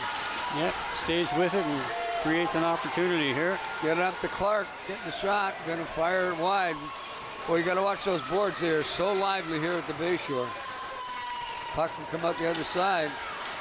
Into somebody's skates on top of that puck right now. It's number 8, Wadsworth. Wadsworth. He's just over there. Goes the horn. Second period in the books. Flames up 2-0. Wow. You know, this is a 4th game today, and they've all been entertaining.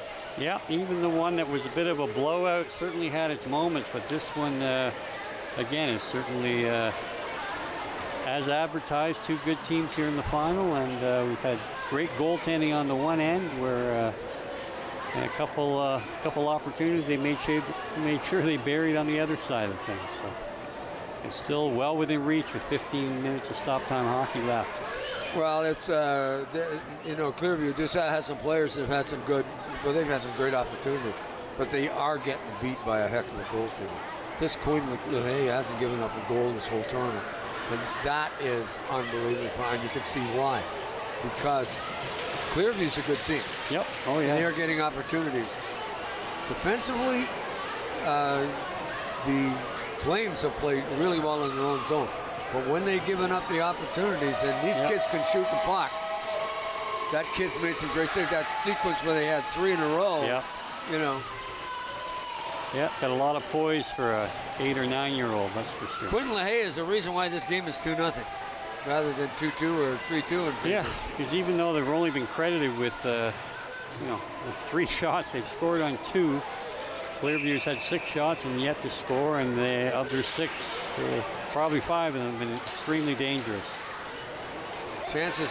Also, too, the defense is standing up and blocking shots, which is opportunities, too. So, Flames offside. Boys, you got to wait till they clear the zone. Or if you're going to shoot it in deep so you don't get... Yeah, so they don't force that face-off. Patterson can't win the draw. Of course, that's Josh Boucher. Got a goal. I think he's got both of them, to tell you the truth.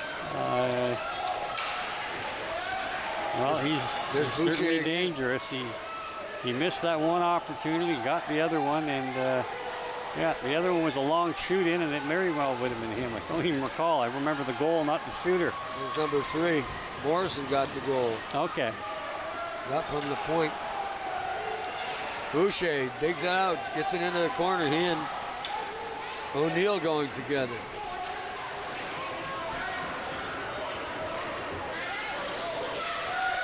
Clearview having trouble getting it out of his own zone, just dump it down the ice. They're going to wave it off because he could have played it. And they're saying that O'Neill could have got a piece of that, but didn't. Here comes O'Neill on his own, right down the left wing. He's got some wheels. Going through center, drops it off to Boucher. Boucher tried to skate through a wall of blue jerseys and couldn't get there. Puck ends up ice. Taking it back in behind his own known is Graham Clark. Clark stops, gives it to Boucher. Not a bad idea. And then Lutz, Finn has it in the slot. Finn tried to pass it back, no winger available. Finn on it again. Finn Ross. Ross gets it up to Metherall. There's a shot just wide. Trying to center it up front. Two players knock him down.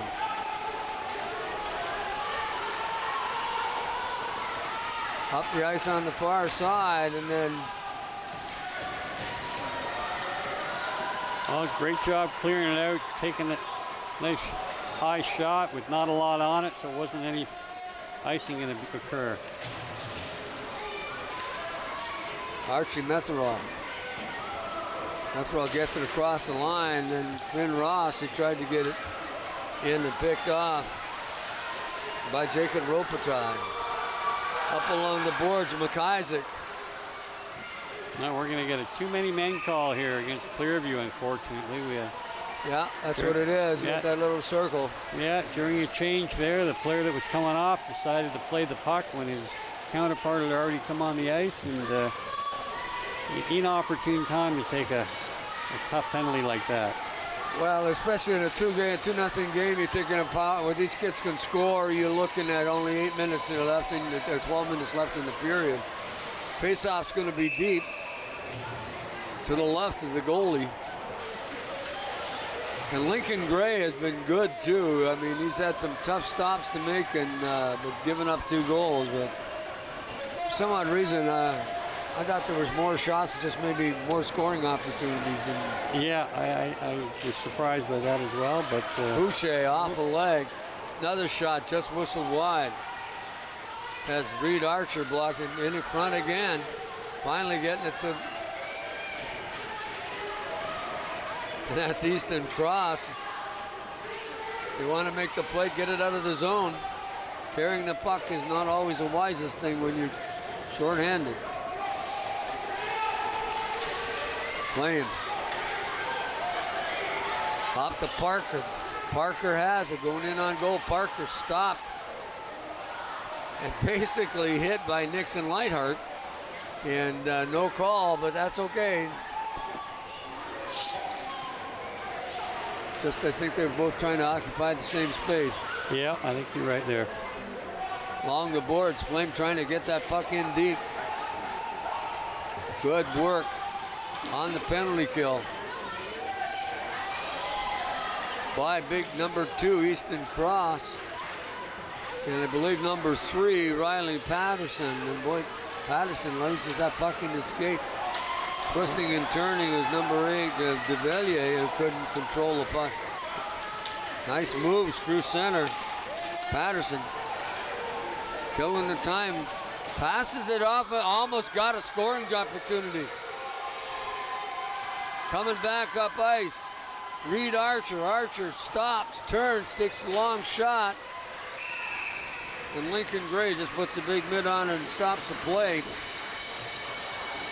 With 10:46 remaining in the 10:52, I guess, by the clock. Yeah, with Penetang has 25 seconds remaining here on their power play, so. But that was just a really great play by Ryland Patterson, just taking that puck up the ice, carrying it, running through, not worrying about trying to score, but then kept at it and then centered and almost got a scoring opportunity. He create that opportunity for certain, yeah, and he's again one of the smaller players on the ice here, but can really skate. Right now, nice block by Frost. Again, we had a delayed offside there. The play's been getting a little choppy here, so the power play is got 15 seconds to go. Graham Clark.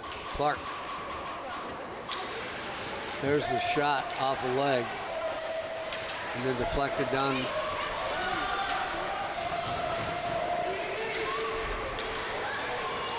In behind the net, of course. There's Metherall. He's been a whirling dervish all day as well. blocking that, keeping it in, getting something towards the net. Finn Ross in the corner, knocks his man down, steals the puck into the slot. There's this, just fanning on it. Great work that resulted in an opportunity to score there, and just as the penalty had expired. And Henderson fanned on the shot, so Finn Ross shoots that puck down, and of course that's Duvalier. Ross has it. Got Duvalier all over him. Ross tries to pass it into the slot area. Penalty is over. Back to Ross on the wing, off the tip to stick, try to get control, but can't. In the zone. O'Neill down the wing. Clark scores. Oh. Again, he didn't get a lot on it, but it just found the 5-hole. Looks like coming down off the wing, and I think Clark's had a couple opportunities earlier on as well, so gets rewarded here. I didn't mention it because we always do this cliche. We're going to see him go down the wing, which is he's number 7. He's just going to take a look, and at the last moment he lets it go and catches the Lincoln Gray napping because he didn't expect the shot. They didn't look. But I know right now that these guys want a goal on this goaltender. Yeah, if nothing else, they want to be the team that scores on Penetang. Coming up through center ice is Boucher couldn't get it through. And then finally firing it down is Jacob Robitaille. Puck slides down into the zone, chasing after it, and picking up the stip is Grayson Parker. Now here comes Boucher through center, or pardon me, that's Parker. Parker got some wheels, stops. Methera couldn't control the pass. Oh, looks like we're going to get a penalty here on Penetang, a trip. When Methera went down, I guess they're going to say that he was aided there. Aided in his wipeout. 5. Bella McIsaac is heading to the penalty box. She's waving at her mom. So I'm in the penalty box. It's 3-0. Hey, that's cool. That's cool. There's a quick chance off the draw, and again covered up. It's so cool, though. Kids are so honest. Oh, we've got a little 6-on-4 here play. Early opportunity. Well, they've got a power play. Yeah.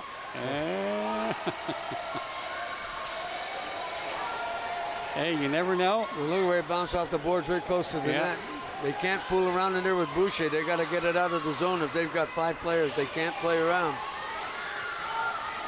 Chasing up ice, Patterson. Patterson has that chance. Could get a nice stick. As Grayson Parker just got a piece of the puck. Kept it at the blue line. By Lightheart. Lightheart shoots it, but didn't get it through. Maybe they'll get it out.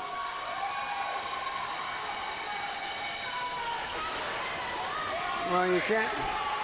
Now you're going to get icy. Goaltender's got to go back in, so. Thought they might let that one go, but anyways, we'll get the goaltender back in the net here, and they still got 1:10. I'm sure he'll be making his way to the bench if they gain possession off the draw. Calling a timeout, too, I think. They're allowed one. 3-0 game here at Rogers. On Rogers Television this afternoon as we're bringing you the Georgian Bay Triangle Tournament. And we've had 4 great hockey games today. 3 better than others than one. But the effort certainly has been there. Just want to congratulate the committee that put the tournament together. What a great job they've done, keeping things organized, playing on 3 ice pads, and I think possibly a 4th one. somewhere out and about in the Shallow Lake. So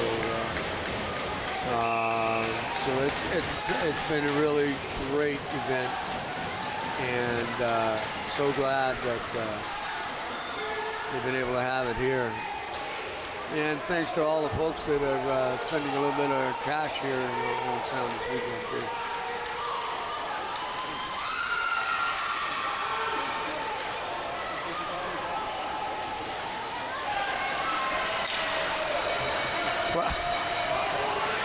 Well, aren't we lucky? We got a thriller for you. The final game is going to be the two Collingwood teams are going to play each other. So again.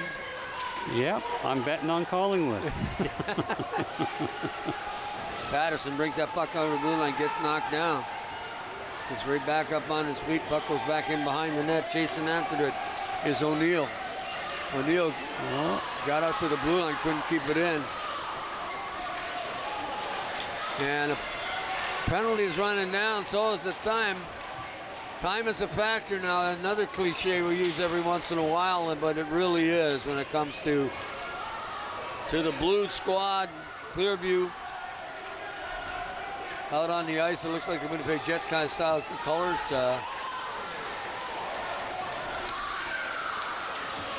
Puck off the screen on the backhand. Ross trying to get it in, does. Got to check it down. O'Neill in the corner, he just gets it in behind and drives it back on, gets it up the ice off a glove. Puck was hit with a high stick, and so they seemed like they waited forever to do it, but the Flames had the puck, so as soon as they lost it, they were doing. And again, just a heads-up play on the clearing attempt. Get the puck up in the air where it's not going to be given away and a dangerous scoring opportunity occurs as a result. Digging along the boards, that's Flynn Ross. Silas Stevens trying to get it in cross ice. To Easton Henderson. Henderson on the puck. Does get a piece of it, then the Flames don't quite get it out. Into the slot. Loose puck bouncing around. There it is. There's the shot. I'm not sure where it is. He looked behind him, but he's got it. Oh, LaHaye. Quinn LaHaye, I'm telling you, if they were making a most valuable player or best goaltender, there's no doubt. When he's had to, he's been just absolutely lights out. Not only today, but through most of the tournament, going with a 3-0 shutout. How many goalies you know? I'm saying shutout because maybe I want to jinx them. I don't know. We're not supposed to. I did that to my little friend, and they ended up getting two. They won the game, but they ended up getting 2 goals. So. What a nice move. Boucher That's almost lost, almost offside too. Oh, what an unselfish play. Yes. Ah, backhand shot. Graham Clark puts away number 2, but that was just that was so cool to watch him go in and then dump it off and then miss it and then come back and get the backhander and score the goal. So it was pretty close to being offside initially, so we're not going to see that portion of the replay. But again, yes. Boucher got it, and then little wind up and beautiful play. Just a little late. Got by the net. Back out in front. Here comes the backhand. You're going to see it. That was a nice exchange, but there was a high stick there. I think it went off number 9 stick.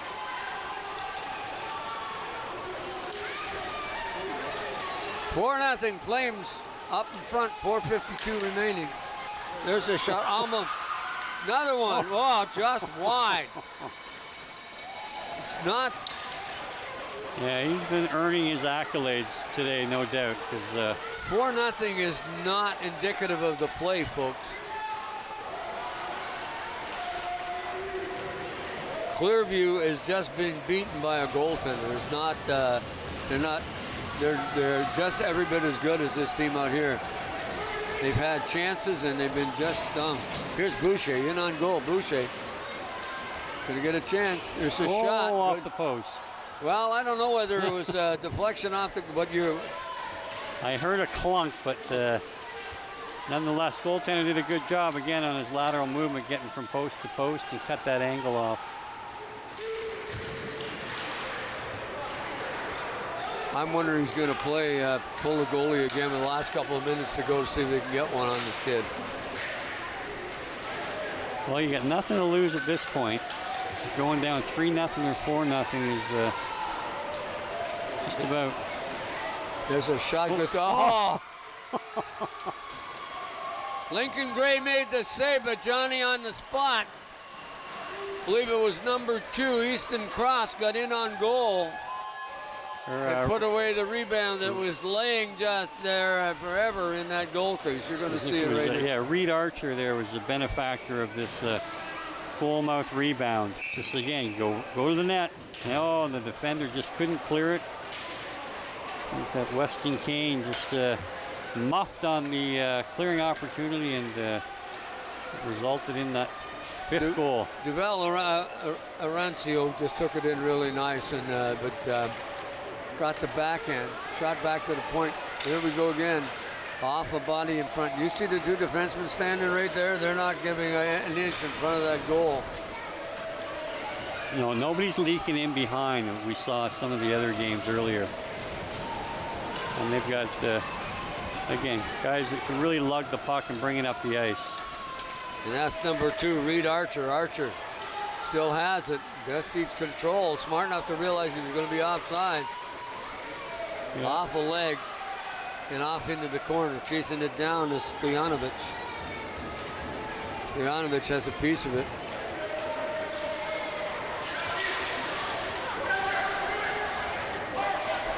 Back.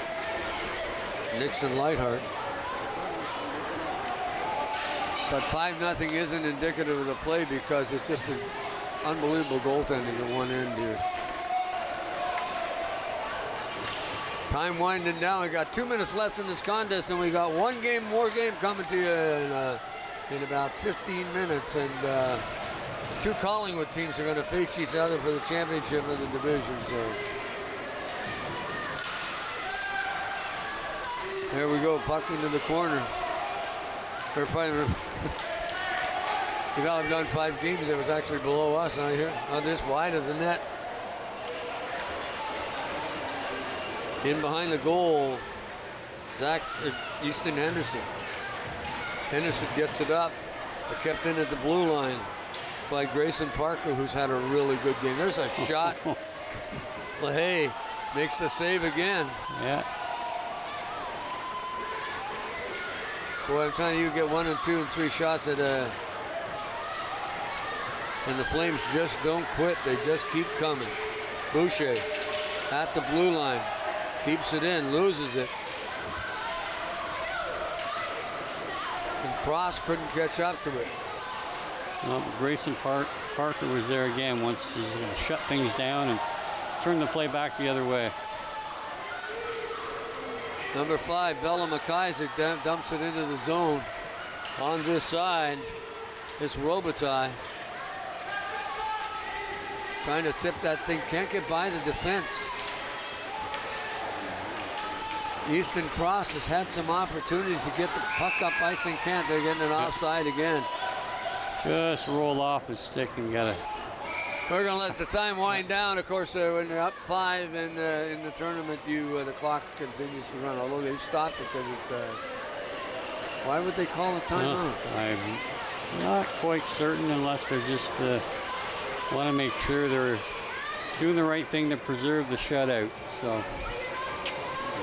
Yeah, in a 5-0 game, you certainly wouldn't expect to see a timeout with 38 seconds or whatever it might be remaining, but looks like they just want to make sure they've got everything communicated.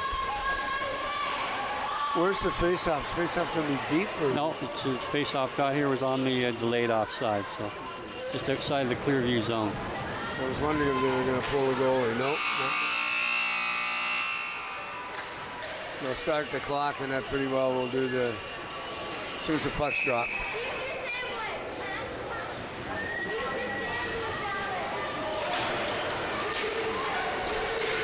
There goes the clock. We're going to wind down this 35 seconds. That's all.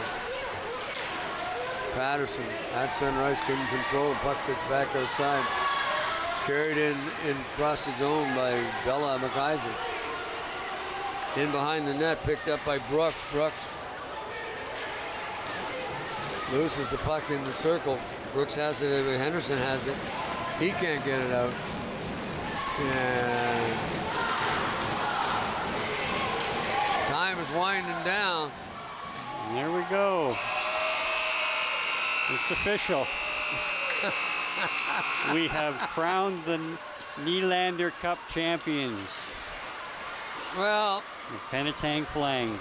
The Flames will take it 5-0 over the Clearview Canucks. I'd just like to see the Zamboni come in and clean up all those gloves, wouldn't you? No. Well, I mean, the Clearview is... Oh, there's a classy thing. Look at this. That to me, look at them. That is Clearbrook congratulating Penetang here. Yep. Yep. I thought that was kind of cool. They played. Clearview played really, really well. Player of the game, no ifs, ands, and buts about it. I don't have to think twice about the goaltender. And I'm telling you that Quinn LaHaye has got a future because he had tremendous lateral movement, tremendous focus. He was always the puck he always knew where the puck was. And he was, I think, the difference in the game today, even though it's 5-0. These kids can score goals. They had all kinds of chances. When they did have good scoring chances, they were thwarted, not only by the goaltender, but by defense. Yep. The 4 defensemen that played for Penetang were phenomenal. When they got control, the puck went into the corner, or they were able to carry it up the ice. But to see the coaches congratulating the kids, they deserve it. I hope they watch this thing and realize what a really good team that they have. Today was just not their day. And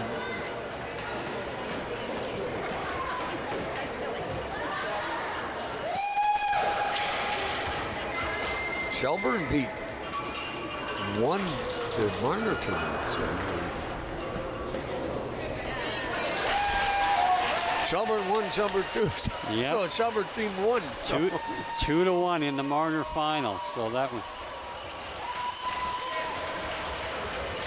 And Tavares, the Thunder from Oro beat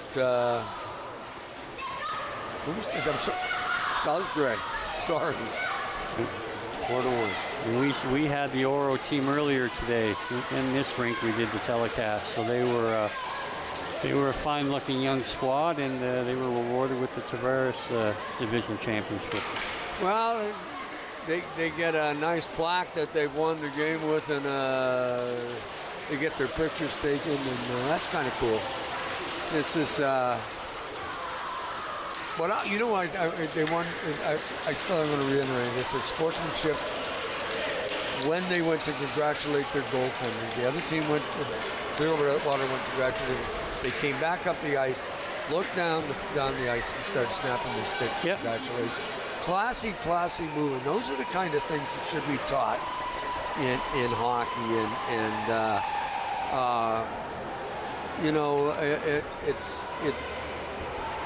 Well, they should be taught. The sportsmanship is so good. And they were lining up waiting to shake hands. But the Nylander division, what a great game by Penetang. But more so, player of the game, Quinn LaHaye, who played goal and had a shutout for the full tournament. Nobody scored on this team in this division. Yeah. And it showed again today. When he was there, he made the play. But let's not take anything away from his 4 defensemen. No, they were outstanding, and they certainly provided a lot of great decisions that limited the top quality scoring opportunities. But when there was one, the goaltender was there to step up, and it's obvious that he was a big part of his 3 shutout run. Well, in order to win any game or any championship, you've got to be strong from the goaltending out. And if you've got a good goaltender, And how many times we talk about goaltenders stealing the game? But some ways, I mean, it was 5-0, but some ways LaHaye stole this game. But generally, but also, if any general manager, pro team, what he wants to do is build a goaltender, good defense. That's what we saw today more than anything. If the reason why they won this game was not with their goal scorers that got 5, but the fact that they played kitty by the door and the defense was solid. Yeah, they were always there to move the puck out. They generally, I don't recall any glaring giveaway the entire game. So again, just to limit those opportunities is key when you're trying to keep the scores down. And they all skated well. They're all able to take the puck out on their own if need be, if they didn't look for an outlet. And just a well-executed game. I mean, they were certainly full value for the tournament win. And not to sell the forward short. Yeah, sure, they got 5 goals. When the puck was in the offensive zone, they were on it, and they tried to make the plays, and obviously it worked out for them because they ended up with 5 goals. So, but I still, so you can't take anything away from them either. This was a team effort, and they won it from the word go. Congratulations, Pentank Flames. What a great game you played on Rogers TV this afternoon. Really enjoyed doing the game. We're going to take a short break, and then we're going to come back with game number 5, and it's going to be Shelburne 1 and 2 here on Rogers TV.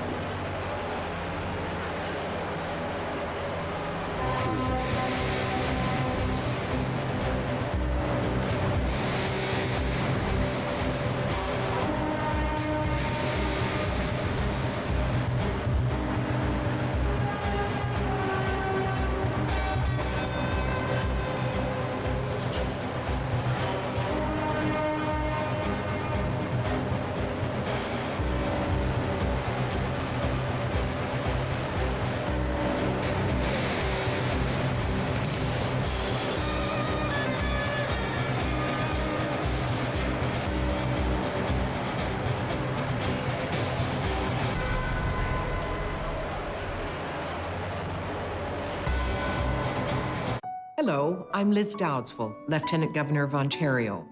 In 2008, carbon monoxide, a deadly invisible gas, killed an entire family in our province. That tragedy led to a new law requiring homes with potential CO sources to have alarms. John Gignac's family members passed away that day, and he shares his story to save others. Please make sure you have working CO alarms in your home. Protect your family today. Are you low on food? Struggling to pay the bills? Overwhelmed by life's challenges? When you need support but don't know where to turn, just dial 211. 211 connects you to the programs or services near you. 211, how can I help you? 211, help starts here.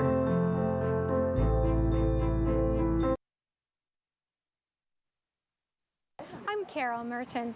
Please join me for HealthLink, a program connecting home, community, and healthcare. Please join me and watch HealthLink on Rogers TV.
Well, here we're back here with the Georgian Bay Triangle U19 into the tournament and year-end tournament, pardon me, on Rogers TV. Glad to bring it to you this afternoon here from the Bombay Bayshore Arena.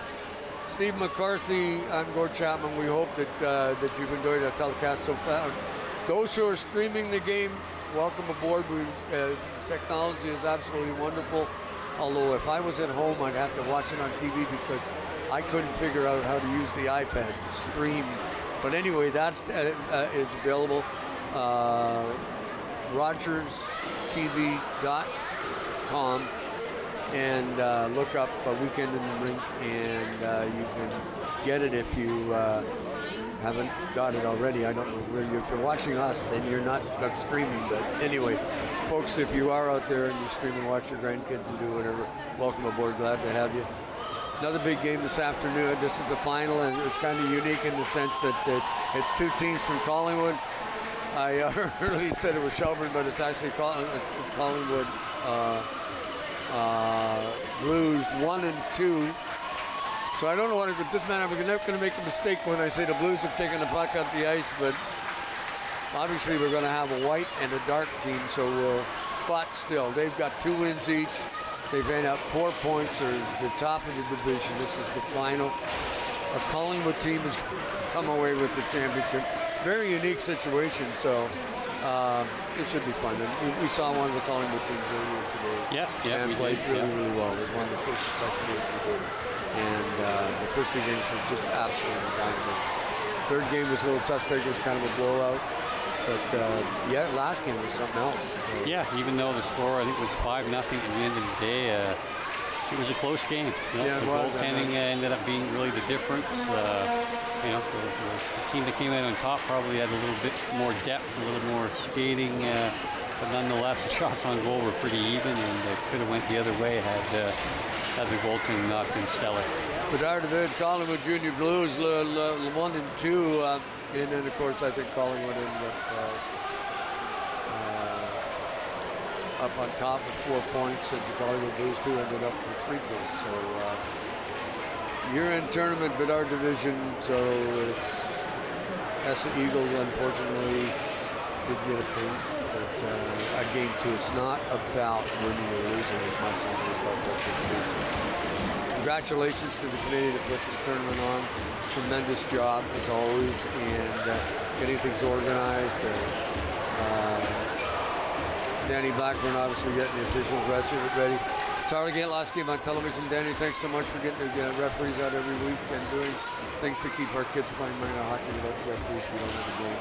It'd be just shitty. And of course, on some minor hockey, one of the best programs in the province of minor hockey program.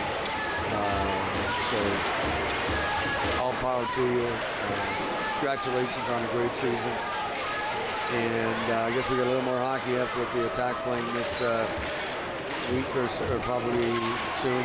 I think they finished. I can't think they finished in London. I think there's a game tonight that will still impact it.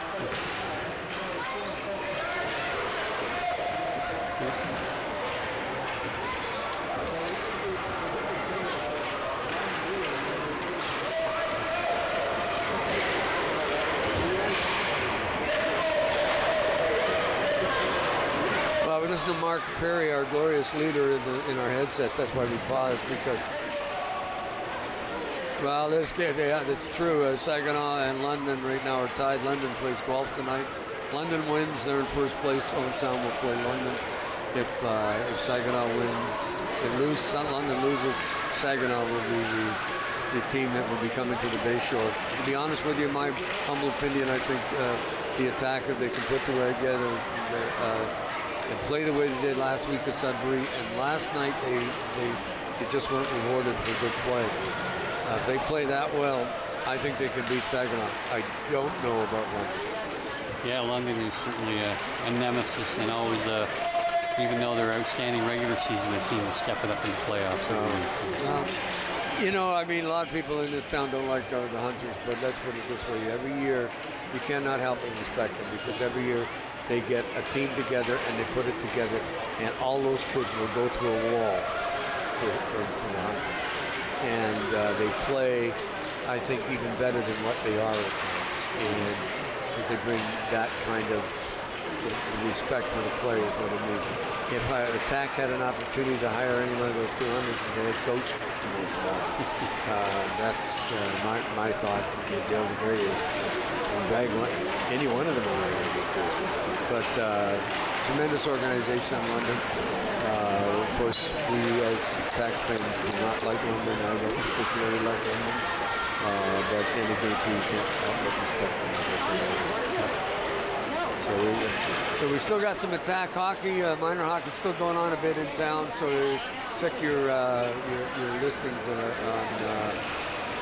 radio, and they'll tell you where the guys are playing, and if you have a chance to get and watch it.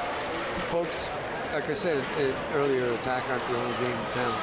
These kids play hockey, and they play for the sheer love of the game, and they're fun to watch. This weekend has been unbelievably good, and we really have enjoyed doing these 4 games, and we're looking forward to our final game of the year. And I missed a couple of Saturdays this year because of illness, and it's kind of more upsetting to me because I enjoyed being here. Enjoyed working with Steve. It's been fun. Second time in 2 weeks. First time ever. And I was surprised being a lacrosse guy how knowledgeable he is about hockey. So, Well, I still drag myself around the ice 3 or 4 days a week. So, yeah. But lacrosse season coming, and the senior A team you're involved with, and yeah, we're really looking forward to that. So yeah, we'll be playing out here at the Bayshore. The MSL season starts near the end of May.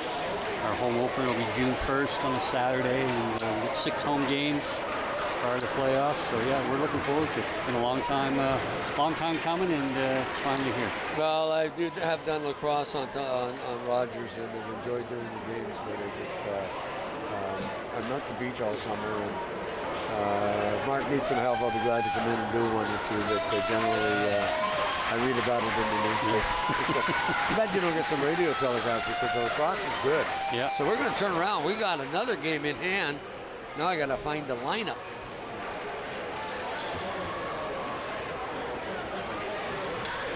Now which Collingwood Blues, we got 1. So I think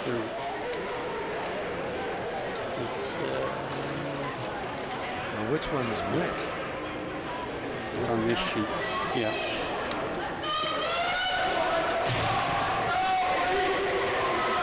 Yes.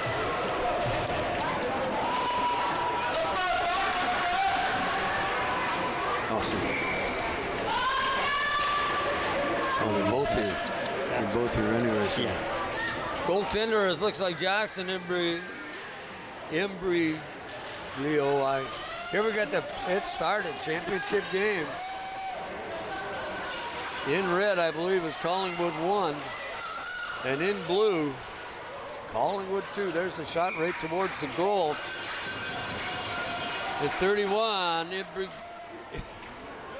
I'm sorry. Jackson. Actually, I have no trouble with the Italian names. Imbriglio, I think. Imbriglio, I got it. So. There we go. Rolling off your tongue. Yep. Until I have to do it again. Puck at the red line. Here comes it. Here comes team 2, right in on goal. Number 7, of course. Finn McKinley had a chance. There was in front. Stopped the puck, knocked off into the corner. Trying to center it back out. They do get it back to the point. There's the shot. By number 6. Outside the line is McStay, and he fires it back in. We're on TV. They're on television twice on Rogers. That might be a record in the same day. In behind the goal, checking, forechecking, getting that puck is Finn McKinley. Yeah, nice pass out front, just couldn't connect. Collingwood, loose puck, chasing after it. Is Evan Georges, or pardon me, Evan Georges. Collingwood 1. with the puck. We're going to go 1 and 2, but listen. In behind the net, picking up that puck. Number 16, Ethan Mitchell. Mitchell, for 2 games in about a couple hours. This kid might be tired. Stealing it. It's 28, McDonald. McDonald takes a shot and a good stop by Imbrogilio. Yeah, he just hung on, made sure that his team could regroup here and get ready for the face-off. It wasn't a dangerous shot, not a lot on it, but again, we've seen a lot of stuff go to the net and find its way over the line. So a good job there to make sure there's no rebound, no danger. McDonald wins the draw, but then having trouble getting that puck out of the zone finally. Just coming back and picking up is McDonald. McDonald makes a nice stop. McDonald chasing after it again. He's got a chance to get in on goal, but he's going to knock it off his stick, but too far past the net. McDonald behind the goal, looking in front, gets the shot off. There's another shot. Score!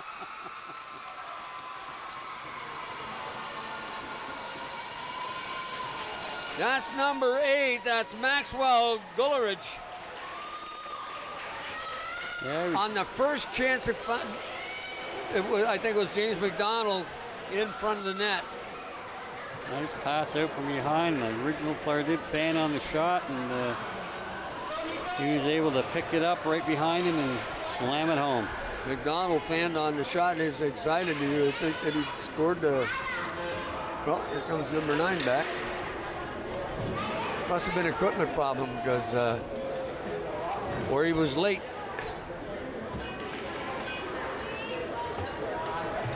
Yes.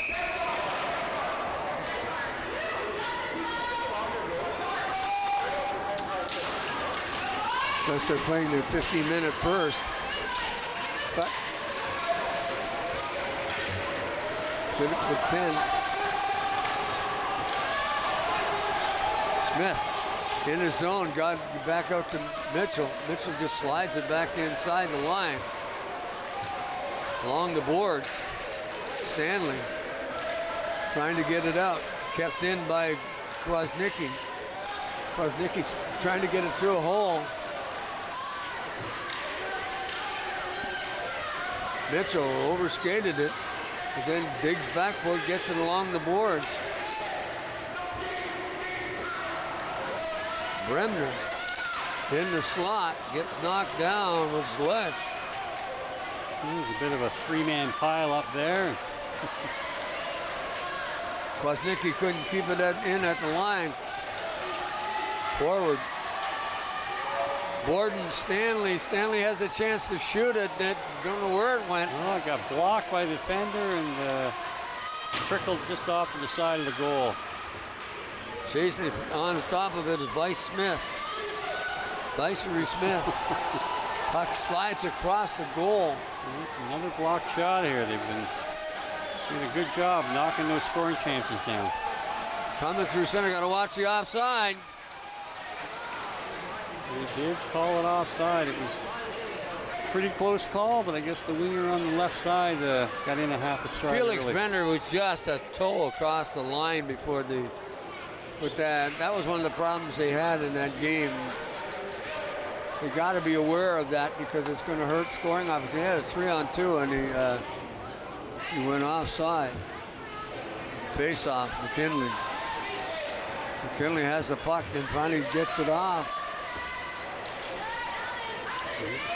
He's proven to be a dangerous scorer, as we saw earlier in the tournament when we had an original game. And Kinsey couldn't get all his stick on it, and it just slid into the goaltender. Yeah. And I believe it. I'm not sure who the goalie is, so got a white shirt on. Could be Eddie McPherson, so. Loose puck chasing after it.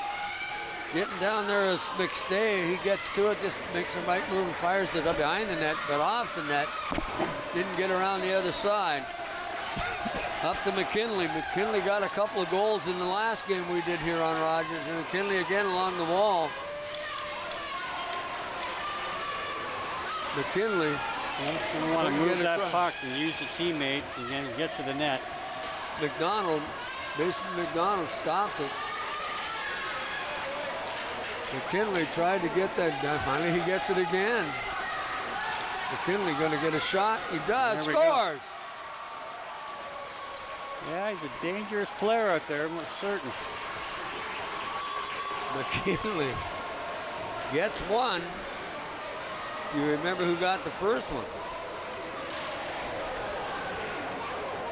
Well, we're all locked up here at one apiece, so no doubt this will go back and forth. A couple of teams from Collingwood battling out for pride in the championship here. Well, that's 3 goals today from McKinley. He got 2 in the last game. Smith at center ice. Smith cuts around, tries to get it in, does, right onto the stick. But Squasnitsky couldn't get it out either. He's back on it again.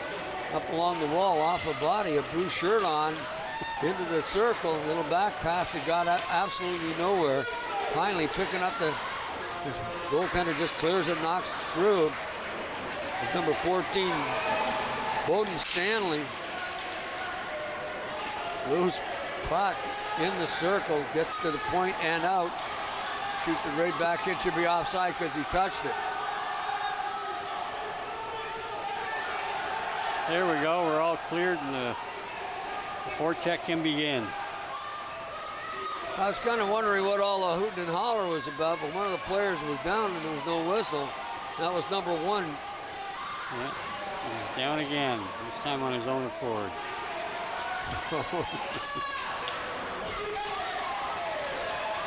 I believe the goaltender's got 31, doesn't he? Is that what yes, I think so. Well, who's number 1? Atkinson, I think, the last time we were. Yeah, I'll pull out the old.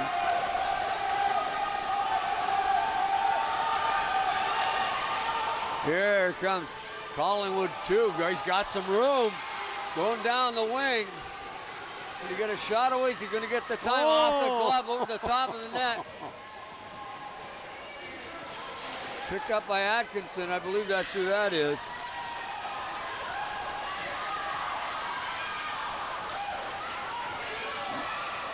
There's a shot off the goaltender. Good save by Imbriglio. Kid so far is keeping the door shut. Gonna shoot it in. Delayed offside. Almost corkscrewed himself into the ice there. Oh. Picked up by Smith. And off a leg. Yeah, that Eddie Kwasnicki, he's a nice little defenseman there. He's always being busy clearing the puck and just made a big block on that play. Kwasnicki tries to get the puck as it was fired in, but he's going to chase it down. He'll get it and make us. Yeah, he generally makes a play with it. He doesn't just look to clear it around the rim. And he's a nice, heavy little player. Put it on Ethan Mitchell's stick, and Mitchell just didn't get into it. Here's another chance for McDonald, and McDonald takes in a good stop by Imbriglio. And again, wise decision just to cover up, make sure there's no rebound, don't let them crash the net. It's 7-12 here. It's the play's been a little bit in the red team zone for the last couple minutes, so we're going to want to try to get this thing moving the other way. There's a loose puck in the goal crease. Another chance. Down on his knees, has stopped about 3 in a row. Mitchell couldn't get it out along the boards. Chasing back after, didn't go into McStay. He gets it, and he dumps it off. Nice little short pass. Got it up to Lesh, but that's having trouble staying on the skates. Up along the boards, finally to get it out. That's Mitchell. Ethan Mitchell couldn't get it over the blue line, and dumping it down the ice was James McDonald. You have 2 McDonalds on Collingwood local League 2 team. The one is Mason McDonald, number 28, and number 7, James McDonald. I wonder if they're brothers. Smith on the puck. In the corner, he's going to fire it wide, right to the goal crease. The good thing it did go through the goal crease because the angle of that stick could have deflected it in. Yep, we've seen that a few times today. Mitchell. Ethan Mitchell down the ice. He's got a chance. Got 2 people chasing Mitchell. Backhand, there's the shot. Score! Nice play. Again, they've been hemmed in their own zone. It seems like an eternity, and Mitchell gets the rush down the wing, makes a nice cut back on the backhand, and is able to slide it through. You know, the interesting thing about this play is the fact that at this age level, most of the time the kids don't have a backhand. Yep. You see him get that puck, and he just nicely saw the opening and put it in. Nice backhand shot. Because most of them, they just swing at it. They don't really have that kind of control, and that was kind of cool to see. And I don't know whether he's been practicing that on the driveway or not, but boy, that was a beauty. Because he drew the goaltender to him and crossed the ice and then come back. Now, grant you, he was just inside the post, so I mean, it was a pretty accurate shot. Beautiful goal. And face off at center ice. Forward by Gulich. 2-1. Oh, here they got a chance right in on goal. Oh, he fired it high and wide, and he had it open too. But again, too, Imbriglio managed to sit there and not give him anything to shoot at. So, but most goalies will go down and do that butterfly, even at this age.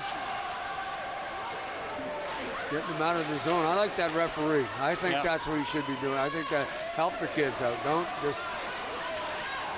He's been doing that all day that he's done his game, and get out, you know, instead of just blowing it dead and not giving them. I think that's pretty classic. So that's going to be the end of the first period. I think they had that. They started with 15 on the clock. I think that's what they had talked to the benches about earlier. So, and so the first period is over. First period is now over. So now they'll change the clock and give it 10 minutes again. And Mark was right about this. Mark, our glorious leader. While we're talking, Mark, thanks so much for doing Weekend in the Rink. I mean, you are a glorious leader.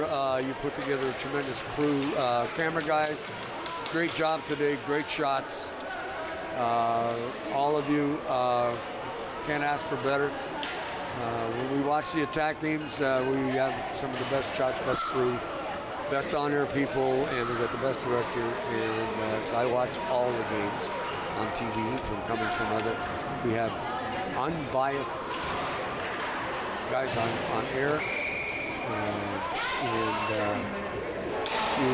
You folks represent our community very, very well, just as our hockey team does on a daily basis. Anyway, thanks, guys. Great way to spend an afternoon. Great group to spend an afternoon with. We see them before and after, never before them. So. We had almost an own goal there. The defenseman tried to clear the puck around the back of the net and actually hit the side of the net pretty close to finding it way home. Helping Marchie through center ice. He got into the circle. We're just not sure whether that was a pass or a shot, but headed in behind the net. And here comes two. They come at this is Collingwood. Both these teams, folks, are from Collingwood, which is kind of unique. There's the shot, blocked. Imbriglio threw it off, knocked it off into the corner. Oh, just off the end of the stick. As Gabriel Pauls tried to keep it in, never going to get an offside call. Yep.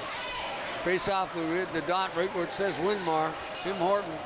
You know, but they never do it on the Rogers circle over there where we could talk about Rogers instead of all these other guys that are advertising. But folks, I'll tell you, again, talking about advertising, you look on the back of these jerseys and you see Timbits. And thanks to Hortons for sponsoring these teams in Collingwood. It's just absolutely wonderful.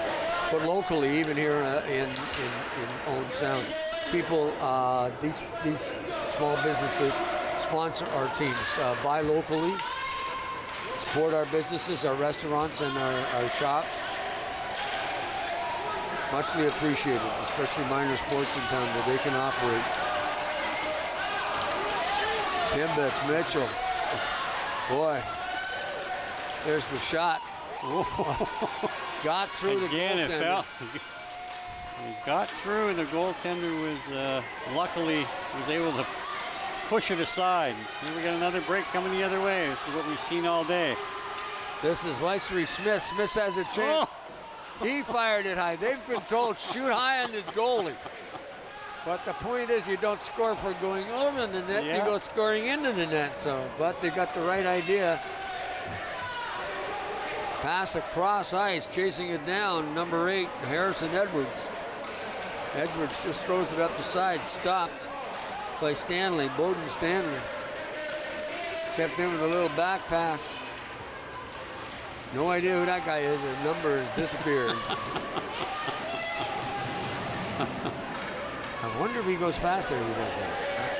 I figured there'd be drag because that pad would slow you down. Here was it.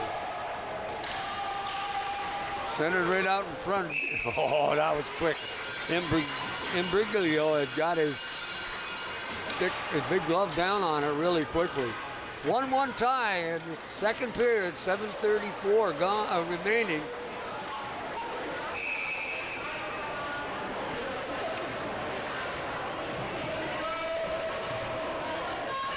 Face off to the left, Imbriglio. Right now, it's anybody's game.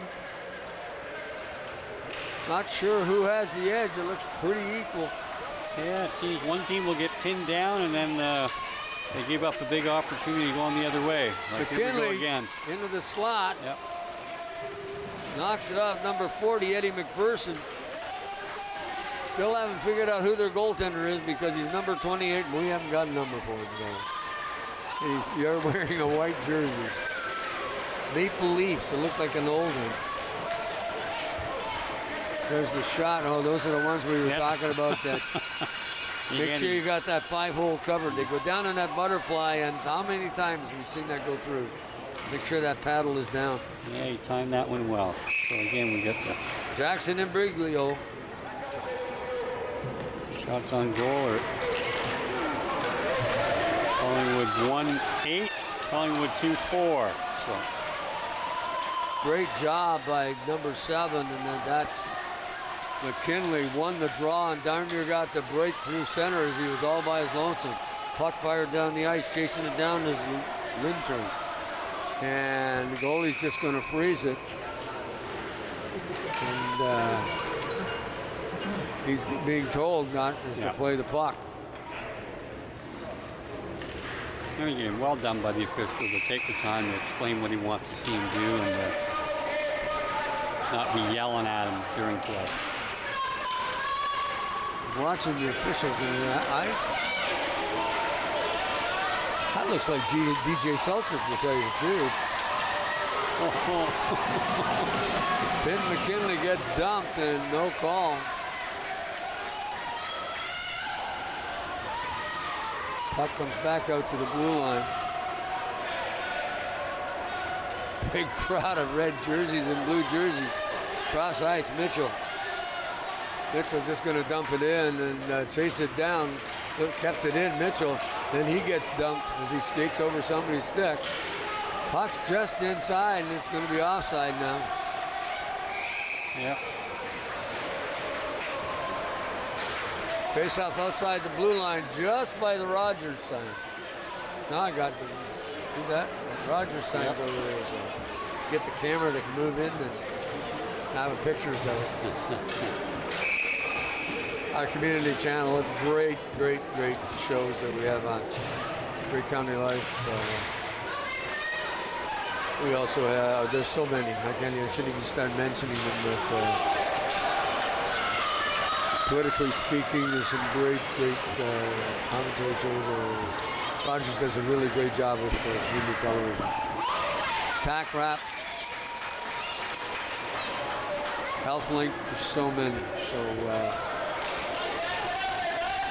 that Rogers puts on, and of course Weekend in the Rink is another one of these telecasts that we enjoy doing and bring it to you. We have a lot of community volunteers that take the time to volunteer for Rogers, and very few people get paid to do this here.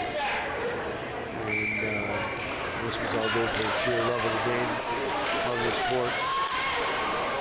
Whatever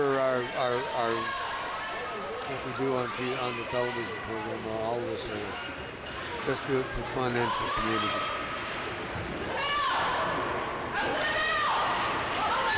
Picked up on McDonald just inside the blue line, stealing the puck from him. Was Kuznicki, something we haven't seen. He just bothered enough by Talbot to have it stopped at the blue line. But boy, that was a nice play by ice by Kuznicki. There's a shot right on goal.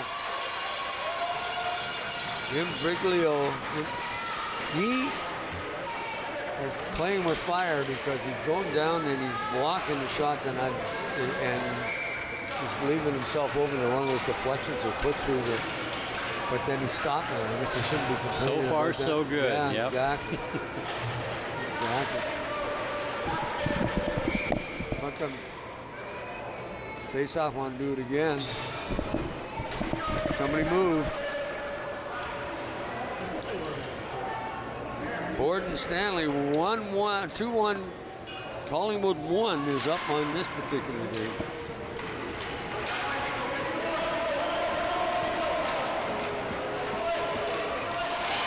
And of course, trying to even this thing up.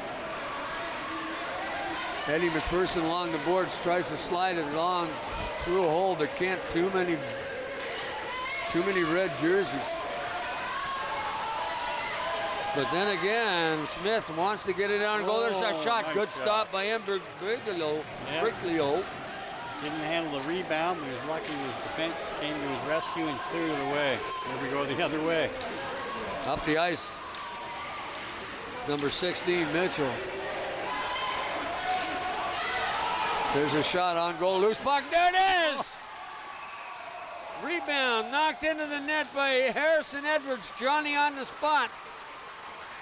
And is he excited? Oh, sorry, I'm wrong. That's number 9, Jack Peckham. You see the shot, and I think it comes from number 6, and that's Felix Bremner. Then the puck just lies in the goal crease, and Johnny on the spot, number 9, Jack Peckham, gets the goal. And again, it's another get pucks on net and get to the net if you don't have the puck. And time and time again, rebounds have been able to be shoveled home. Collingwood Junior Blues, local League 1, the team. Keep that puck inside the zone. Here comes Collingwood local League 2 team. 2-on-1. There's a shot just fired wide, comes back out the other side. There's the shot into the glove. Nice save. I don't know if it was, look what I found, but... well, it's a Jackson and Briglio made a good save on the first one, and then the second one... yeah, but nonetheless, a lot of times those pucks like that find their way in the back of the net, so... well done, and again, covered up, so there's no rebound. Coming through center ice. Almost having a chance at McKinley. Stealing it. Number 14, Oliver McKay.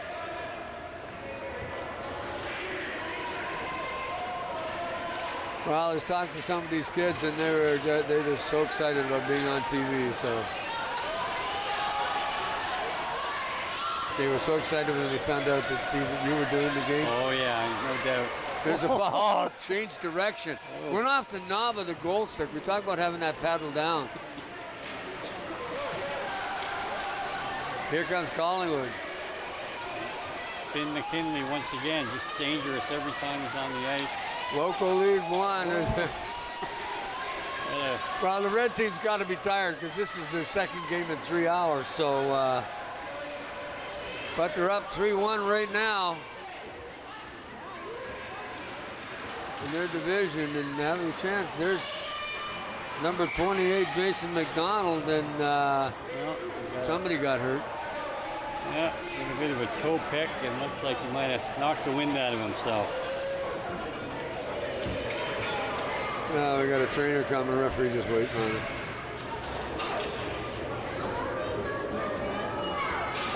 Most of the time, these kids get hurt. They don't get it seriously. They just get they get scared. Yep. Because they're not used to being the jolt and ending up hitting the ice hard.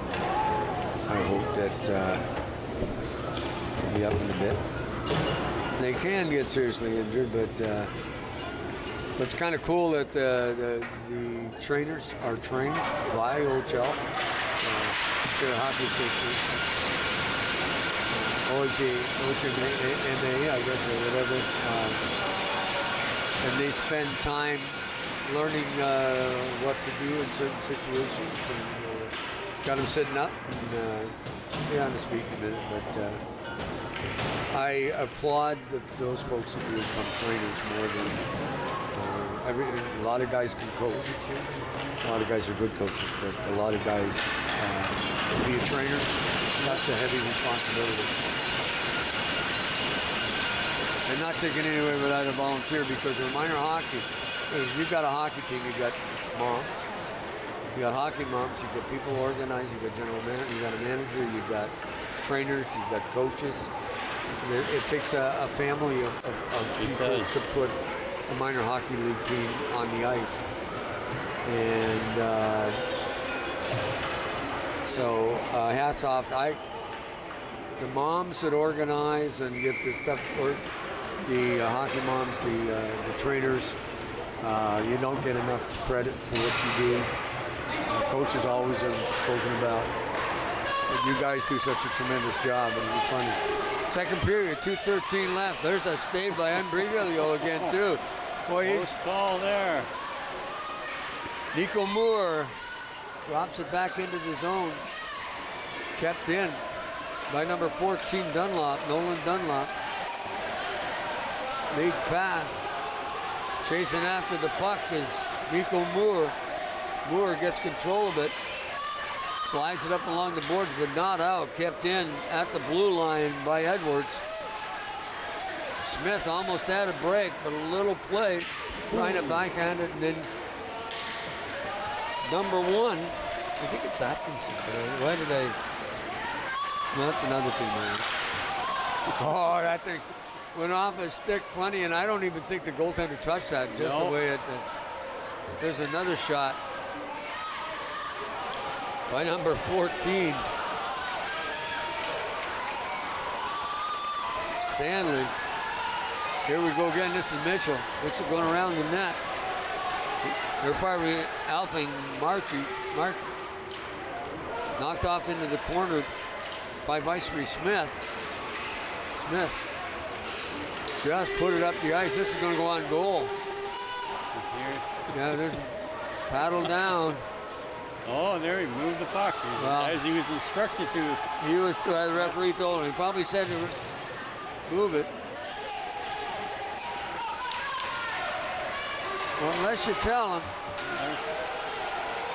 Mitchell doing a good job through the neutral zone. Oh. Mitchell takes a shot, blocked by number 12, Dylan Talbot, and then the puck still gets through. Eventually, I'm not even sure where that puck ended up for a few seconds, but... Collingwood Blues jersey on the young goaltender, who's played very well today, even though the score is 3-1. 26 seconds left in the period, but he's played extremely well. Unfortunately, we don't know his name, but... Collingwood 2 has had the great shot advantage, 14-6, but haven't had a lot of clear-cut grade A chances, a lot of perimeter stuff. So, and down 3-1, there's another chance in front of the net, and off into the corner. Collingwood Blues having a hold of it and take it up the ice. Oh, loose puck. Just seconds to go. That could have been a disaster there. A great defensive play on his butt from number 12 there. And it was Dylan Talbot saved his club from an embarrassing goal with a second to go in the fucking goal.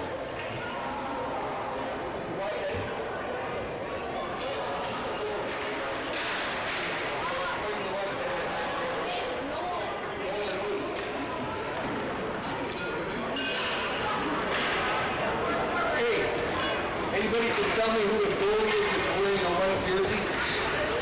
What's his name, Nolan? Nolan what? Here we're getting set here. Lining up. 3-1 entering the third period, and we're off to the races here. Oh, here comes an opportunity right out of the get-go. Number 28 with the break. Oh, not sure if the goaltender got a glove on that or whether he just pushed it to the far side. Back for third period action. I went out to find out who that goalie was in the white jersey, and his name is Nolan. He told me both his names. I got to think about it the second part.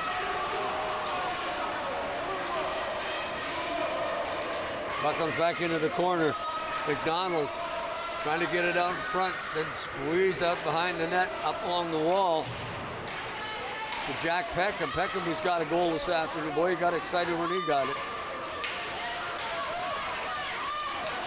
Chasing the puck down is Bremner.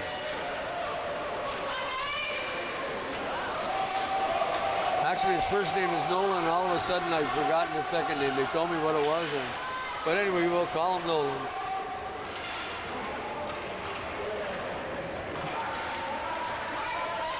Oh, here's a dangerous player. Yes, this is McKinley. McKinley coming in on goal. Nolan, what a great stop. Outstanding save. Just kick the leg out there. Actually, number 12, Arthur Lintern, thought it gone in, and he was jumping up and down. Here we go again. Here's Mitchell again. Actually, this is number 7. McKinley in on goal. There's another shot. Nolan makes the stop. Nolan's his first name. I'm going to have to think again what his last name is. Well, Nolan had the presence of mind not only to make the big save, but then to clear the puck, guide that puck into the corner and get a little reprieve here. Chasing after that puck, number 13, McStay. We've been end-to-end here, and there was 4 players, 2 from each team that couldn't wait to get off the ice, regardless of where the puck was. Well, it's sometimes it had a little end-to-end action, which wore them out. McKinley going to chase after that puck along with McDonald, and they go into the corner. Mason McDonald. Collingwood White.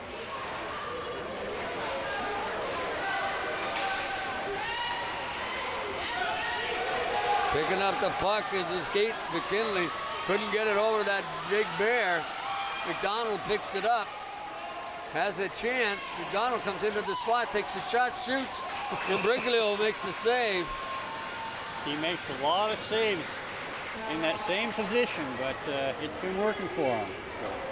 Well, he gets himself placed well too. I mean, he's got good focus, so he's he has made a couple of quick pad saves and whatnot. But you're right, he positions himself very well, looks square, takes the shooters on square. If the shooter realizes this to be shooting left to right and get it upstairs, they may beat him. But right now, he's got him stoned. Collingwood Blues at Local League 1 are in the red uniforms, are up 3-1 here on Rogers TV, Lumley Bayshore Community Center. Going to be icing call on this one. No, they're going to, no, I thought they were going to wave it off.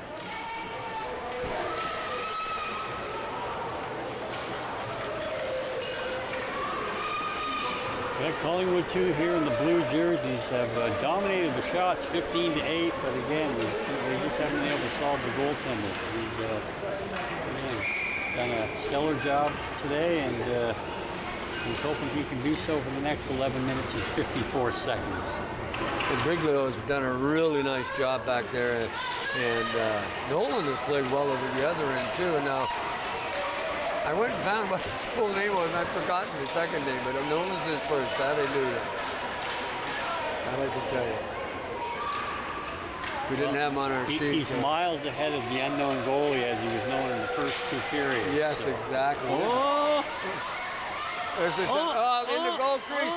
And Brinkley made 3 saves in a row. Now, grant you they were not, but that puck was lying dangerously in that goal crease. He's just doing such a good job of finding that puck and getting, again, he's got a pretty big body for this age group. He gets down and challenges players in tight situations to get it up over him, and usually they all do it. It's amazing how the size of some of these 9-year-olds and some of them be a little probably 10 now, but it's amazing. There's a shot right off the bat into the skates of number 14, McKay. He gets it blocked. Blues still trying to get control of that puck in the zone. McDonald overskates it, comes back outside the blue line. Little back pass, can't get it through center. And finally, in comes Mitchell, I think, on the left wing. Mitchell has a chance, tried to slide it in front. Sliding defenseman blocked it. Didn't quite catch the number. I think that was Bremner that made that rush, and he's done so from the backside a few times. So. Collingwood Blues with the red uniforms. Puck fired across ice. Chasing it down, number 4, Gabriel Pauls. Pauls can't get to it. We got a red jersey that got there first. Puck's kept in by Edwards at the blue line, then knocked out by McDonald, loses his footing and goes down. Oliver McKay through center just dumps it off. Pass up ice to